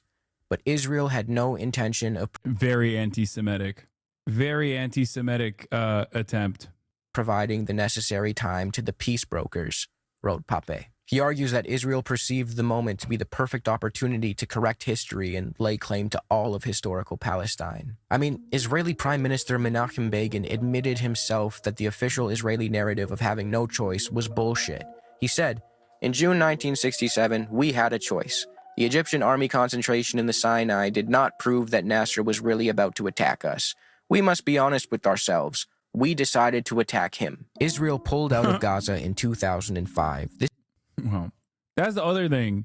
The Israeli right, yes, it's literal terrorist Menachem Begin, who once was, I believe, outflanked by Joe Biden, where Joe Biden told him that they weren't going hard enough. Way back in the day. But also, there's two speeds in Israeli society. The far right will flex openly, okay, and the liberal Zionist contingency will go along with these with this myth making, with these narratives, make it seem as though it was like a preemptive strike because it was like imminent, invasion was imminent, it was going to destroy Israel, blah blah blah, all this shit. And the right will always be fucking open about their intentions. This is proof that Israel wants peace. By and large, Israelis don't want to conquer Gaza. In fact, they left Gaza voluntarily in 2005. No, the Gaza pullout wasn't done out of a desire for peace or for the sake of the Palestinians. Ariel Sharon pulled the settlers and the army out of Gaza for wholly selfish reasons. First, there was no genuine withdrawal from Gaza to begin with. Instead of Israel's presence directly in the Strip, it moved right outside the Strip and besieged it, exercising control over what goes in and out, water, electricity, and more. Israel was, and still is, the occupying authority. Second, Sharon pulled the settlers out of Gaza so that he could prove on the world stage that such a messy situation was not worth trying in the West Bank. He also wanted to be able to attack and bomb Gaza from the outside without the risk of hitting an Israeli settler. Controlling Gaza from the outside made the most sense for Israel, so that's why they did it. This quote-unquote disengagement from Gaza also allowed Israel to tighten its grip and redirect its focus toward entrenching the occupation in the West Bank. According to Israeli anti-Zionist Tikva Honig Parnas, those who occupied high levels in Ariel Sharon's government were, frankly, admitting that disengagement from Gaza was a U.S.-Israeli scheme that sought the world's approval for continuing other parts of the unilateral project. In fact, despite the early enthusiasm of Israeli politicians, many of them from the Labor Party, when it came to building... Yeah, in 1982, Biden told Begin, even more women and children if necessary to get it done. Real freak. Biden has been probably one of the most rabid ultra-Zionists in perpetuity, like in American history. And it's so funny because he's Catholic. Like, he doesn't even have the theological justifications for it at all. He's just been the guy who loves it. A guy who understood, I guess, like Israel's importance and really, really believed in Israel's importance, which is what he famously said with the words, "If Israel did not exist there, we would build it." Like, really understood the importance of Israel as a colonial spearhead. Yeah, he said if Israel didn't exist there as a Jewish nation state, we would invent it. If we look at the Middle East, I think it's about time we stop, those of us who support, as most of us do, Israel in this body, for apologizing for our support for Israel. There's no apology to be made. None. It is the best $3 billion investment we make. Were there not an Israel, the United States of America would have to invent an Israel to protect her interest in the region. The United States would have to go out and invent an Israel. You think Biden's favorite country would have been Turkey with all the hair transplants he's gotten? Damn. This is why I say he's like such a fucking disgusting monster, dude. What a fucking animal he was. Well, is. He's not dead yet. Settlements in Gaza. By the 21st century, the consensus had shifted to leave Gaza for the sake of keeping the West Bank. In the words of Ariel Sharon's own senior advisor, the significance of the disengagement plan is the freezing of the peace process. Palestinians squandered every opportunity for peace. So I actually have a whole 35-minute video on this topic, so just go watch it. It's very detailed and covers all the main supposed peace negotiations between the Zionists and the Palestinians, and highlights how the Zionists are the ones uninterested in peace. And more importantly, uninterested in justice. I'll leave it at that for this video. If there's anything I missed, leave a comment and maybe I'll make a quick standalone video covering it the way I did with this one. Great video from Overzealots, one of the best and brightest of the new crop of HasanAbi heads making big moves. Okay? Incredible video. Definitely go and watch it. Watch it slower for extra engagement. Comment on it. What is this, 7-year sub? I know how to link. Please don't ban. Do you just not want this one? Do you think Israel has the right to defend itself? What is Everyone who isn't a piece of shit has been asked this question at some point. You've probably been asked it at some point, or you're asking it right now in the comment section. It's a very handy... And you get a mention? Really? Don't you love Israel? Completely unimportant, but today I learned Blippy is a HasanAbi head. Who's Blippy? What? No politique here. No politique, no politique, no politique. Israel number one. Why you not love Israel? Why you not love Israel? Oh, anti-Semitism. Oh, why you not love Israel? Why you not love Israel?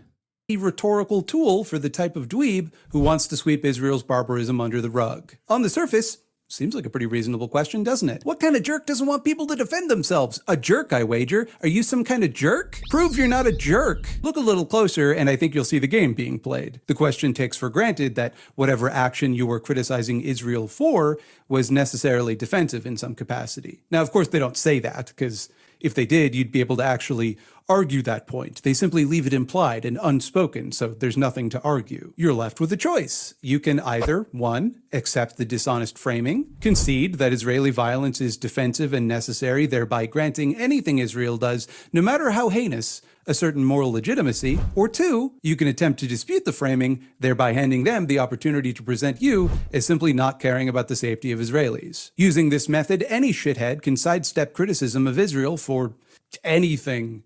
Present whatever the hell they want as more or less the only alternative to the eradication of Israel and every citizen therein. It becomes a high-stakes, zero-sum struggle for survival where the belligerent occupying force is somehow always implied to be on the back foot, always outnumbered, outgunned, and on the verge of total destruction. The perpetual underdog. Plucky little Israel. Now, I've always recognized this as a gotcha question. I'm sure you do too. It's pretty obviously bad faith. Still, never really occurred to me until I read this book, The 100 Years' War in Palestine by Rashid Khalidi, particularly the last chapter, which sums up the methods that Khalidi believes have been historically successful in advancing the Palestinian cause, that I realized I've never really had a helpful rebuttal to this question. When pressed, I would usually give some pithy soundbite, something like, the state of Israel is illegitimate, or states don't have rights. People do. Because I knew enough, not to engage seriously with this bad faith line of argumentation. I just wanted to shut it down. But that's kind of a problem, isn't it? Because it's not really convincing. Israeli propaganda has managed to portray them as the victims of Arab aggression, that they are simply responding to unprovoked attacks motivated by nothing but primordial anti-Semitism. They've managed to parlay... Lol, that's you? Wait, what? I know all of the... First of all, I know all of the fucking colonial barbarism Israel has utilized. It's a little bit difficult to fucking engage with Hasbaris on those virtues in a short answer format. Western Islamophobia in order to portray Palestinians or anyone who could be confused for a Palestinian or anyone who feels the slightest sympathy for Palestinians as a terrorist. That's why I think the greatest counter is, does Nazi Germany have a right to exist? Does apartheid South Africa have a right to exist?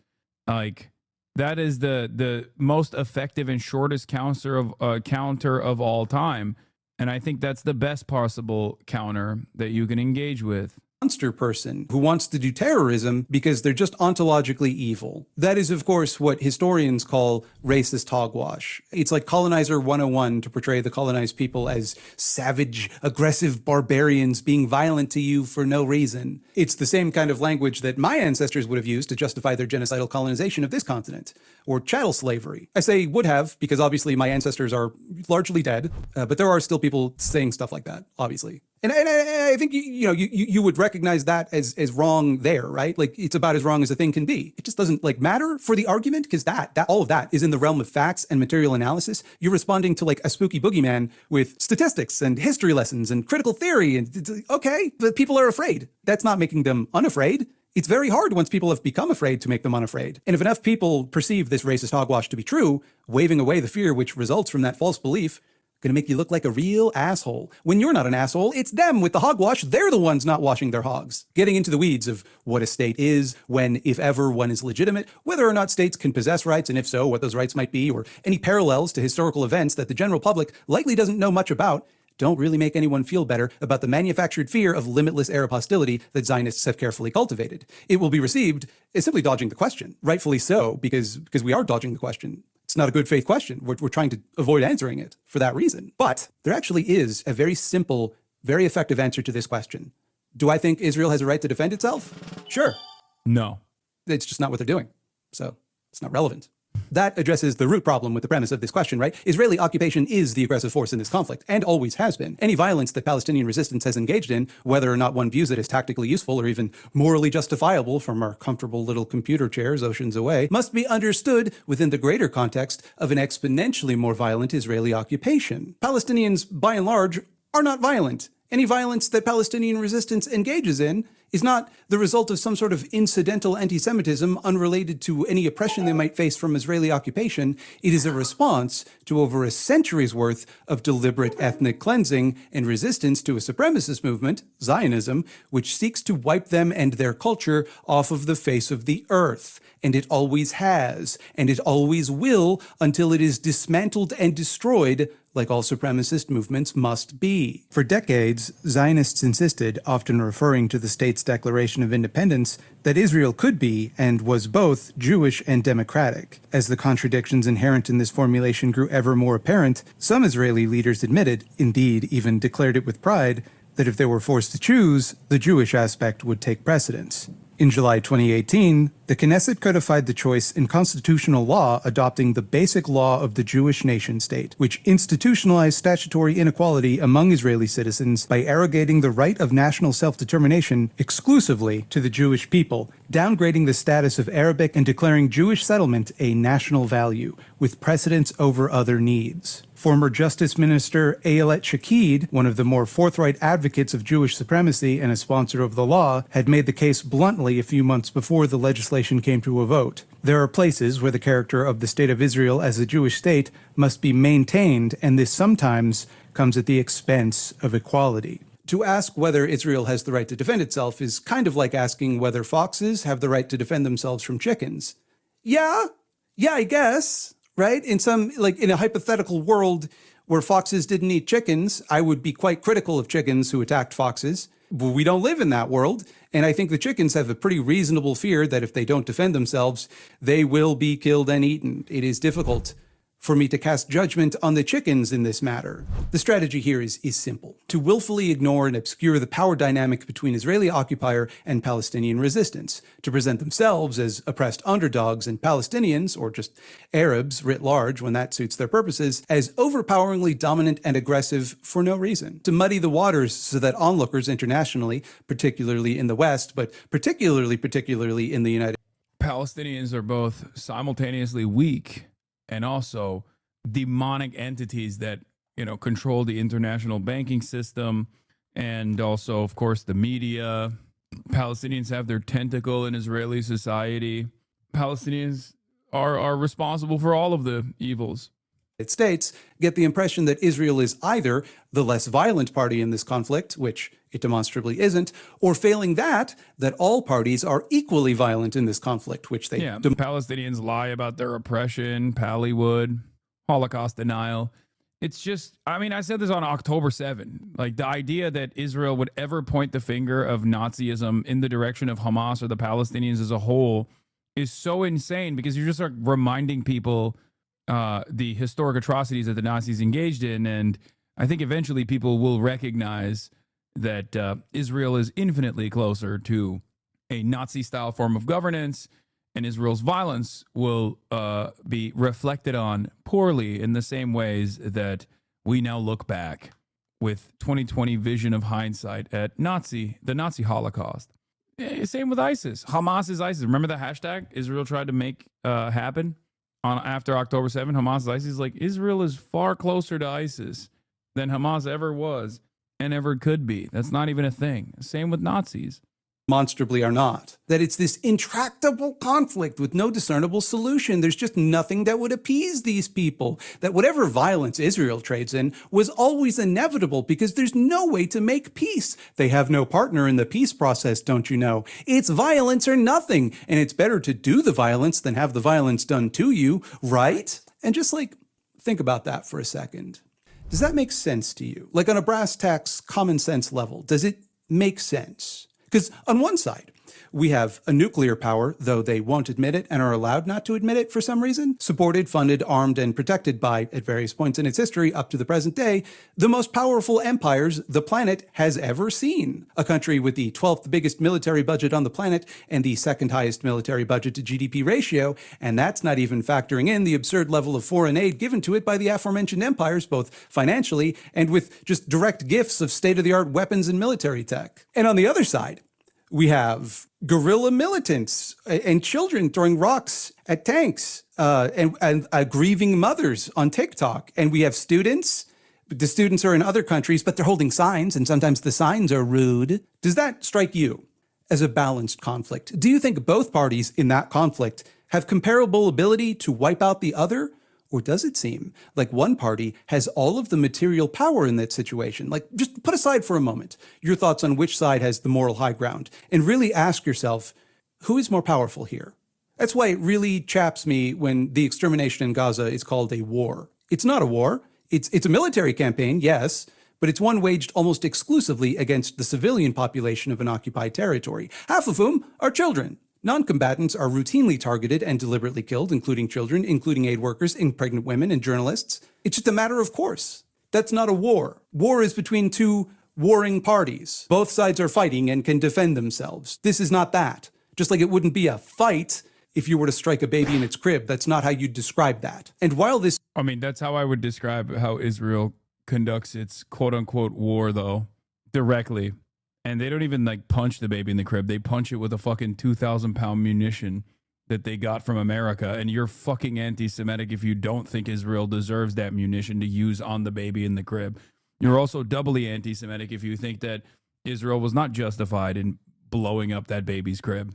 Violence has certainly escalated since October 7th, 2024. It has always been the case that Israel engaged in disproportionately violent tactics. Even during peacetime, the IDF regularly engages in vulgar displays of violent domination to thin out resistance, which it colorfully refers to as mowing the lawn. Isn't that cute? This euphemism, mowing the lawn, came into popularity based on a speech given by then Israeli Minister of Education Naftali Bennett in September of 2018 at a counterterrorism conference. Why the Minister of Education is speaking at a counterterrorism conference eludes me. Bennett said, "In our neighborhood, if you do not mow the lawn mows you." I can think of no clearer articulation of the Zionist attitude. Everything is a threat, and every threat justifies just whatever they wanted to do in the first place. In order for him to arrive at this metaphor, he had to claim that one's front lawn poses a threat. If you don't mow it, it'll mow you? No, it wouldn't. A lawn cannot mow you. That's simply not what lawns do. Is that why you mow your lawn? Because you're afraid that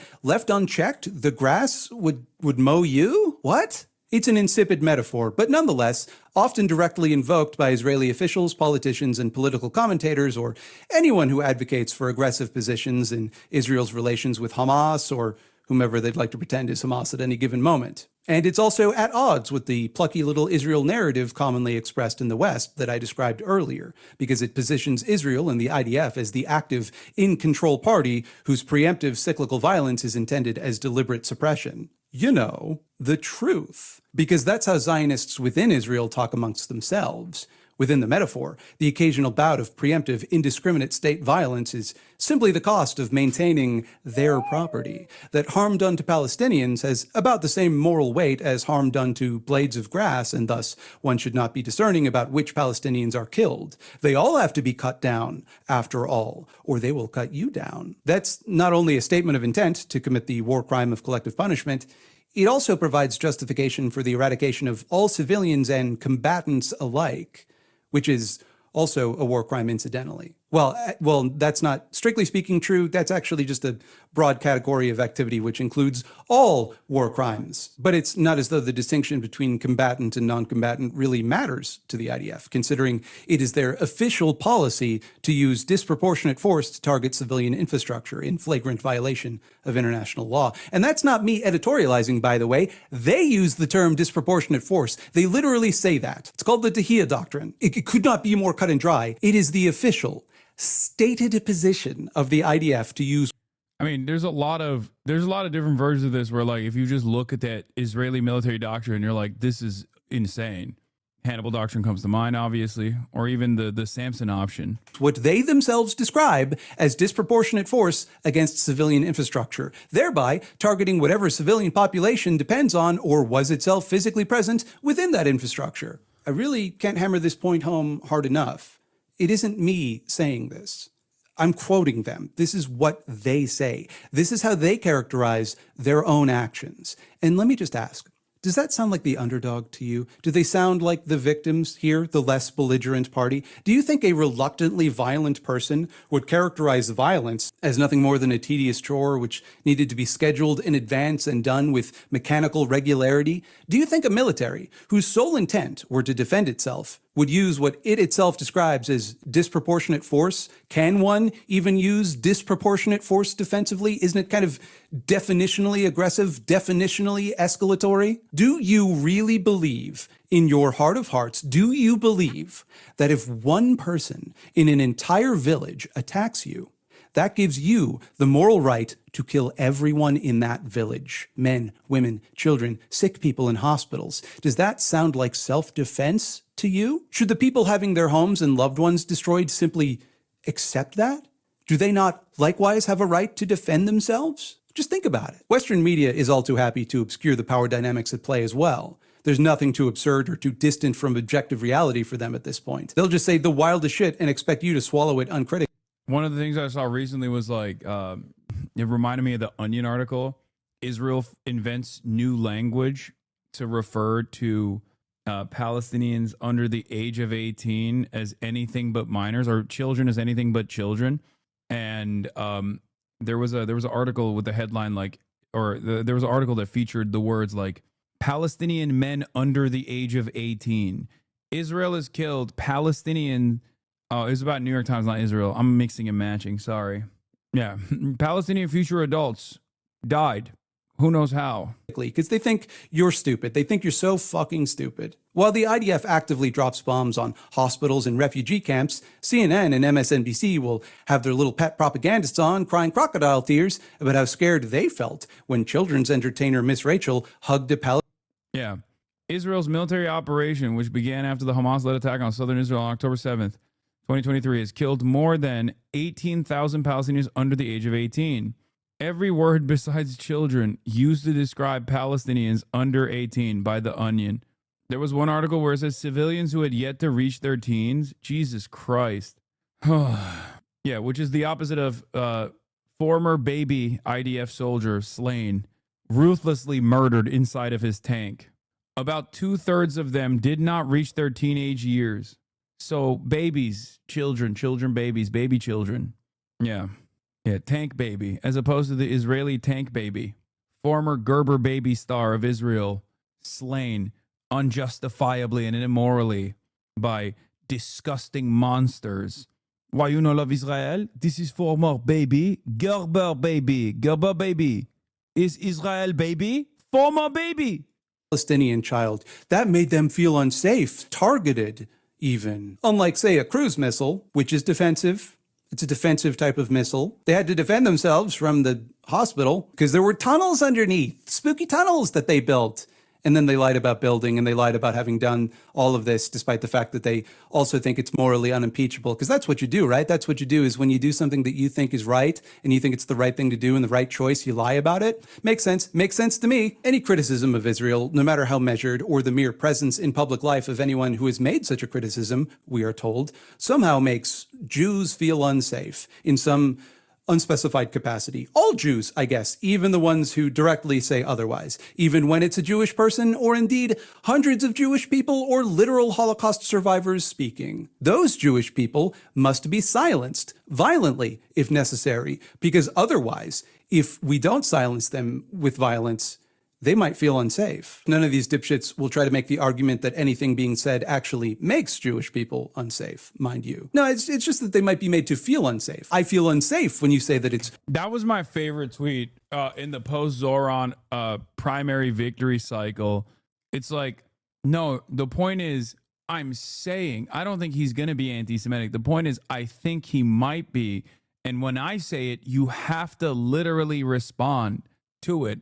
You have to respond to it, and you have to straight up listen to what I have to say and abide by my hysteria. Okay, thanks, man. Great. Wrong to blockade an occupied territory, refusing to allow in medical and food aid in order to use starvation and disease as a weapon of war in flagrant violation of the Geneva Convention. I find that triggering, frankly, and I don't want to be insensitive here. I will grant you that it is a problem when people feel unsafe. I don't want to minimize that. That's not nothing. It's just about as close to nothing as anything could reasonably be in this discussion, because, like, you can't specifically complain that you're being made to feel unsafe in order to justify other people actually being made unsafe. Like, I don't think I know how to make that any clearer. Like, it is worse to be unsafe than to feel unsafe obviously. Do you know what else might make people feel unsafe? If one were to put someone in a refugee camp and then bomb said refugee camp, or like if you were to level an entire city block,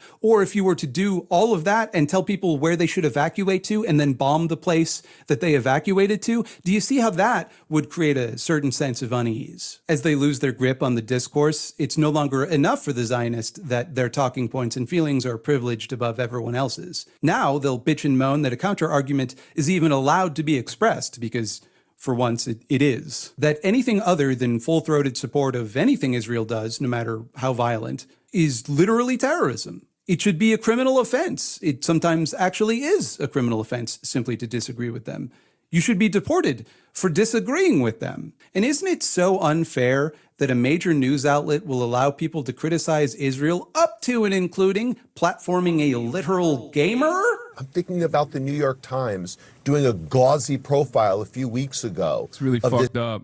Really fucked up. This gamer, Hassan Piker, who regularly employs awful genocidal rhetoric against Jewish people in the Jewish state. The man making those defamatory remarks is with the Anti-Defamation League. Irony is dead. I say that it's defamation because I don't think it is correct to say that Hassan Piker regularly employs awful genocidal rhetoric against Jewish people in the Jewish state. If it were, I feel like someone would have let Ethan Klein know by now, because it seems to me like he's put a lot of effort into trying to prove that exact point for a few months, and it keeps falling flat on his ass trying to do it, so it seems like there's not a lot of evidence. Try and sue me. Do it, bitch. I'm Canadian. I can say whatever the fuck I want. Go ahead, bitch. I'm not Jewish, so take this with a grain of salt. But I've always thought that the worst form of anti-Semitic rhetoric would be like, I don't know, signaling support for Nazis. Like, for example, if one were to throw up a Sig Heil once or twice, kind of an extreme example, I know, but like if someone were to do that, right, and we're all on the lookout for anti-Semitism, and I think we should be, that's something I would recommend keeping an eye on. And definitely you wouldn't want to defend it or make excuses for it, especially if that person then later went on to like train their AI using a bunch of anti-Semitic dog whistles, and the AI started calling itself Mecha Hitler, and they seemed okay with that. That's something I definitely would want to monitor closely. Unless, of course, for some reason, I didn't actually give a shit about anti-Semitism, but find it to be a useful rhetorical device to silence critics.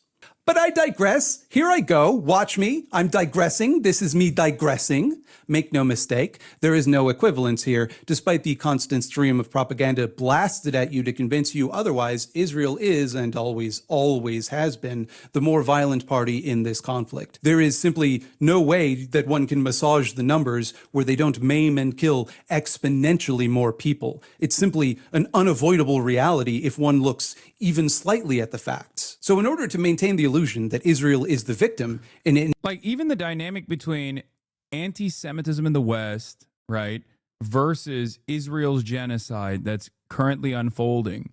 While anti-Semitism is an unacceptable form of bigotry, the reason why we hate anti-Semitism, the reason why we despise it, the reason why we attack anti-Semites is because it sets the stage for genocide.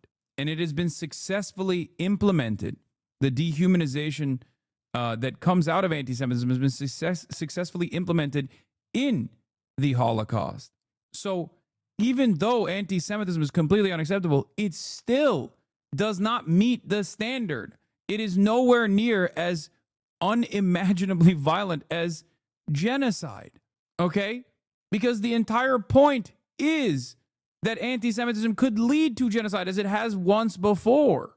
So in the process of doing a genocide, constantly fucking crying about anti-Semitism makes no fucking sense.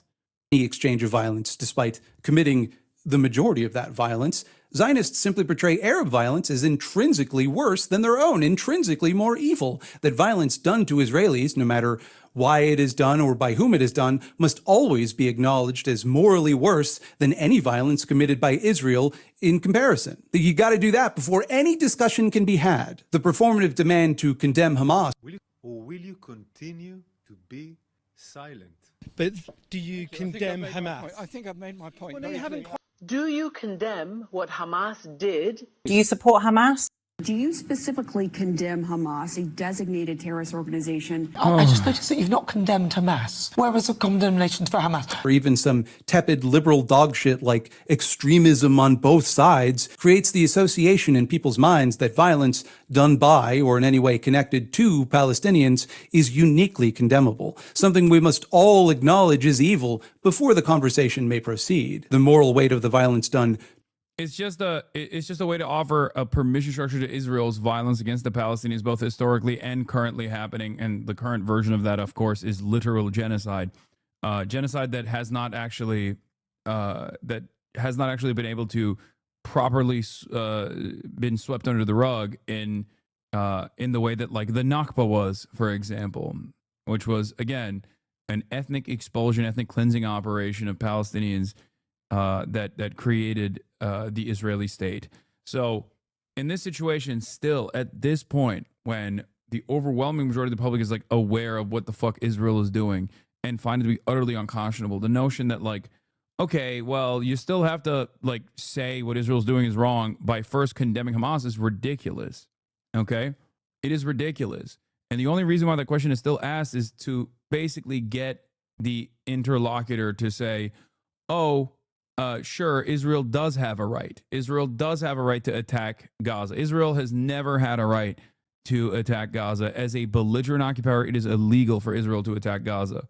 to Palestinians, however, is always negotiable. The demand is never put to the Zionists to condemn the IDF as they demand any critic of Israel condemn Hamas, despite the overwhelming disparity in death tolls between the two groups. Israeli violence is thereby legitimated and whitewashed through the comparative lack of performative moral outrage leveled against them. One side is evil for using violence. The other side uses violence, much more violence, in fact, because that's just how things are. They got to defend themselves. This is a particularly handy tool to gain support in the West, where we've been primed to associate Muslims in the Middle East with violent acts of terror to justify decades of illegal wars. This is just yet another illegal war to throw on the pile. Now, let me be extremely clear here, because there are people who are going to make it their business to misinterpret what I'm saying, and nothing I'm saying is going to stop them, but I don't want to make it easy for them.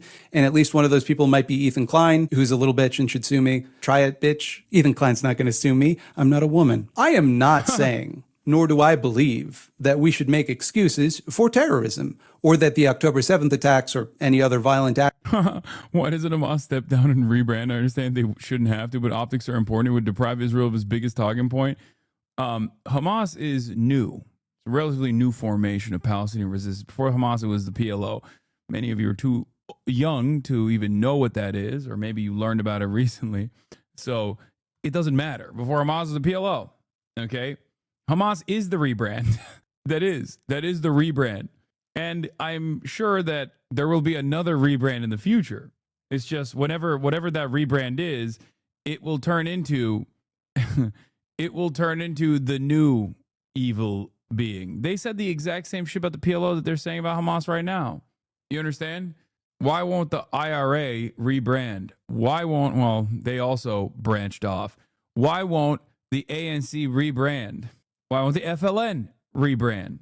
It's just, this is an irrelevant question. It's a completely irrelevant question. That's why I hate that, bruh, you're so lame and obnoxious. What the fuck? What the hell? Yeah, they've said the exact same thing about the PLO, about the PFLP, about the DFLP, about Islamic Jihad, about every single Palestinian resistance organization that has come into existence, because the goal ultimately is to deny Palestinians their sovereignty and to deny Palestinians their right to exist, to resist against the Israeli occupation, and to resist against the resist against the Israeli occupation. Comparing the ANC and Hamas, a very effective argument to those who don't understand resistance. I mean, I don't know if you're saying that as a negative, because some people have claimed that my comparison between the ANC and Hamas is actually like completely unacceptable. I mean, their function is not dissimilar to one another at all. It's just, actively fighting against a settler colonial entity engaging in an apartheid. In any case, the question of rebrand is silly, especially because the genocide is still going on. This is why all the why don't you condemn Hamas, you love Hamas type of arguments are idiotic, and I do my very best to just like fucking cast them aside because it's irrelevant. It is completely irrelevant. Like, I don't have to love Hamas, okay, to recognize that genocide is wrong. I don't care about the members of Hamas and their political ambitions or what their goals are. I'm looking at the situation from the perspective of an ongoing 80-year settler colonial occupation built around Jewish supremacy and extermination of all non-Jews in the region for a greater Israeli project, which is unfolding in front of our eyes. It does not matter what my opinion or your opinion is on Hamas, even a little bit, okay? That's it. It's straightforward victim blaming.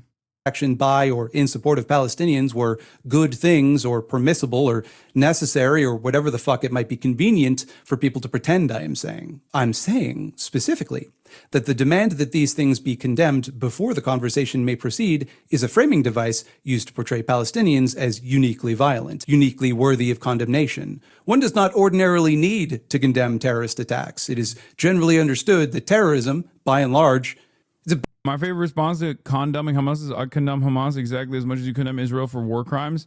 No, I don't think that's appropriate because one party here is the overwhelmingly violent party and is responsible for any kind of resistance, any kind of militant resistance against it. And that party is Israel. That's why I say over and over and over again, and I've reiterated this position a million times over, which really pisses off Zionists, which really, really pisses off people. When I actively will say, and I retweeted this before, there's no symmetry between Hamas and Israel, of course. What is it? It's like one of my favorite things that I've tweeted ever. There's no comparison between Israel and Hamas. One is a militant resistance comprised of orphan soldiers born into a 77-year occupation. The other is an ethno-religious supremacist apartheid state with nukes doing a genocide backed by the USA. Israel is a belligerent occupier, does not have a right to defend itself by bombing Gaza.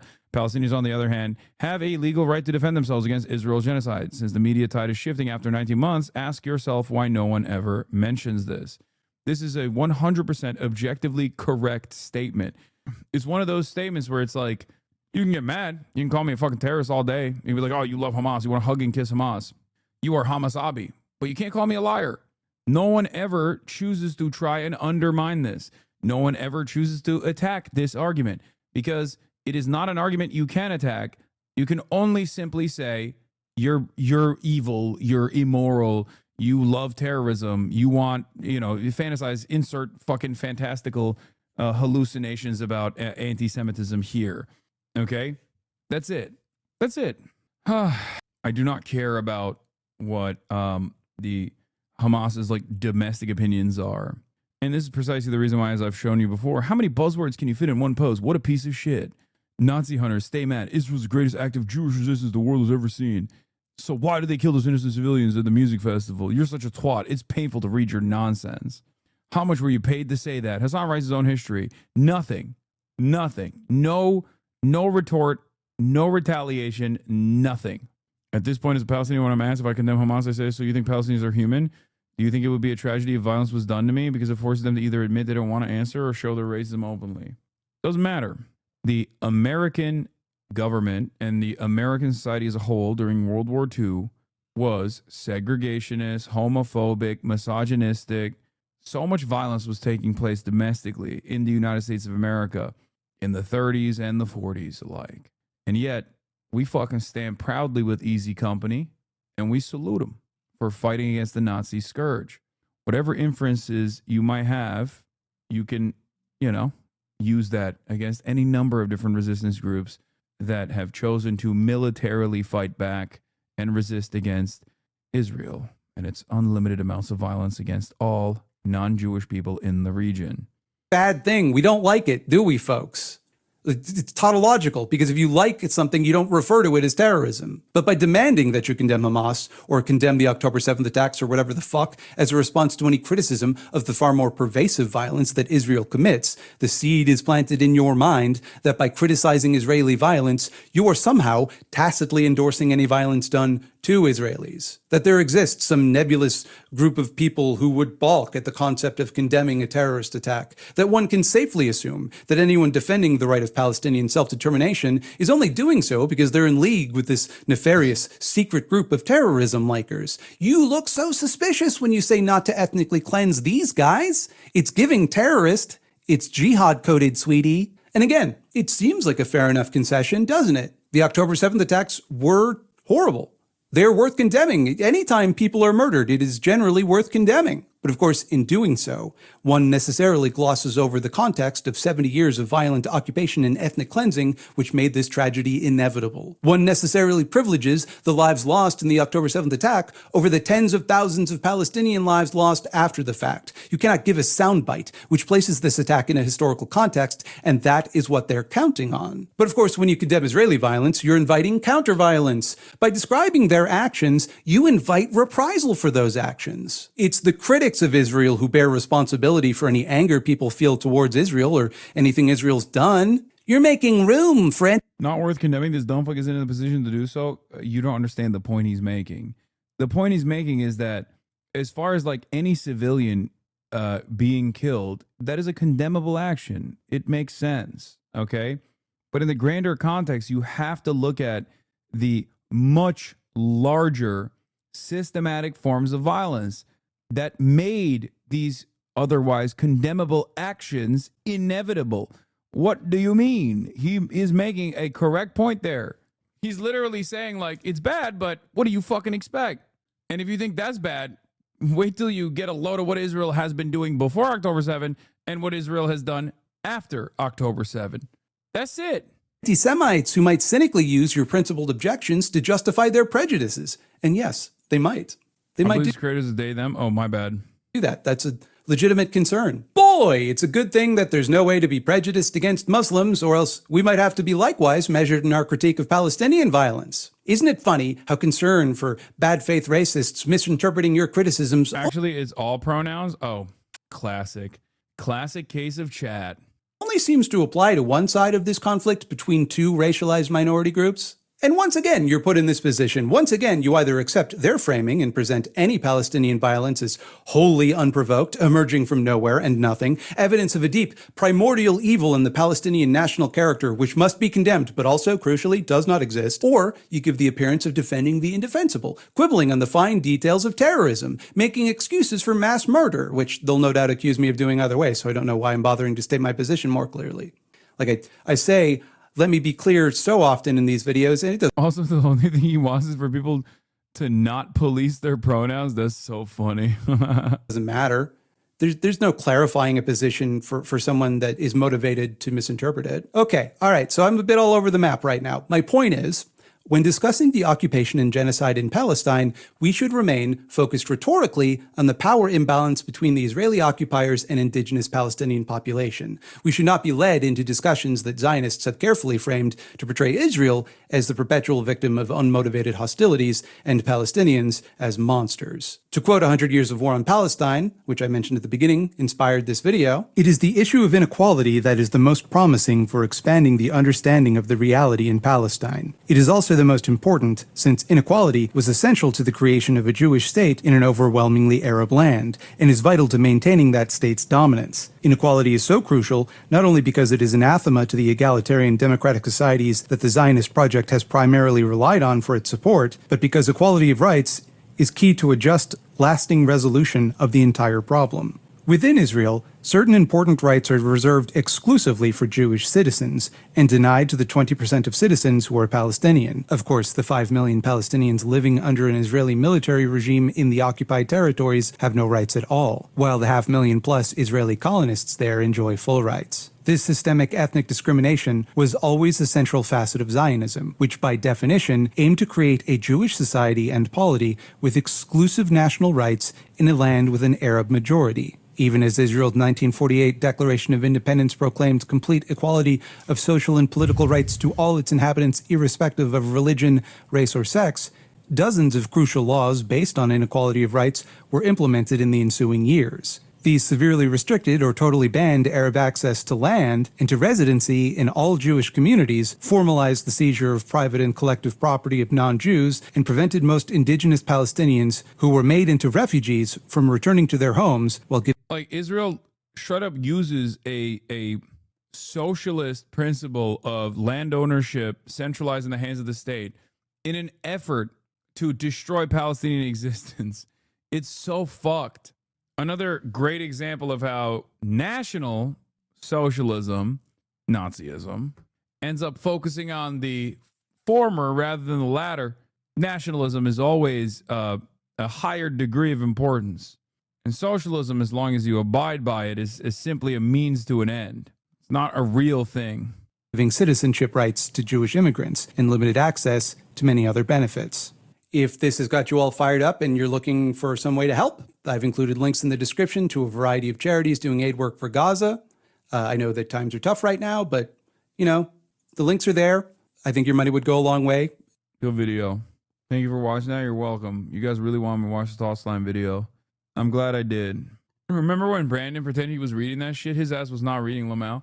I mean, that was also after his power had, he was done with his role in Israel's genocide. So I thought the Greater Israel Project was an anti-Semitic myth. I'd love to hear liberal Zionist defense of this one as it becomes official Israeli policy. Remember when they said that we were out of our minds when we warned that Israel's goal in Gaza was ethnic cleansing and settlements? Now they'll say the same thing, but we'll be right again. It makes total sense that Netanyahu thinks he's on a spiritual mission from God, just like Hitler once did. But I'm sure one of those staff writers at The Atlantic just insists we're being crazy again. Chatter saying you missed the best part of the video. What? Okay. Why the fuck do chatters behave like this? No, I'm not going to do it. I'm not going to eat the bait. I'm not. You motherfuckers love doing this. And then I watch it and it's not like worth relitigating at all. It's the classic, oh, go back. You missed the spot. Go back. You missed the spot ass bullshit every fucking time. And I feel like in most circumstances, like, you only want me to do it because you just have like an autistic desire to watch a video to completion. Sometimes you do miss a spot though. No, I don't. Oh, this was someone just paraglided into my kid's Zionist summer camp and the Israeli staff and campers are all panicked thinking it was 10-7 copycat attack. I saw my daughter's bunk run in a panic before they cut pre-Shabbat ceremony live stream. Other parents are getting texts from family working at the camp that the police are there and the security's deployed. The kids are scared but safe. Seems it was just a random paraglider who doesn't know he triggered camp-wide PTSD. Update from camp. We're sorry today's Mifkad livestream ended early. Mifkad was moved into the Beit Knesset when a few paragliders flew low overhead and caught everyone's attention. They've now passed. All is calm, and the campers are happily heading into their regular Shabbat tefillah. We were in touch with the company that operates the paragliders, requesting they not fly over our campus. Wishing you all a peaceful Shabbat Shalom from camp. The camp hosts a lot of kids from Gaza communities hardest hit by the attacks. I hate that they had their last Shabbat from the Gaza communities. She's talking about the Gaza envelope, I suspect, right? Like when she says Gaza communities, she means the Gaza envelope, which is on the other side of the boundary wall, which is inside of the 67 boundaries technically. Because ain't no fucking way she's talking about Palestinians. There's a 0% chance. Wait, there's video? Here's the moment at Camp Moshava, a religious Zionist camp. See the paraglider in the sky. The kids are fine, smiling and having fun. They're not panicked, they're traumatized, but some adults decide to freak out for no reason.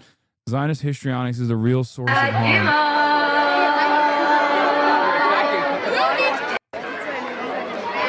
Did I miss it? Did I skip too far? Oh, they're just like looking up. Okay, some people are running. They were panicked. Some people were. Yeah, by the way, the camp is in upstate New York, not Israel, just so you understand. It's not like, yeah, this is not. Oh, you guys thought this was, yeah, I don't think this is in Israel, chatters. This is in America. Why would Bethany Mandel's fucking, yeah, the camp describes themselves as religious Zionists with the goal of getting a new generation of Jewish Americans to immigrate to Israel to become the next Ben-Gvirs and Bezalel Smoliches. You have to laugh at the mention of social justice in the context of religious Zionism. Thankfully, it was only a paraglider, not a free parking sign, or real chaos would have ensued. Ay, ay, ay. I thought the tweet was fucking satire. Oh no. Bethany Mandel does not fuck around. Someone just paraglided into my Zionist kids summer camp. My kids Zionist summer camp. Oh, it's in Pennsylvania. My mistake. Guys, I thought it was established. I thought you guys understood that this was, one, not a joke, even though it's structured like one that like Nick Mullen would come up with.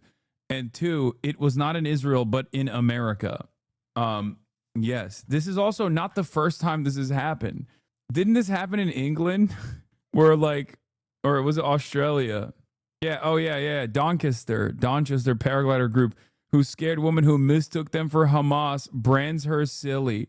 A paraglider group in Doncaster, is that how you say it? I don't know. Who scared a woman who thought she was under attack from Hamas have labeled her concerns silly. She wrote on social media, whoever thought it was funny to parasail over the village, it was an extremely poor taste. Take your twisted hatred somewhere else. Oh, this was another funny one. Alicia Keys deletes and clarifies completely unrelated post about paragliding after sparking backlash. What is this? Dan can't stop tweeting about you. That's if this clip is really the gift that keeps on giving. Lamau.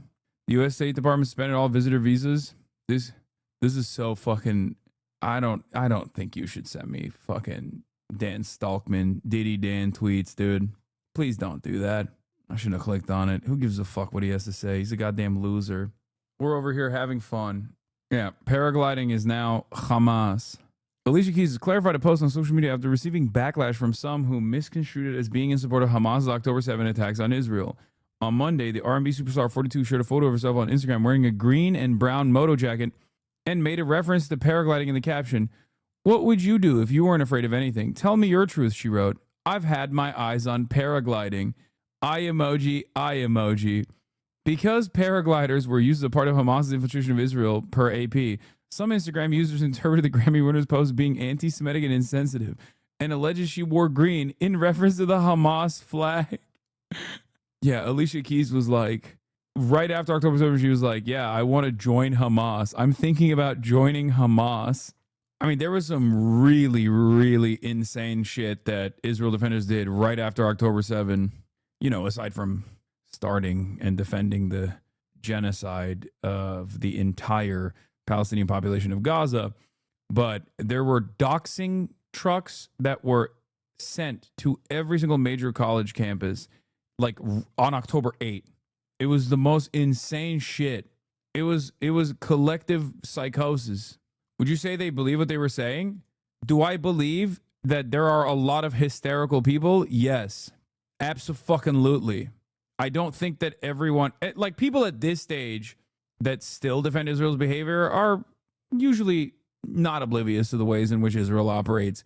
But especially after October 7, yes. It's kind of like asking me, do I believe that Americans were whipped away in a fucking panic? So not all propaganda? No, the propaganda comes before. The point is, it's hysteria. It's collective psychosis. It's mass hysteria. So it's not, you know, you're not supposed to take it serious. What do you mean? Just like you don't, I don't know, listen to the fucking guy who's yelling at you at the bus stop and be like, well, this guy's got some good political opinions. President Trump and Ukrainian President. You just have to be like, all right, dude. Mass hysteria excuses them of their crimes, not mass hysteria. Is deliberate fascist and colonial tactics. I mean, I think the outcome of that, if people do fucking believe, don't excuse them by pathologizing. They're mostly aware and don't care. No, I don't think that people are saying that cynically. I think it's both. And the function of it is the same nonetheless, whether they sincerely believe this insane shit or not. But ultimately, you don't turn around and say, like, the Nazi anti-Semitism hysteria gave them good reason to do the Holocaust. You don't. You just say some were hysteric, some were deliberate, some were aware that it was bullshit, but the end results are still all the same. You have to analyze the fears that people have with the actual things that are happening. You have to match them against like the severity. President Volodymyr Zelensky say they will meet Monday at the White House. The news coming hours after Trump's high-profile Alaska summit with Russian leader Vladimir Putin, which ended without a deal or an agreement to end the Kremlin's 3-year war on Ukraine. It was Putin's first time back on U.S. soil in more than a decade. He received a grand welcome, complete with a military flyover and a red carpet rollout. After their 3-hour... Yeah, he's going to bring Zelensky over to be like, it's time for you to apologize to Vladimir Putin. Sit down, Putin said he and Trump had reached an understanding. President Trump returned to Washington, D.C. early this morning, speaking with Zelensky and other European leaders on the flight home. Nancy Cordes begins our coverage in Anchorage, Alaska. Nancy, good morning. Good morning, Dana. Yeah, and President Trump used that 7-hour flight back to Washington, D.C. to hit the phones. He spoke to Zelensky. He spoke to NATO leaders to brief them on what he had discussed with Putin. And in that Truth Social post this morning, he said that he is meeting with Zelensky on Monday and that if that conversation goes well, he will then set up a meeting for all three leaders. But if Putin made any concrete steps towards peace in this summit, President Trump did not reveal them, either here in Alaska or on his way home. President Trump and Russian President Vladimir Putin both left Alaska Friday, hours ahead of schedule, after a 12-minute public appearance in which they did not take questions. There were many, many points that we agreed on, most of them, I would say, a couple of big ones that we haven't quite gotten there. President Trump didn't elaborate, leaving many to wonder whether the two leaders made any true progress towards a ceasefire in Ukraine. Now it's really up to President Zelensky to get it done. In an interview before heading home, Trump seemed to suggest it was now Ukraine's responsibility. I think the meeting was a 10 in the sense that we got along great, and it's good when... Yeah, it's a 10 out of 10 because the sex was incredible. Okay? I know it seems unique and potentially the first very real indication that American dominance around the globe is no longer what it was post-Cold War, okay? But while many naysayers will say, oh, you brought Vladimir Putin here and you extracted zero concessions out of him and seemingly got nothing in return with the exception of like him saying this war would have never started if Trump was still president, but the sex was awesome. It was good. You know, two big powers get along, especially when they're nuclear powers. The two men did get along, especially at the start of the summit, when President Trump greeted Putin on the tarmac like an old friend and even invited him to run. I'm telling you right now, liberals might get mad at me for saying this, but my approach to this subject is actually a little different. My analysis of the events and what it spells, what it means is different than you know, Trump loving Vladimir Putin or whatever. Obviously that much is real, but I don't know how much Trump could do in this situation. And I don't even know if Joe Biden could have done anything different in this situation either at this stage. Like, I look at the events that unfolded as, I don't give a fuck if people yell at me for saying this. I think America was like, we're the United States of America. We can give unlimited weapons to Ukraine, and we can just like keep this managed conflict that withers away the Russian military without losing a single fucking active duty service member in that time frame, and that $50 billion plus budget hole that we have after withdrawing out of Afghanistan can directly go to Ukraine instead. And it's a much better version to engage in like this kind of proxy war.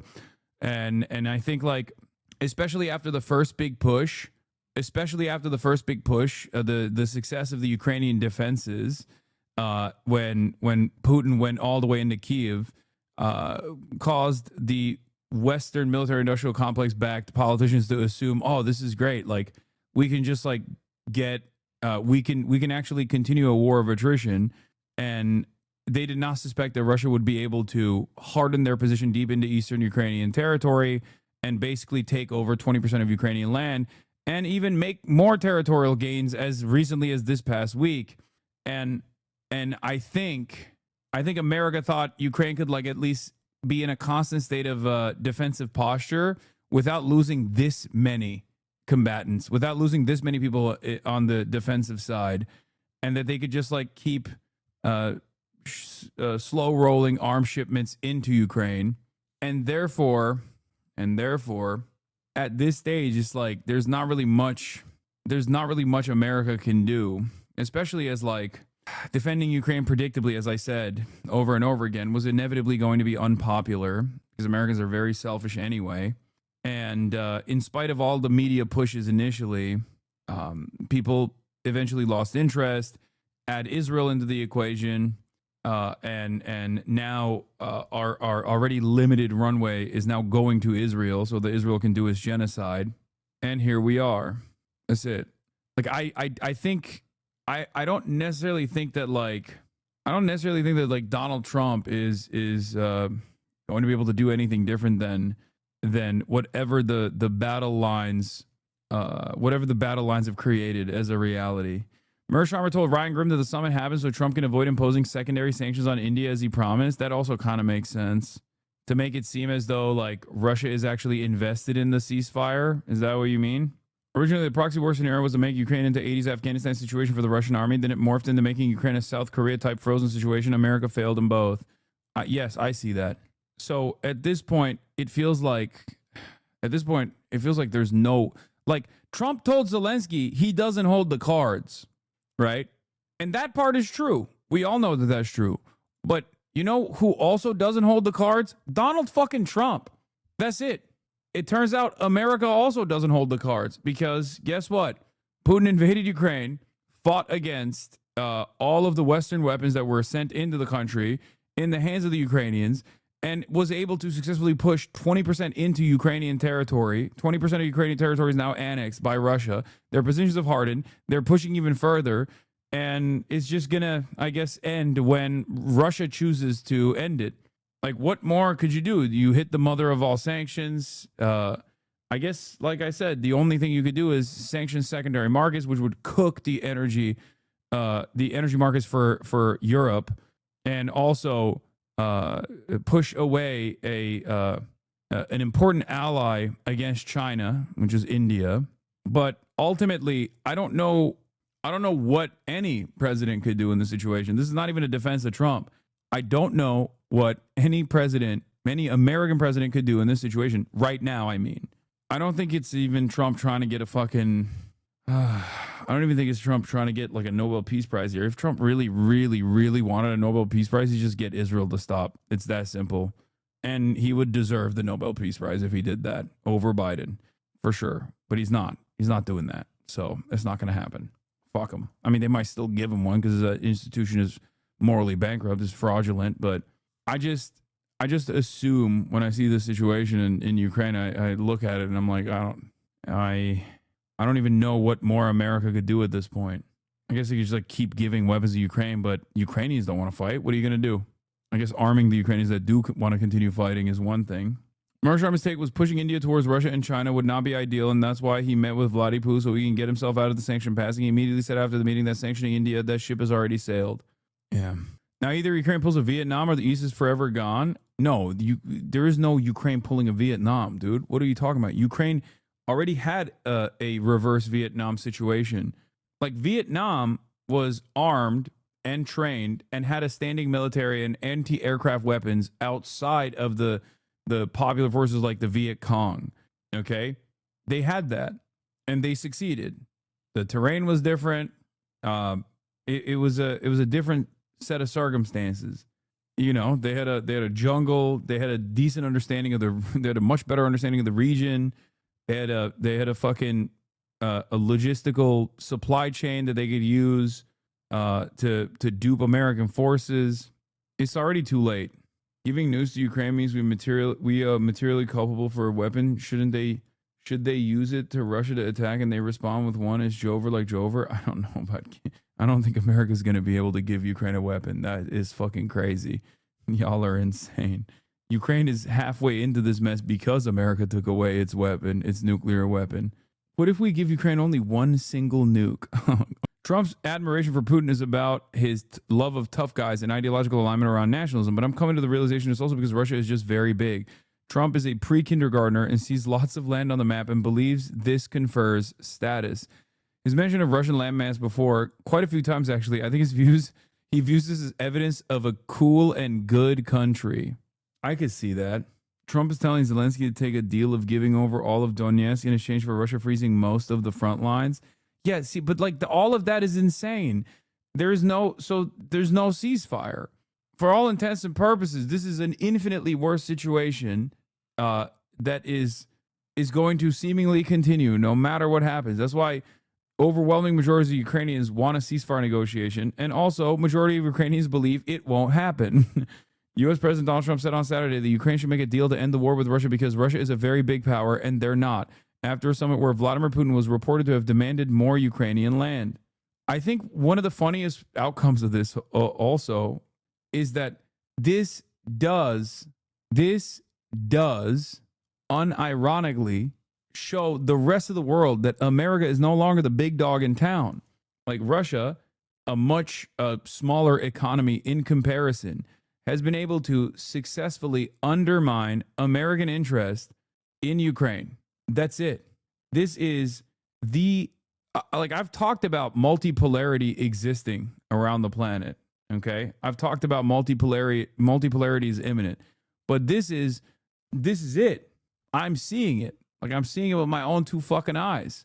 I think this is it's over. America is no longer the hegemonic superpower. Obviously, when America says like, oh, we're the world police or whatever, it's fucking bullshit. But this is what it looks like when America is no longer the fucking world police. Like this is straightforwardly what it is.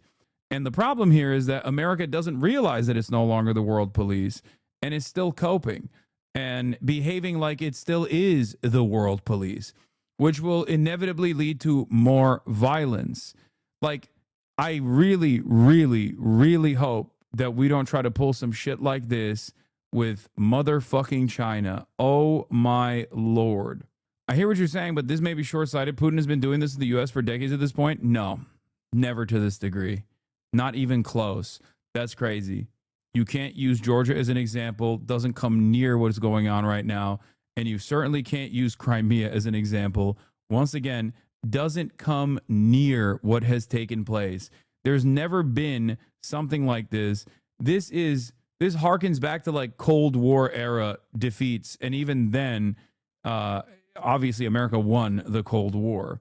Socialism, communism, all of that was lost in the process. The USSR dissolved, especially in the post-Cold War era where America was a singular power, the singular force on the planet. This has never been, nothing of this sort has ever taken place, in my opinion. Do note, this is less about your own decline and more about our rise. If China disappeared tomorrow, you'd still be the premier world superpower, even with Trump. Yeah, of course. But that's precisely why I always advocate to engage in deal making with China and a peaceful transition into a multipolar world that could create more peace around and more stability around the world, as a matter of fact. But if America postures in a militant fashion, not recognizing that it is no longer the single hegemonic power and was able to get fucking owned by Putin, okay, owned by Russia, owned by Putin. I don't know. Maybe I'm exaggerating. Maybe I'm reading this differently, but like demanding that the European allies spend 5% of their fucking GDP on NATO weapons or whatever is not going to cut it. It's not going to fix the situation at all. I think it's cooked. Hey, Hazan, how serious are those American troops coming to Latin America? Should I get worried? I mean, yeah. Knowing the neocon hawks, this is unacceptable. I think Bolton types who are willing to relinquish NATO if it means a new Russian, Indian, American alliance, anti-democracy, pro-feudalist, monarchist, anti-Sino policy, you're out of your mind if you think neocons will ever give up NATO. Why would the neocons give up NATO? The neocons are never going to give up NATO. NATO is an incredibly important asset to American dominance. You're just basically dismantling the last remaining thing you have at your disposal to continue LARPing as though you're the fucking world police. It's just not going to happen. Complete insanity. Mr. Trump told European leaders that he believed a rapid peace deal could be negotiated if Mr. Zelensky agreed to give up the rest of the Donbass region to Russia, even those areas not occupied by Russian troops. This is literally just the Putin plan, okay? And it kind of feels like he's going to take it, either by way of further military incursion or through the fake ceasefire process. Scoop. Putin demanded Ukraine withdraw from eastern Donetsk region as a first step towards ending the war. 3 sources familiar with the matter told us. Trump relayed this to Zelensky and the European leaders in their call on Saturday. It's over. This is the L. Putin came to America and said, hold this L to America. Just as I've said, the calculation for Article 5 being implemented for a country like Poland is not about like defending Polish people, but instead is about defending American hegemony. That calculation for Ukraine is similar. America, at this point, has to decide whether it's, willing to take the L and hold the L. And I think Trump is trying to do the most Trumpian thing, which is to say, I'm washing my hands of this. This is not my thing. This is Ukraine. Ukraine has sovereignty. After spending the first 8 months being like, you don't hold the cards, I hold the cards, little bro. Now he's like, Ukraine has all the cards. If they want to give up territory, then it's their prerogative. That's their, they get to do that. Guys, come on. Slava Ukraini. What do you mean? They're a sovereign nation. It's Biden's war. It's Ukraine's war. Got to talk to the EU real quick. That's a L that America Trump is seemingly trying to shed from himself, even though he seemingly is going to hold that L. Trump relayed this to Zelensky and the European leaders on their call on Saturday. It's pretty funny because it's like a bully that gets beaten up at home, What does the bully do when he goes to the playground? He just like bullies people more. He bullies the children more, the smaller children more. That's what Trump is doing here. All of this like posturing against Ukraine and the EU is just a way to reinforce that America is still the world power. I promise. I swear. It's still the world power. We still got the sauce. Please, look. Yaroslav Trofimov, chief foreign affairs correspondent for the Wall Street Journal. Vladimir, stop the killing. Niet. I want a ceasefire. Niet. Ceasefire in 2 weeks or impose sanctions. Let's meet. Okay, no sanctions until the meeting. Putin, Alaska, niet, no ceasefire. I still have the same demands as in 2022. Oh, well, let's forget about a ceasefire or sanctions. It was a great and very successful day. I mean, I hate to agree with the libs here, but like that low-key is what happened. Okay? That is what happened. Putin is not just winning territorial acquisition here. Okay? This is a far bigger situation. And I think the more reluctant America is of recognizing how much the power that it has on the global stage is like completely gone away, and then acts accordingly and less violently, the easier this transition will go. And I do not think that America is going to act in a non-violent way. No, not it's a lib.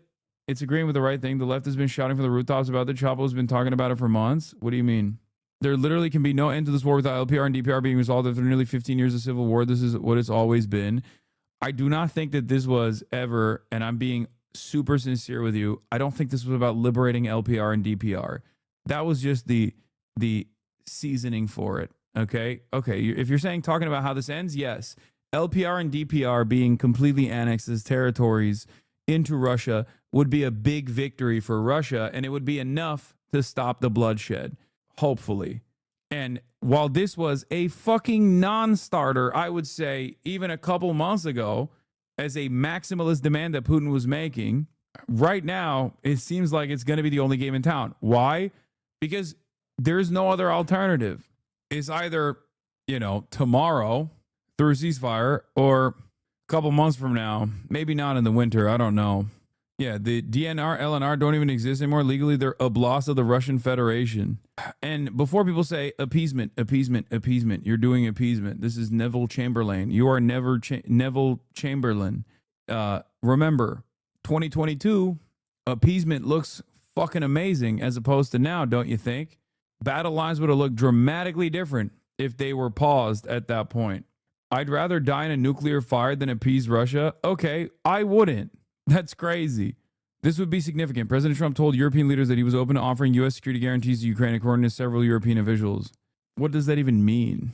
Trump tells Europeans he is open to U.S. security guarantees in Ukraine. The peace deal would have looked a lot more favorable if Ukraine hadn't listened to Boris Johnson. I know people are going to get real mad if you say that.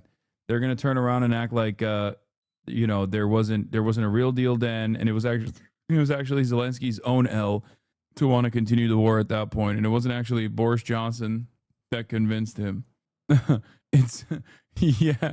guarantee is that U.S. won't provide security. It's fucked up. Yeah, we're going to do a security guarantee in Ukraine, as in we're going to invade Ukraine ourselves, actually. We're doing a collaborative project with the Russians.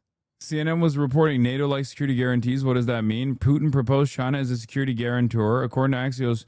Oh, interesting. Interesting. Who thought that would be the only pathway towards a just and even-handed and just managed negotiation, a real ceasefire, long-term ceasefire? Now, this doesn't mean China's going to do it, chatters. I'm just saying that the pathway to a real fucking ceasefire comes from bringing China into the table, okay? Making China the table. Well, Turkey is the table, but yeah, Zelensky takes aim at China. Brazil push for peace in Ukraine. Resistance on the battlefield. Putin is looking for other ways to break the Ukrainian spirit. Recently, I received yet another alarming report from our intelligence. Now Putin does seem to be planning attacks on our nuclear power plants and the infrastructure, aiming to disconnect the plants from the power grid. With the help of satellites, by the way, ladies and gentlemen, satellites of other countries. Russia is getting images and detailed information about the infrastructure of our nuclear power plants. But what does this really threaten? Any missile or drone strike, any... Are you against Ukraine because they're pro-Israel? I'm not against Ukraine. What? Are you against Ukraine for being pro-Israel? I think it's stupid if Ukraine is pro-Israel, especially considering that Israel has also played a formative role in Ukraine's demise, both in the beginning as a third party that refused to give Ukraine the Iron Dome because they were worried that it would get into the hands of Russia, which would then get into the hands of Iran and Hamas. That's what Israel's reasoning was for not giving Ukraine an Iron Dome, which is crazy because it's like an American-funded defense project, and Israel got to decide where it goes. Sure, it was like a joint effort, but come on now. Ukraine is 100% pro-Israel. How do you not know this? I mean, are we talking about random Ukrainians or are we talking about the state? Because if it's the state, then yes, they are a fucking non-NATO nation. So they're just, yes, this is an American proxy, and therefore, of course, they're going to say that they're pro-Israel, even though they've also like voted against Israel every now and then. Yeah. Also, Russia is pro-Israel. Israel is the entry point for many Russian oligarchs to enter the international markets to keep their banking in Israel. You know, their nice dual citizenship. Russia literally trained the Hamas fighters before October 7th. Dog, I'm Turkish. This means nothing to me. Okay. Yes, the Turkish government has also offered shelter to Hamas leadership. Do you think that the Turkish government is anti-fucking Israel? No, it's not. If you listen to what the Russians are doing, yes, they have a strategic partnership with Iran. The Russian government statements are pro-Palestine. So is the Chinese government statements, as a matter of fact. China still happens to be the second largest trading partner of Israel in the same fucking time frame that they've written 800 fucking sternly worded letters. I think a lot of you guys fail to comprehend that big countries like this, regional powers like this, don't want to fuck up the bag. They don't give a shit. Okay? Technically, you're American, not Turkish. If you know what I mean. I am both American and Turkish. I have a dual citizenship. Okay? Yeah, but the Turkish government has to play the balancing game. They're a non-NATO nation, whereas Ukraine is a NATO non-NATO nation. They're a non-NATO nation. No, Turkey is a NATO nation through and through. Turkey has American nukes. Turkey has American nukes in Incirlik, an American military base. Okay? Yes. Turkey is fighting U.S.-backed Kurdish militias. This is also correct. This goes further into the evidence category for my argument, which is don't listen to what these countries are saying. Don't even look at what these countries are doing every now and then. You have to understand the broader initiatives that these regional powers engage with. Okay? That's it. And at the end of the day, there is no like moral stance that any country is willing to take, with the exception of, I guess, the Ansar Allah movement, in Yemen. And even then, you could make an argument that they had a lot of political reasons as to why they would militarily oppose Israel, no matter what kind of penalties they incur in the process, because it would basically put them at the throne in the aftermath of this like ongoing Yemen civil war backed by UAE and Saudi aligned forces. Now they have all of the power and all of the control. Even then, you can make that argument. Ultimately, no one fucking operates in a moral way. There's no real reason for nation states to operate in a moral fashion for moral reasons. How is that broader? What do you mean? Turkey wants to be the domineering superpower in this region. That's it. That's the reason why they want to wipe out Kurdish villages so they can repopulate the Kurdish villages or have like Turkish control over those areas. Kurds, on the other hand, are used as a militia force by the American government to keep the Turkish government at bay or at check whenever they feel the need to do so. Outside of that, though, you know, it's just Turkey is still very much going to always play nice with America and with Israel. I don't know, you mentioned the Ansar Allah movement when talking about looking at it as a broader thing. Yes, because Ansar Allah and Yemen is the only regional power that is bombing Israel. Is Turkey bombing Israel? No.